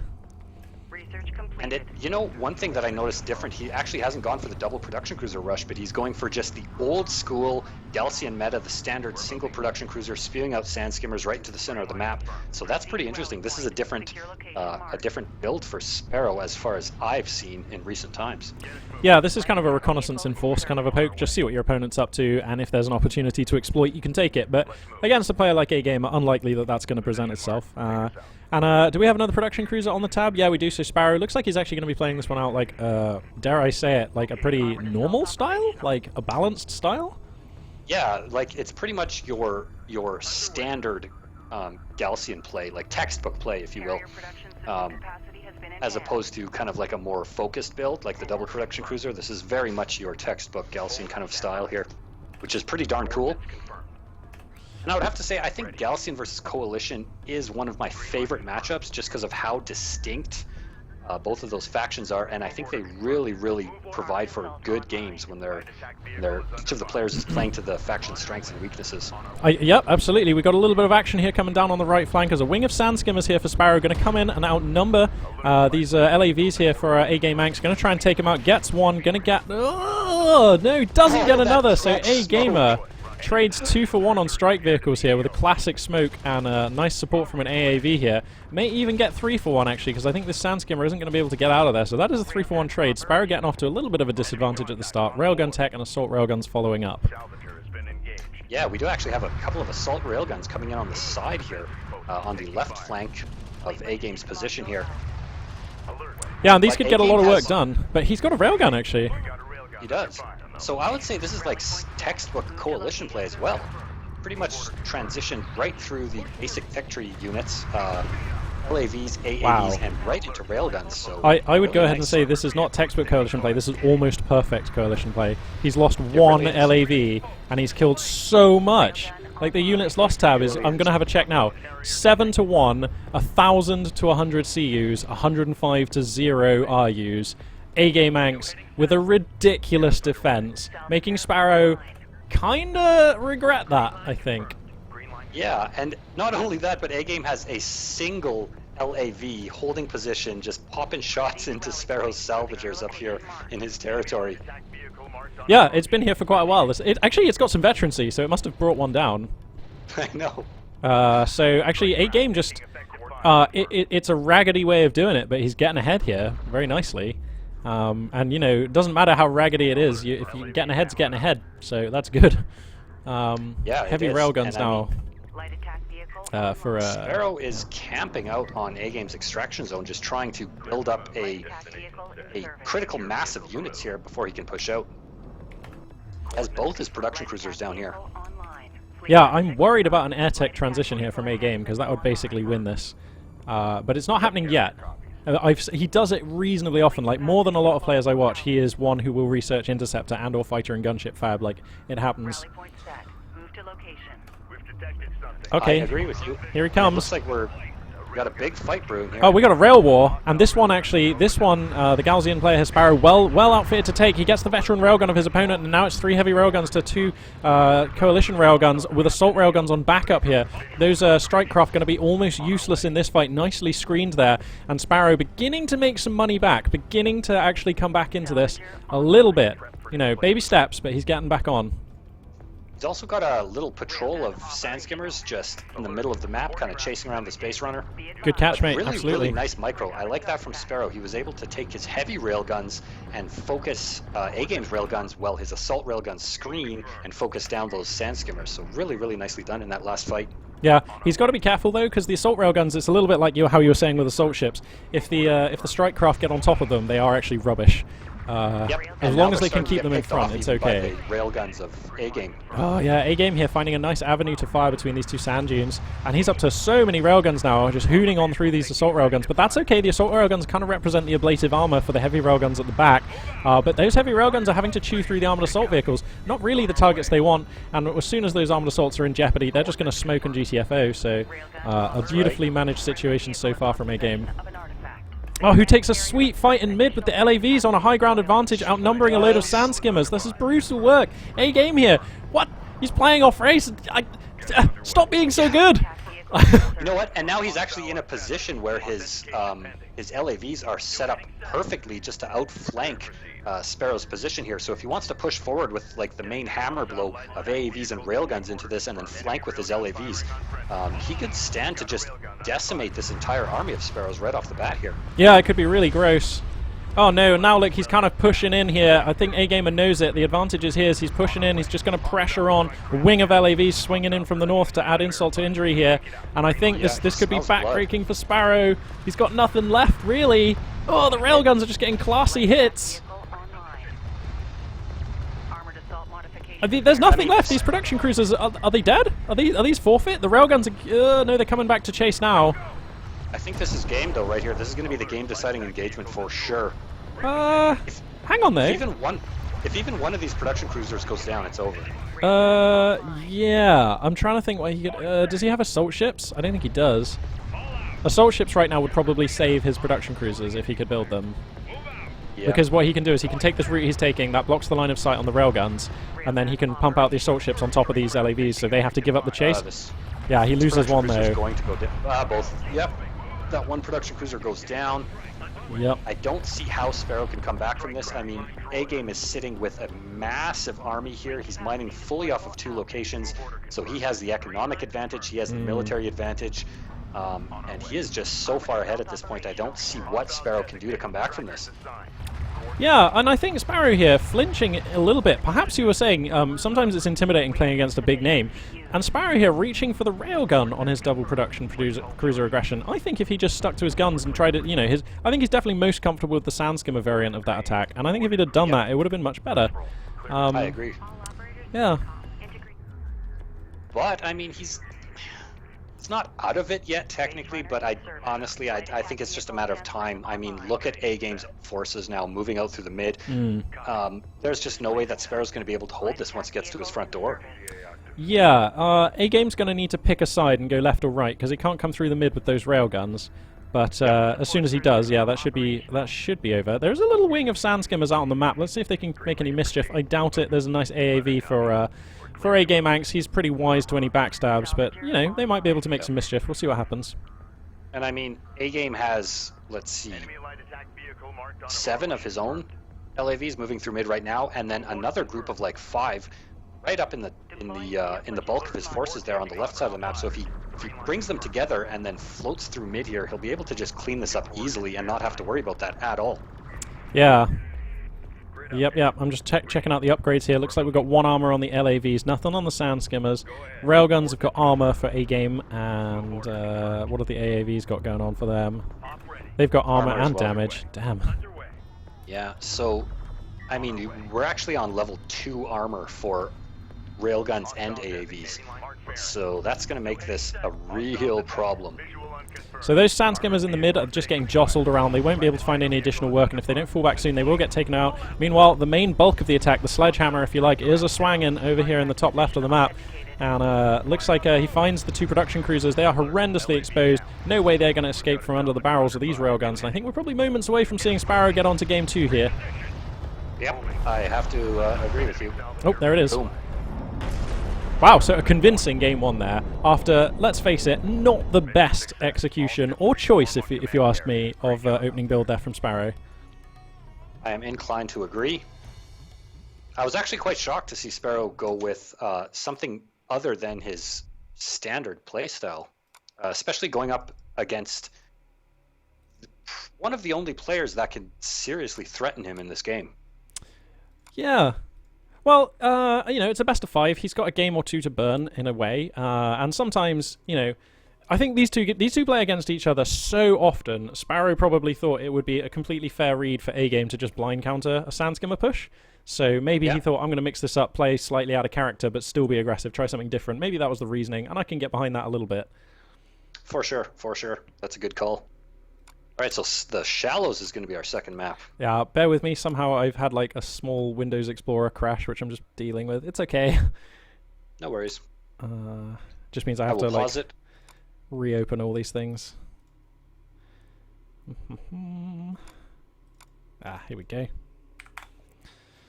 I will pause it at our usual 2955.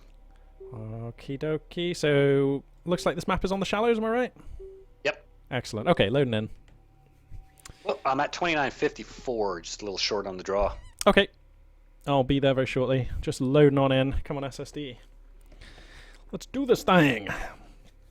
All right, so yeah, an interesting, kind of a tetchy game 1 there, I think. I think Sparrow not playing to 100% right there. Usually the games don't look that way between these two. But that's okay, he's got the rest of the series, and he's got 1 game under his belt. Even if it was a loss, that should give him a little bit more confidence and flow moving on. So you were on 54, yeah? 54, that's right. Cool, got it. Alrighty, so let's go in 3, 2, 1, go. We go. Cool. Alrighty then, ladies and gentlemen, thank you very much for joining us on this fine Sunday evening. It's a Sunday night fight here as we're in the grand finals of Artifact Cup number 10. And spawning in the south playing is the kind of just black and grey Galzian. I'm so used to saying Galzian. He's not. He's Coalition Forces. It is A-Game Anx, who's presently up 1-0 in this best of 5 series. Spawning in the north, playing as the black and white Galzian Forces, it is Sferro, who has some work to do, didn't get off to the best of starts, tried to make something happen, but didn't quite realize it in the first game. But this is the Shallows, anything can happen, and it probably will, and I'm very much looking forward to seeing both these players macro the hell up. I'm really hoping they both just go macro cheese against each other, and then we can get some serious business started before the 10-minute mark. But we'll see, Looks like, let's see, what's the... Oh, of course, I can't see the tech from Sferro. Lol. I'm just wondering if he's researching skimmers or not. Has not opted to go for the production or the support cruiser first, so it won't be a pure macro opener. Right, and no production cruiser first from Sferro. I think he's researching sand skimmers before, because that's the only thing he could be doing with his money right now. So, yeah, let me just... Even on a map that has this long of a distance between our starting locations, it's pretty risky to go support cruiser or production cruiser refinery mode first. Very, very risky, in fact. Yeah. It is, undoubtedly, yeah. But, I mean, this is the map to do it, if you're going to do it on a map. That's right. I totally agree. So, okay, looks like a LAV coming on out. Base runner as well here for A-Game Anx. He's going to get up on top of the artifacts. If he wants, he could try and apply some pressure with a turret, but he hasn't really got much to back this up at this moment, so I can't say I'd recommend that. Sferro has just thrown, like, 500 or 600 resources into something. Okay, so I think he's researching refinery mode, maybe? I think I just saw 700. Oh, I don't know. It was a large amount. It could very well be. It could also be a salt ship, so... Yeah, it would be. I mean, A-Game already has 5 LAVs going out onto the field. He just finished researching AAV production. And so look at how greedy Sferro's being, actually. He's mining off of 3 locations already. I honestly wouldn't hate refinery tech at that timing, because I still think that you can hold even with inferior numbers of sand skimmers against this number of LAVs, and even if they get some shots on your salvages, they probably won't kill one. The AAVs, okay, they're going to be out, but they're going to be so slow coming across the map that you can probably still have your shit together and be mining off of 2 locations. And at that point, you're so far ahead economically, it's like you can lose some salvages, you can even pull back your production cruisers off a mining location for some time and be just fine while still producing a defense. So I wouldn't hate that. I wouldn't hate that timing. Like, look how slow this assault ship is. Yeah. Sorry, this armored assault. Look how slow it is coming across the map. Like, now that you put it in those terms, I'm inclined to agree. Like, it's not a play I would be comfortable doing, but it is sketchy. Things can go wrong, but it's not too dangerous either. And to be honest, it's kind of my default plan on this map. If you ever play against me on the ladder, please forget I said that. But I do tend to just like play it pretty fast and loose with the macro on this map. Don't worry, I have filed that away for future knowledge. Damn it! So we actually, holy crap, Sferro. He has researched production cruiser refinery mode, and not only that, but he's producing a second production cruiser, and is just now getting his first salt ship onto the field. Yeah, so this is macro, well, this is not macro cheese, but this is a very macro-oriented open from Sferro, and I love it. After the way Game 1 went, I love changing tack, I love the way it suits the map. He's going to be mining off of 3 locations really rapidly, way before A-Game Anx, I think, and he's also going to have, you know, he's already got salt ships out, which is great against these AAVs that are going to be coming in. So, smart opener here from Sferro, and it should come together nicely for him, stand him in good stead as we move into the second phase of play here. So I actually have to hand it to Sferro. I didn't think that this build could work, but he is proving me wrong and showing that it can in fact work. Yeah, he is on top of his game. It's purely because of the size of the map and the rush distance. Against Galzian or against Coalition or Saban forces, you can be sort of super aggressive, because even if they have their tech together in time, unless they rush you with the carrier, the units just take so long to get to you. Yep. Totally good call. And now A-Game has been able to read what Sparrow's strategy is, and so he's following suit. He's got a support cruiser on the field. He is expanding his economy somewhat, and he's been able to deliver one artifact, and a second is en route. So he's looking to take a 2-0 lead here. Yeah, and that is, of course, the disadvantage. Whenever you go for a macro opener like this, you're never going to have map control, you're never going to have field control, and if your opponent kept their base runners and wants to grab artifacts, there's nothing you can do about that. But it looks like Sparrow here going to have some say in this artifact, coming in with some sand skimmers and some assault ships. A-Gamer knows it, so he changes tack with the base runner. Probably too late to save it, but a railgun will be out in time to cover here, so maybe he can save this. Hopefully, if he gets his AAV to be able to screen that railgun from these sand skimmers and just have his railgun pop shots off at these assault ships, which is exactly what he's doing. I don't like this. I don't like this from Sparrow at all. I think this whole thing has been about, this is about 10 or 15 seconds worth of overcommitment now. I think as soon as the first railgun slug came in, he needed to pull back the leading assault ship and put it behind the one on full health. And then as soon as he saw the assault ship and the single LAV guarding that base runner, that was enough for me to know that you're never going to get that and you're going to get punished for trying. So I think you would have. I think he should have turned back a little sooner. As it is, I think he's only going to lose the one assault ship. But I think that was actually avoidable. So. I mean, I'm with you there, and Sparrow seems content to just keep committing to this attack. I know, this is so dangerous. He just really doesn't want A-Gamer to have this artifact, does he? But there's 2 railguns out now, man. This is... Yep. Hang on, is he going for an air transition? Because if so, this is beautiful, but he's not. In fact, he's researching Oh, sorry, no, that's A-Gamer's. Wow, A-Gamer's well ahead of me. He's already researching missile battery, as I'm just saying Sparrow, it would behoove him to research air. My god, A-Game, just seriously... Take a break. That's actually perfect, because if you've committed this much into ground forces, you want something to cover them. And also, he knows that Sparrow is just edging slightly ahead in terms of economy. Yeah. Not by much though, because he does have a second support cruiser on the field, and he's now mining from 3 locations at full efficiency. So neck and neck, just about in terms of economy. So well done by A-Game. Yeah, a beautiful game so far, a beautiful game. And the other thing I really like about the missile battery research, and we've got them coming out on the map shortly, is like they actually give you a lot of protection against sand skimmers, just sand skimmers in general. So he's got railguns, so Sparrow might have been tempted to go for a lot of sand skimmers to break them, and that's a nice counter. I agree, and we have seen already some really beautiful mortar shots and how they can turn an engagement around in the previous game with Tren there. It's true, yeah. Tren being on point with those cluster mortars today. This base runner. I was just going to say, look at how annoying Sparrow is being. He's actually going to get that base runner. Yeah, he does. If he didn't get the base runner, this would have been a disaster. As he is, getting the base runner, I still don't think was worth it, but at least he gets something. At least he got what he came for. That's true. So now it's... I mean, missile ships are out. Missile ships. Yeah. So what happens when missile ships take on mass missile batteries? It's not going to happen, but... That would be great. The missile ships would win, actually. Yeah, they would, absolutely. That cluster mortar not so good against them. Yeah. Look at how many railguns A-Game has on the field now. He's got 6 railguns, he's spreading out across the map, he's in full macro mode, and he's got 2 more base runners now on the field. So I think A-Game wants to kind of push this into an artifact retrieval victory. At the very least, he wants to get the power there. Wow, big ball of sand skimmers developing though, and there are not enough AAVs to cover for this. So that missile battery, there's 1 cluster mortar available. So A-Game, you better be on point with this one, because otherwise you're going to lose all your railguns. What are the upgrades like? He's got damage. Okay, here comes the cluster mortar. Is it going to come? Oh, he's being so cagey with it. There it is. That's a miss. Oh, big whiff on the cluster bomb. Yeah, that was always going to be hard though, because they were so close. Even if it was like on target, Sparrow could have adjusted if he could read the trajectory of that shot. Yep. So he's gotten 2 railguns so far. Let's see how many more he can get. Bow. He's already got 1 damage upgrade, so that's why they're chewing through him a little faster, despite the armor upgrades on these railguns.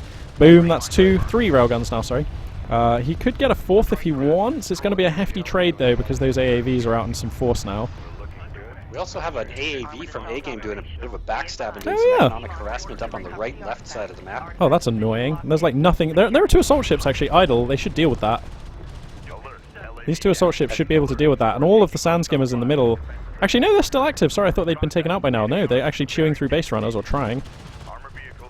Yeah, Sparrow's actually doing really, really well with these sand skimmers, making a major pain in the ass out of them. Oh god, the armor upgrades on these AAVs are just so real. They take so long to kill with like anything that's not a railgun once they've got some armor. Oh, they've got 3 armor upgrades already? Yeah. A-Gamer loves the armor upgrades. He loves it, mate. He's filthy for it. Well, they make a massive difference, like a shockingly big difference. Yeah, like actually. look at these assault ships. They're just not doing anything to this thing. I know. They're doing like 7 damage a hit or something. Like a missile barrage there, chewing some more health barrage, off. But yeah. damn, like, oh Still, no. how many he cleaned up all the salvagers at this spot with that single AAV. I know, that's kind of gross, really. I feel like Sparrow should have It just is. pulled them or something. And now 2 artifacts are going to slip away with a big, well-balanced army covering them. So they're going to slip away for sure. Enemy production crew. So the game looks like it's up to Sferro now to make something happen because A-Game has a massively dominant army on the field. He's covered from air, he's covered from ground, and he's got a 3-0 artifact lead. So not only is he pretty close to being able to win this game with artifacts, but he's going to have some hefty power reserves on his carrier, and that is always dangerous.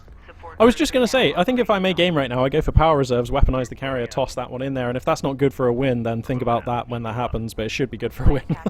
Well, that looks like exactly what he's doing because he just Uh-oh, popped hang out a on. third Whoa, support we got cruiser. triple precision bomber coming out.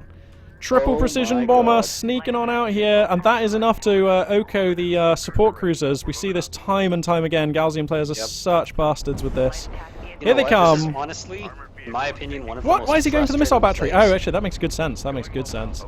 I thought that was a mistake, but it was not. And he's going to come here. Boom, support cruiser. I'm sorry, man. Gonna have to GTFO and get into the... Oh, no, he's actually going for the salvagers. Getting some of them, actually, is good damage. Not... You know what though? Like, I'd have to say this is one of the most frustrating plays ever, in my opinion. Just the mass bomber. Yeah, it's But horrible. Look at this. A-Game is just gonna not care. He just says, "I don't care. I'm just gonna go for the kill." Yeah, it's like, He okay. has more than enough units here to just punish Sferro. He's gonna shut You're down right. all of his mining. All of these production cruisers are probably gonna go down. This might be game. Oh, epic cluster mortar catches most of the sand skimmers in mid, putting on some grimy damage. That was very nice.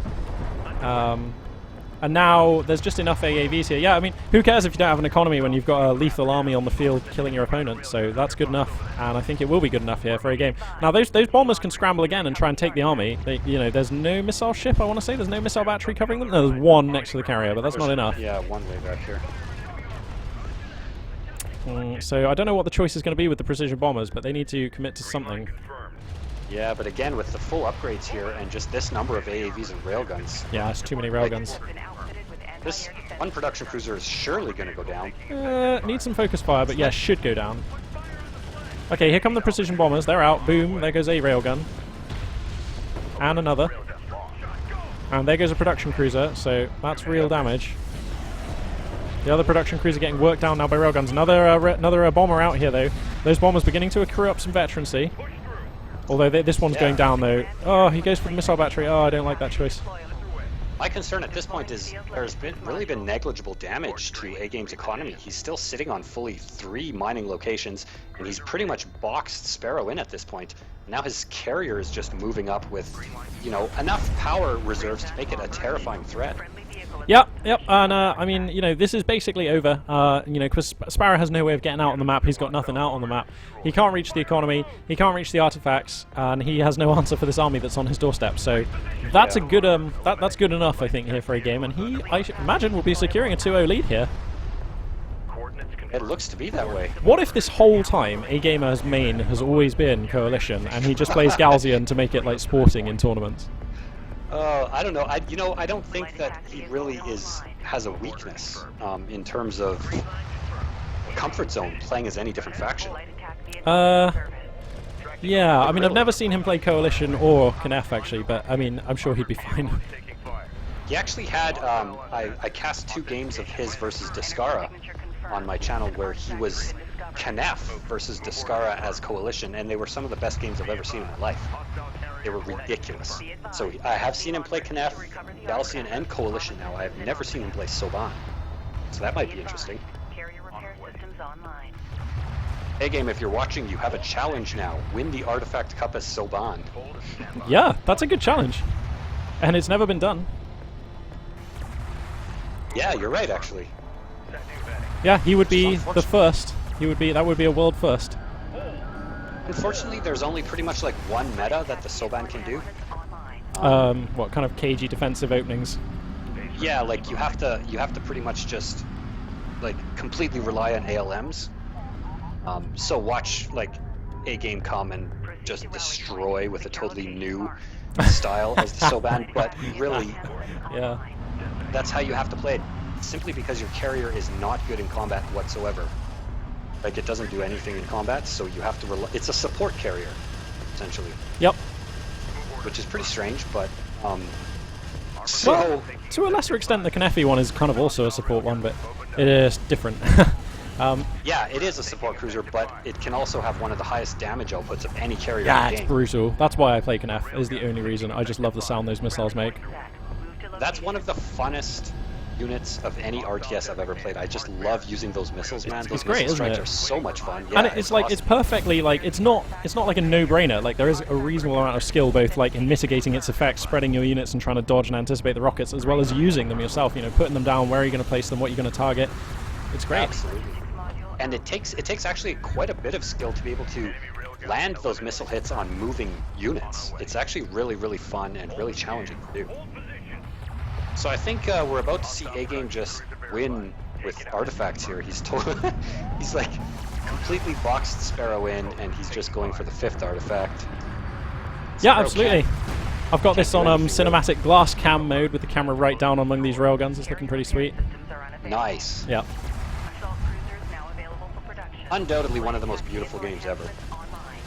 Yeah, like it's not particularly advanced. It's not like Unreal 4 levels of graphics. It's just good enough to look sweet when you're playing, you know, and who, you know, that's all that matters.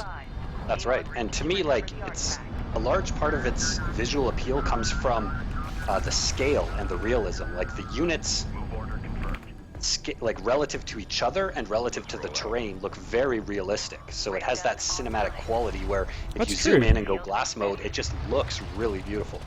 Yeah, totally valid point. This is just like the contain of the decade. How many artifacts is he up to? 4. Can you? How many? Where's the next artifact? Okay. It's really close. Like, Okay. I don't know if his carrier's going to die or if the... Oh, the carrier's not going to base die, runner's so gonna make it. the base runner's going to be the win here. Oh my god, that bomber. Nice. YOLO! Ouch. Wow. That must have been support cruiser anti-air. Yep, it was. You know, actually, if he wanted to prevent those dying, he could have just spun his carrier around, but anyway. It's probably a moot point. Yeah, so we are literally seconds away from the base runner delivering the final artifact, so A-Game is going to take it for Here a comes the 2-0 carrier for Sparrow. in his finals. Carrier rush! Vehicle detected. It's like, I don't want you to have that artifact, I want you to kill me instead. Yeah, at least let me choose how I lose. Okay, wow, so that's a 2-0 for A-Gamer, who I have to say is looking strong. Looking terrifyingly strong as the Coalition, considering it is not his main race. Yeah. How does that even happen? I don't know. Da-da-da. Alright, let me grab this third replay here. Yep, game 3 here. We're just grabbing these replays. Looks like Give it's me going to a be on the quick boneyard. second here. Yeah, no worries. I'm going to devour the most massive lunch after this. I'm so hungry. I'm really hungry as well. I've got like a bag of Twiglets. Do you have those in Canada? Twiglets? Never heard of them. What? Let me get some sponsorship up on the cam here. Twiglets! They're like Nice. crisps. They're like wheaty little snacks with kind of like Marmite tasting yum stuff on. Probably only the British like these. Marmite tasting yum stuff. Yeah, I don't know what it is, but it just tastes great. Nice. Oh, Okay, I'm on Okay. 29.55. God. I have way too many replays in here. This is starting to get a little bit ridiculous. Okay, so we're on the boneyard, I guess, for game 3. Yep, looks like it. Who did the intros for the last one? Yeah, Yeah, I think it was think- you. Yeah, I think I did. already. So I'll muster an intro for this one then.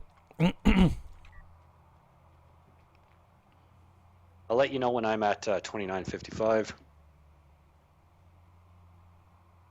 Cool. I look forward to seeing these up on your channel, man. Oh yeah, for sure, man. I'm just gonna upload it as one big video, so there's no spoilers, and just like Sweet. Artifact Cup number 10, boom, here. All right, I'm in 29:55. Fantastic. Okay, so 3, 2, 1, go. Ladies and gentlemen, you are joining us for the third game of this best of 5 series between Spawning in the South, playing as the Black and Grey Coalition Forces, because he's off race like a madman, but still doing amazingly. It's A-Game Axe! And Spawning in the North, playing as the Black and White Galzian Forces, it is Sferro, who has a lot of work to do in this series because he is 2 games down, and I gotta say, not playing as well as I'm used to seeing from him. Now, I don't know why that might be. I actually have no idea why that might be. Yeah, seemingly just making a couple of small errors, a couple of errors of judgment, like in that last game when he kept pushing in to try and get that base runner and stuff. But, you know, if there's anybody I believe can come back in this series, it is Sferro, and I did predict him to take it down 3-2, so he better take these. He's going to take these next 3 games. I know it. He's on it. He's in it. He's my man.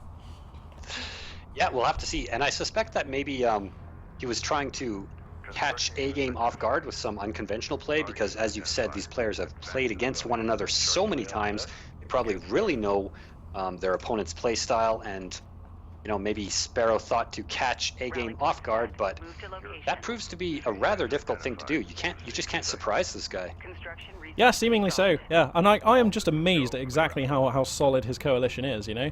Like, I would like to know as a percentage, like, exactly how much time he spent playing as Coalition and Galzian, because like, I would have thought it would have been like 90-10 or something. But seeing him play Coalition here, like, this is the kind of Coalition play of a man who has some reps under his belt. You know what I mean? Like, he's been playing Coalition regularly for some time to be this good.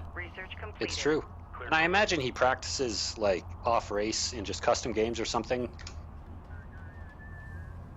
Yeah. But we'll see what's going on here. Sferro is now pumping out some sand skimmers, so he has gone for his usual build, his double production cruiser. He is now spewing sand skimmers onto the field. A-Game only has 2 LAVs and now has transitioned directly into AAVs. Look how so clever really, he's really being. nice. Sferro is revealing his true form here, going for the 2 production cruiser sand skimmer aggression, but he's actually sneaking it around the edge of the map rather than through mid, just to cut down the scouting timing. That's very, very sinister, and I like it a lot. Is he going to get revealed here? Is this LAV going to see it? The LAV is actually rallied to turn right here, but I think he's just going to see them, and he does. Yeah, so A-Game knows. Oh, that's so lucky / unlucky / well scouted / like that. Well, he saw it. That's what happened. Nice. And he's spotted the play. He sees the 2 production cruisers. He sees that it's sand skimmers coming out, so he knows what's up. And A-Game already has the tech that he needs. He's got AAVs on the field. He can continue to produce AAVs, and he's now getting railgun fabrication. So exactly the right answer. So maybe I'm going to learn even more in this game on how to defend this build here. Yeah, absolutely. And like, as soon as he scouted it, he didn't even see the sand skimmers, just the 2 production cruisers. Immediately, the movement and positioning on his AAVs, perfectly forming a wall. He knew exactly the angle of attack, and he knew exactly where his units needed to be. And that's kind of A-Gamer's special ability. That's like his superhero talent. Like, he just knows where his units need to be the most effective. And to be honest, if you can only master one skill in RTS, that is probably the one. Yep, being able to have that game knowledge and that judgment to just see and to know where you got to be and with what you need and where you need it. Right, and to be honest, it's not like A-Gamer was limited to one skill. No, he was greedy. He just took them all. So, you know, he's got that and some others. But if you're a mere mortal like us and you only get none / one skill, then pick that one. It's a good one. Yeah, I mean, now that Sferro's got a good screen of skimmers and he's starting to have heavy railguns on the field, this fight could go either way, really. For sure. Yep. Yeah, no, actually, the railgun follow-up is beautiful, actually, from Sferro. A nice twist on his typical aggression here. And there's now railguns on the field, so AAVs and rails seems to be A-Game's tech of choice, and it's a good one. I would like him to get some more Pathfinders, because I worry that these Pathfinders... I mean, 3 AAVs, you can actually ignore that with this many Pathfinders, slam down your opponent's railguns, and then you kind of take the fight. So I would like him to get some more Pathfinders out. The problem with AAVs is that they also slow with their fire. They have that suppressing fire, so it can be difficult to do run-bys. That's true. With a player that has the micro of A-Game, it can be really, really difficult to do. Yeah. Although these AAVs are taking a hammering. Where's his smoke? Oh dear, that smoke was not so great. It's like behind his units. Yeah. Okay, he's good now. He's going to get back.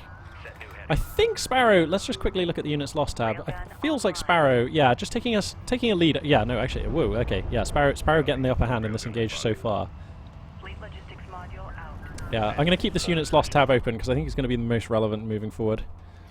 Yeah, and I think that's because Sferro was able to focus down a couple of A-Game's railguns as the skimmers and the AAVs were skirmishing there, so that just gave him a little bit of an advantage. Nice turret placement, though. Yeah, right on the spine of that sand dune. Always. Oh, but you know what? The railguns are just a great counter, and that turret wasn't even efficient. Like, okay, he killed 2 strike. Okay, he's going to get 3 strike vehicles. Okay, so that turret was efficient by 50. Yep. But So just barely. yeah. But you know what? It's not about the resources. It's about the buying of time, and that it did very well. That's true, but A-Game's looking pretty boxed in right now. I don't know, man. I don't know. An A-gamer that looks boxed in is just a coiled spring ready to explode out and win. Yeah, I can't argue with that. He needs, I don't know what he needs. He needs to just do what he does, and we're going to enjoy it. Actually, he has like enough railguns. He's got like 6 against 3. Yeah, he does. So that's pretty good. I mean, Looks I guess like- he's just a patient man. He's not in a panic here. He's got his one LAV positioned in a really nice scouting location, so he can see if Sparrow's going to move out. Sandskimmer's along getting the some right side recon here. info by coming in against this sand dune is beautiful, enabling the railguns, the heavy railguns of the Galzian there to take some shots at long range. Beautiful stuff from Sferro. Like what I see, but he's going to lose a Sandskimmer for now for it, even though he got some good hits in. And now he gets some great hits in. He should get a railgun here. No! The focus fire is not real, and the carrier is there on the heels, so that's an opportunity lost, and he loses his railguns for it. No! Ugh. Now look at that. With just that perfect sense of timing, A-Game decides that this is the moment to push out, and he has actually forced Sparrow's production cruisers back off of the field. Now look at him. He is totally dominant in the center of the map. He's got 5 LAVs, 2 AAVs, 6 railguns. What is Sferro going to do to counter this now? Is this going to be a 3-0? It's early for that, but definitely A-Gamer looking good in this game. The units lost tab, by the way, is just a massacre now. Like, it is horrendous news there for Sferro. It's probably a good thing you can't open that as a player, like, because that would just be depressing. Yeah, 15-2 is not good. Yeah. On our way. Well, it's a good thing this isn't football, right? Yeah, it is. Okay, so... Light attack vehicle in service. Because, I mean, how dangerous... Can he finish the game with this army? How many AAVs does he have? 1? 2. Okay, yeah, 2, okay. And 5 railguns? 6. Oh my goodness. Fleet logistics module Yeah, and now he's actually got like 12, 4, 8, 12, 14 LAVs on the field, which is very worrying. That So, for I me mean, was the missing ingredient from his army. Now that he has them, I think he's good to go. proceed to rally. Yeah, I agree. And he's about to deliver the first artifact, so he's going to take it up to 1-0, and he has a dominant military force in the center of the map. Armored assault modifications carried out. And again, look at this scouting LAV. It tells A-Game exactly where Sparrow is and exactly what his composition is. And it's also drawing Sparrow's army out of position. This is 1 LAV. is. He's chasing so far out, and now he's just totally open. Really? Really? Oh no. So Sparrow took the bait, and now look. A-Game is just steamrolling right into the center of the map. Yep. Oh, and he's going to send all of his LAVs right into Sparrow's second mining location. Cruiser now operational. Yeah, their salvages they're forced to run. At least they're running towards the army, so he shouldn't actually get many of those salvages, actually. That's true, but now his 6 railguns and AAVs are assaulting Sparrow's main here. Yeah, and he's going to go for salvages here, not the carrier. No, Yep. no, he's going for the carrier. Well, his AAVs Oh no, are the focusing Pathfinders here are salvagers. just... Yeah, the Pathfinders here are mowing down the Sand Skimmers, mowing them down like a blender here. Oh man. And the focus I think fire this is is so gonna be- real. Honestly, this is going to be a 3-0 right now. It is, I mean- yeah. This is over. There's no coming back for this from Sparrow. I was totally wrong with my prediction. Was not a 3-2. Was an 0-3. Green line confirmed. Damn. Oh boy. Damn. A-Game. A-game with Coalition. I'm pretty sure he's better with Coalition, by the way, because these games are a lot closer when he's Galzian. Yeah, I can't disagree with you, actually. Salvager online. Now, I mean, the heavy railguns are coming into the right, but that's a little bit too little too late. I mean, each of these heavy railguns is just going to get focused down by A-Game's 6 railguns here. Coordinates We need Descara. Descara, please can you beat A Games Coalition? Appeared in the AO. Something on the right. Yeah, we need something here. Yeah. Light attack vehicle is I'll tell you what, next time, A Game, I'm sorry, we've got to change the Artifact Cup rules, so if you're playing against you, you're allowed 2 players. Because this is just madness. Wow. Well, congratulations to A Gamer Ranks taking down yet another Artifact Cup. I mean, what? forces are retreating. How many is that now for him? Actually, maybe he can tell us in chat. A Game, if you're in chat, please let us know which Artifact Cup this is for you, because I've lost count. Is it like 8th? I think it might be your 8th, but I'm not sure. 7th? 6th? I don't know. It's a big number. It's at least 8, I think. I think so as well. Yeah, I think 8 feels right. But anyway, ludicrous display of skill and talent and just supreme judgment. All the stuff you need to be good at RTSs, A Game demonstrates in spades, and that's why he's going to take the W in this tournament. Nicely done. Wow. What do you think? Closing thoughts, Dreamlands? Well, I think that we've seen pretty much, if there was a textbook for coalition play, we've just seen it written. You can't, I can't poke holes in it at all. I've been trying to look for something that I can explore as a weakness, but there just really wasn't any. I mean, the unit composition, the unit positioning, the macro, the micro, it was all there. And like, I don't know, I've seen some really, really good coalition play come out of Descara. I've seen good coalition play come out of Sferro. But I think this was the strongest I've seen coalition played in terms of a competitive game. And that's probably the biggest thing that I'm taking away from this this tournament series, as well as learning how you really shut down that double production cruiser play, which is really like a blight upon so many people. I mean, that's probably the build I lose to more often than any other build. So for me, it was like pretty good as a learning tool. Yeah, I mean, that's one of those builds where you just bring like maximum force in minimum time, and from that point of view, it can be very hard to counter, but it's also one of those builds where like the more times you play against it, you get so much better until it's not trivial, but like you're very good at holding it. That's right. And I think, I think A Game has played the game. He's got the reps down where he can just deal with stuff like that now without really, I'm sure he doesn't even really panic that much, Like mere mortals like us, you scout that kind of thing, you're like, oh god, it's this, and you get a little bit of adrenaline, and then you're like, okay, I know what to do. I'm gonna do the D. I'm gonna make the defense. It's gonna be real, and then sometimes it works, sometimes it doesn't, but not for A Game. He's just like probably got ice in his veins. Yeah. Well, I mean, once you've played how many thousands of games or whatever it is, it's just, you just know. It's like you're in your comfort zone, It's like your job. You go to your job and you just know what you're doing and you do it. Yeah. A Game Ranks in chat here, by the way, he's like, he doesn't remember how many Artifact Cups he has. He's just got so many. They're just littering up the place. So whatever. I don't even care. I just get these on the weekend sometimes and it's no big deal. Yeah, whatever. I'm on my 3rd mantelpiece, but keep sending them, whatever.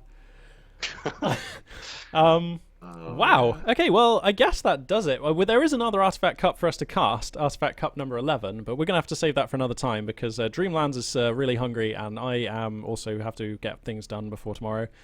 Yep, I'm famished. Yeah.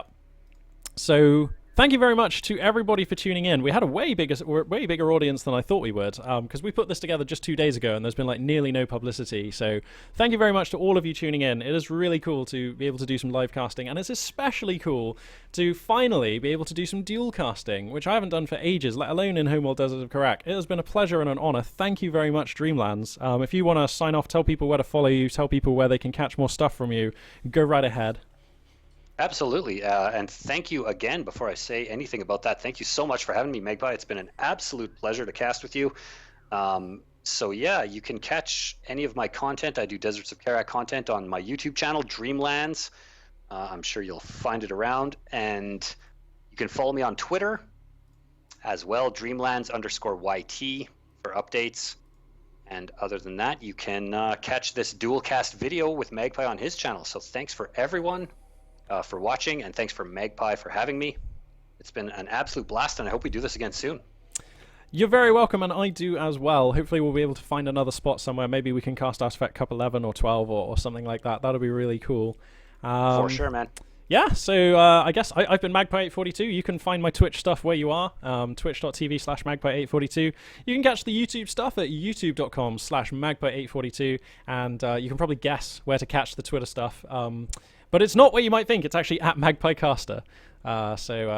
Yeah, if you want more Magpie in your life, that's how you can do it. So yeah, one last time, thank you very much for everyone for tuning in, and thank you very much to you, Dreamlands. It's been a blast, and we'll catch you next time. All right, man. Take care.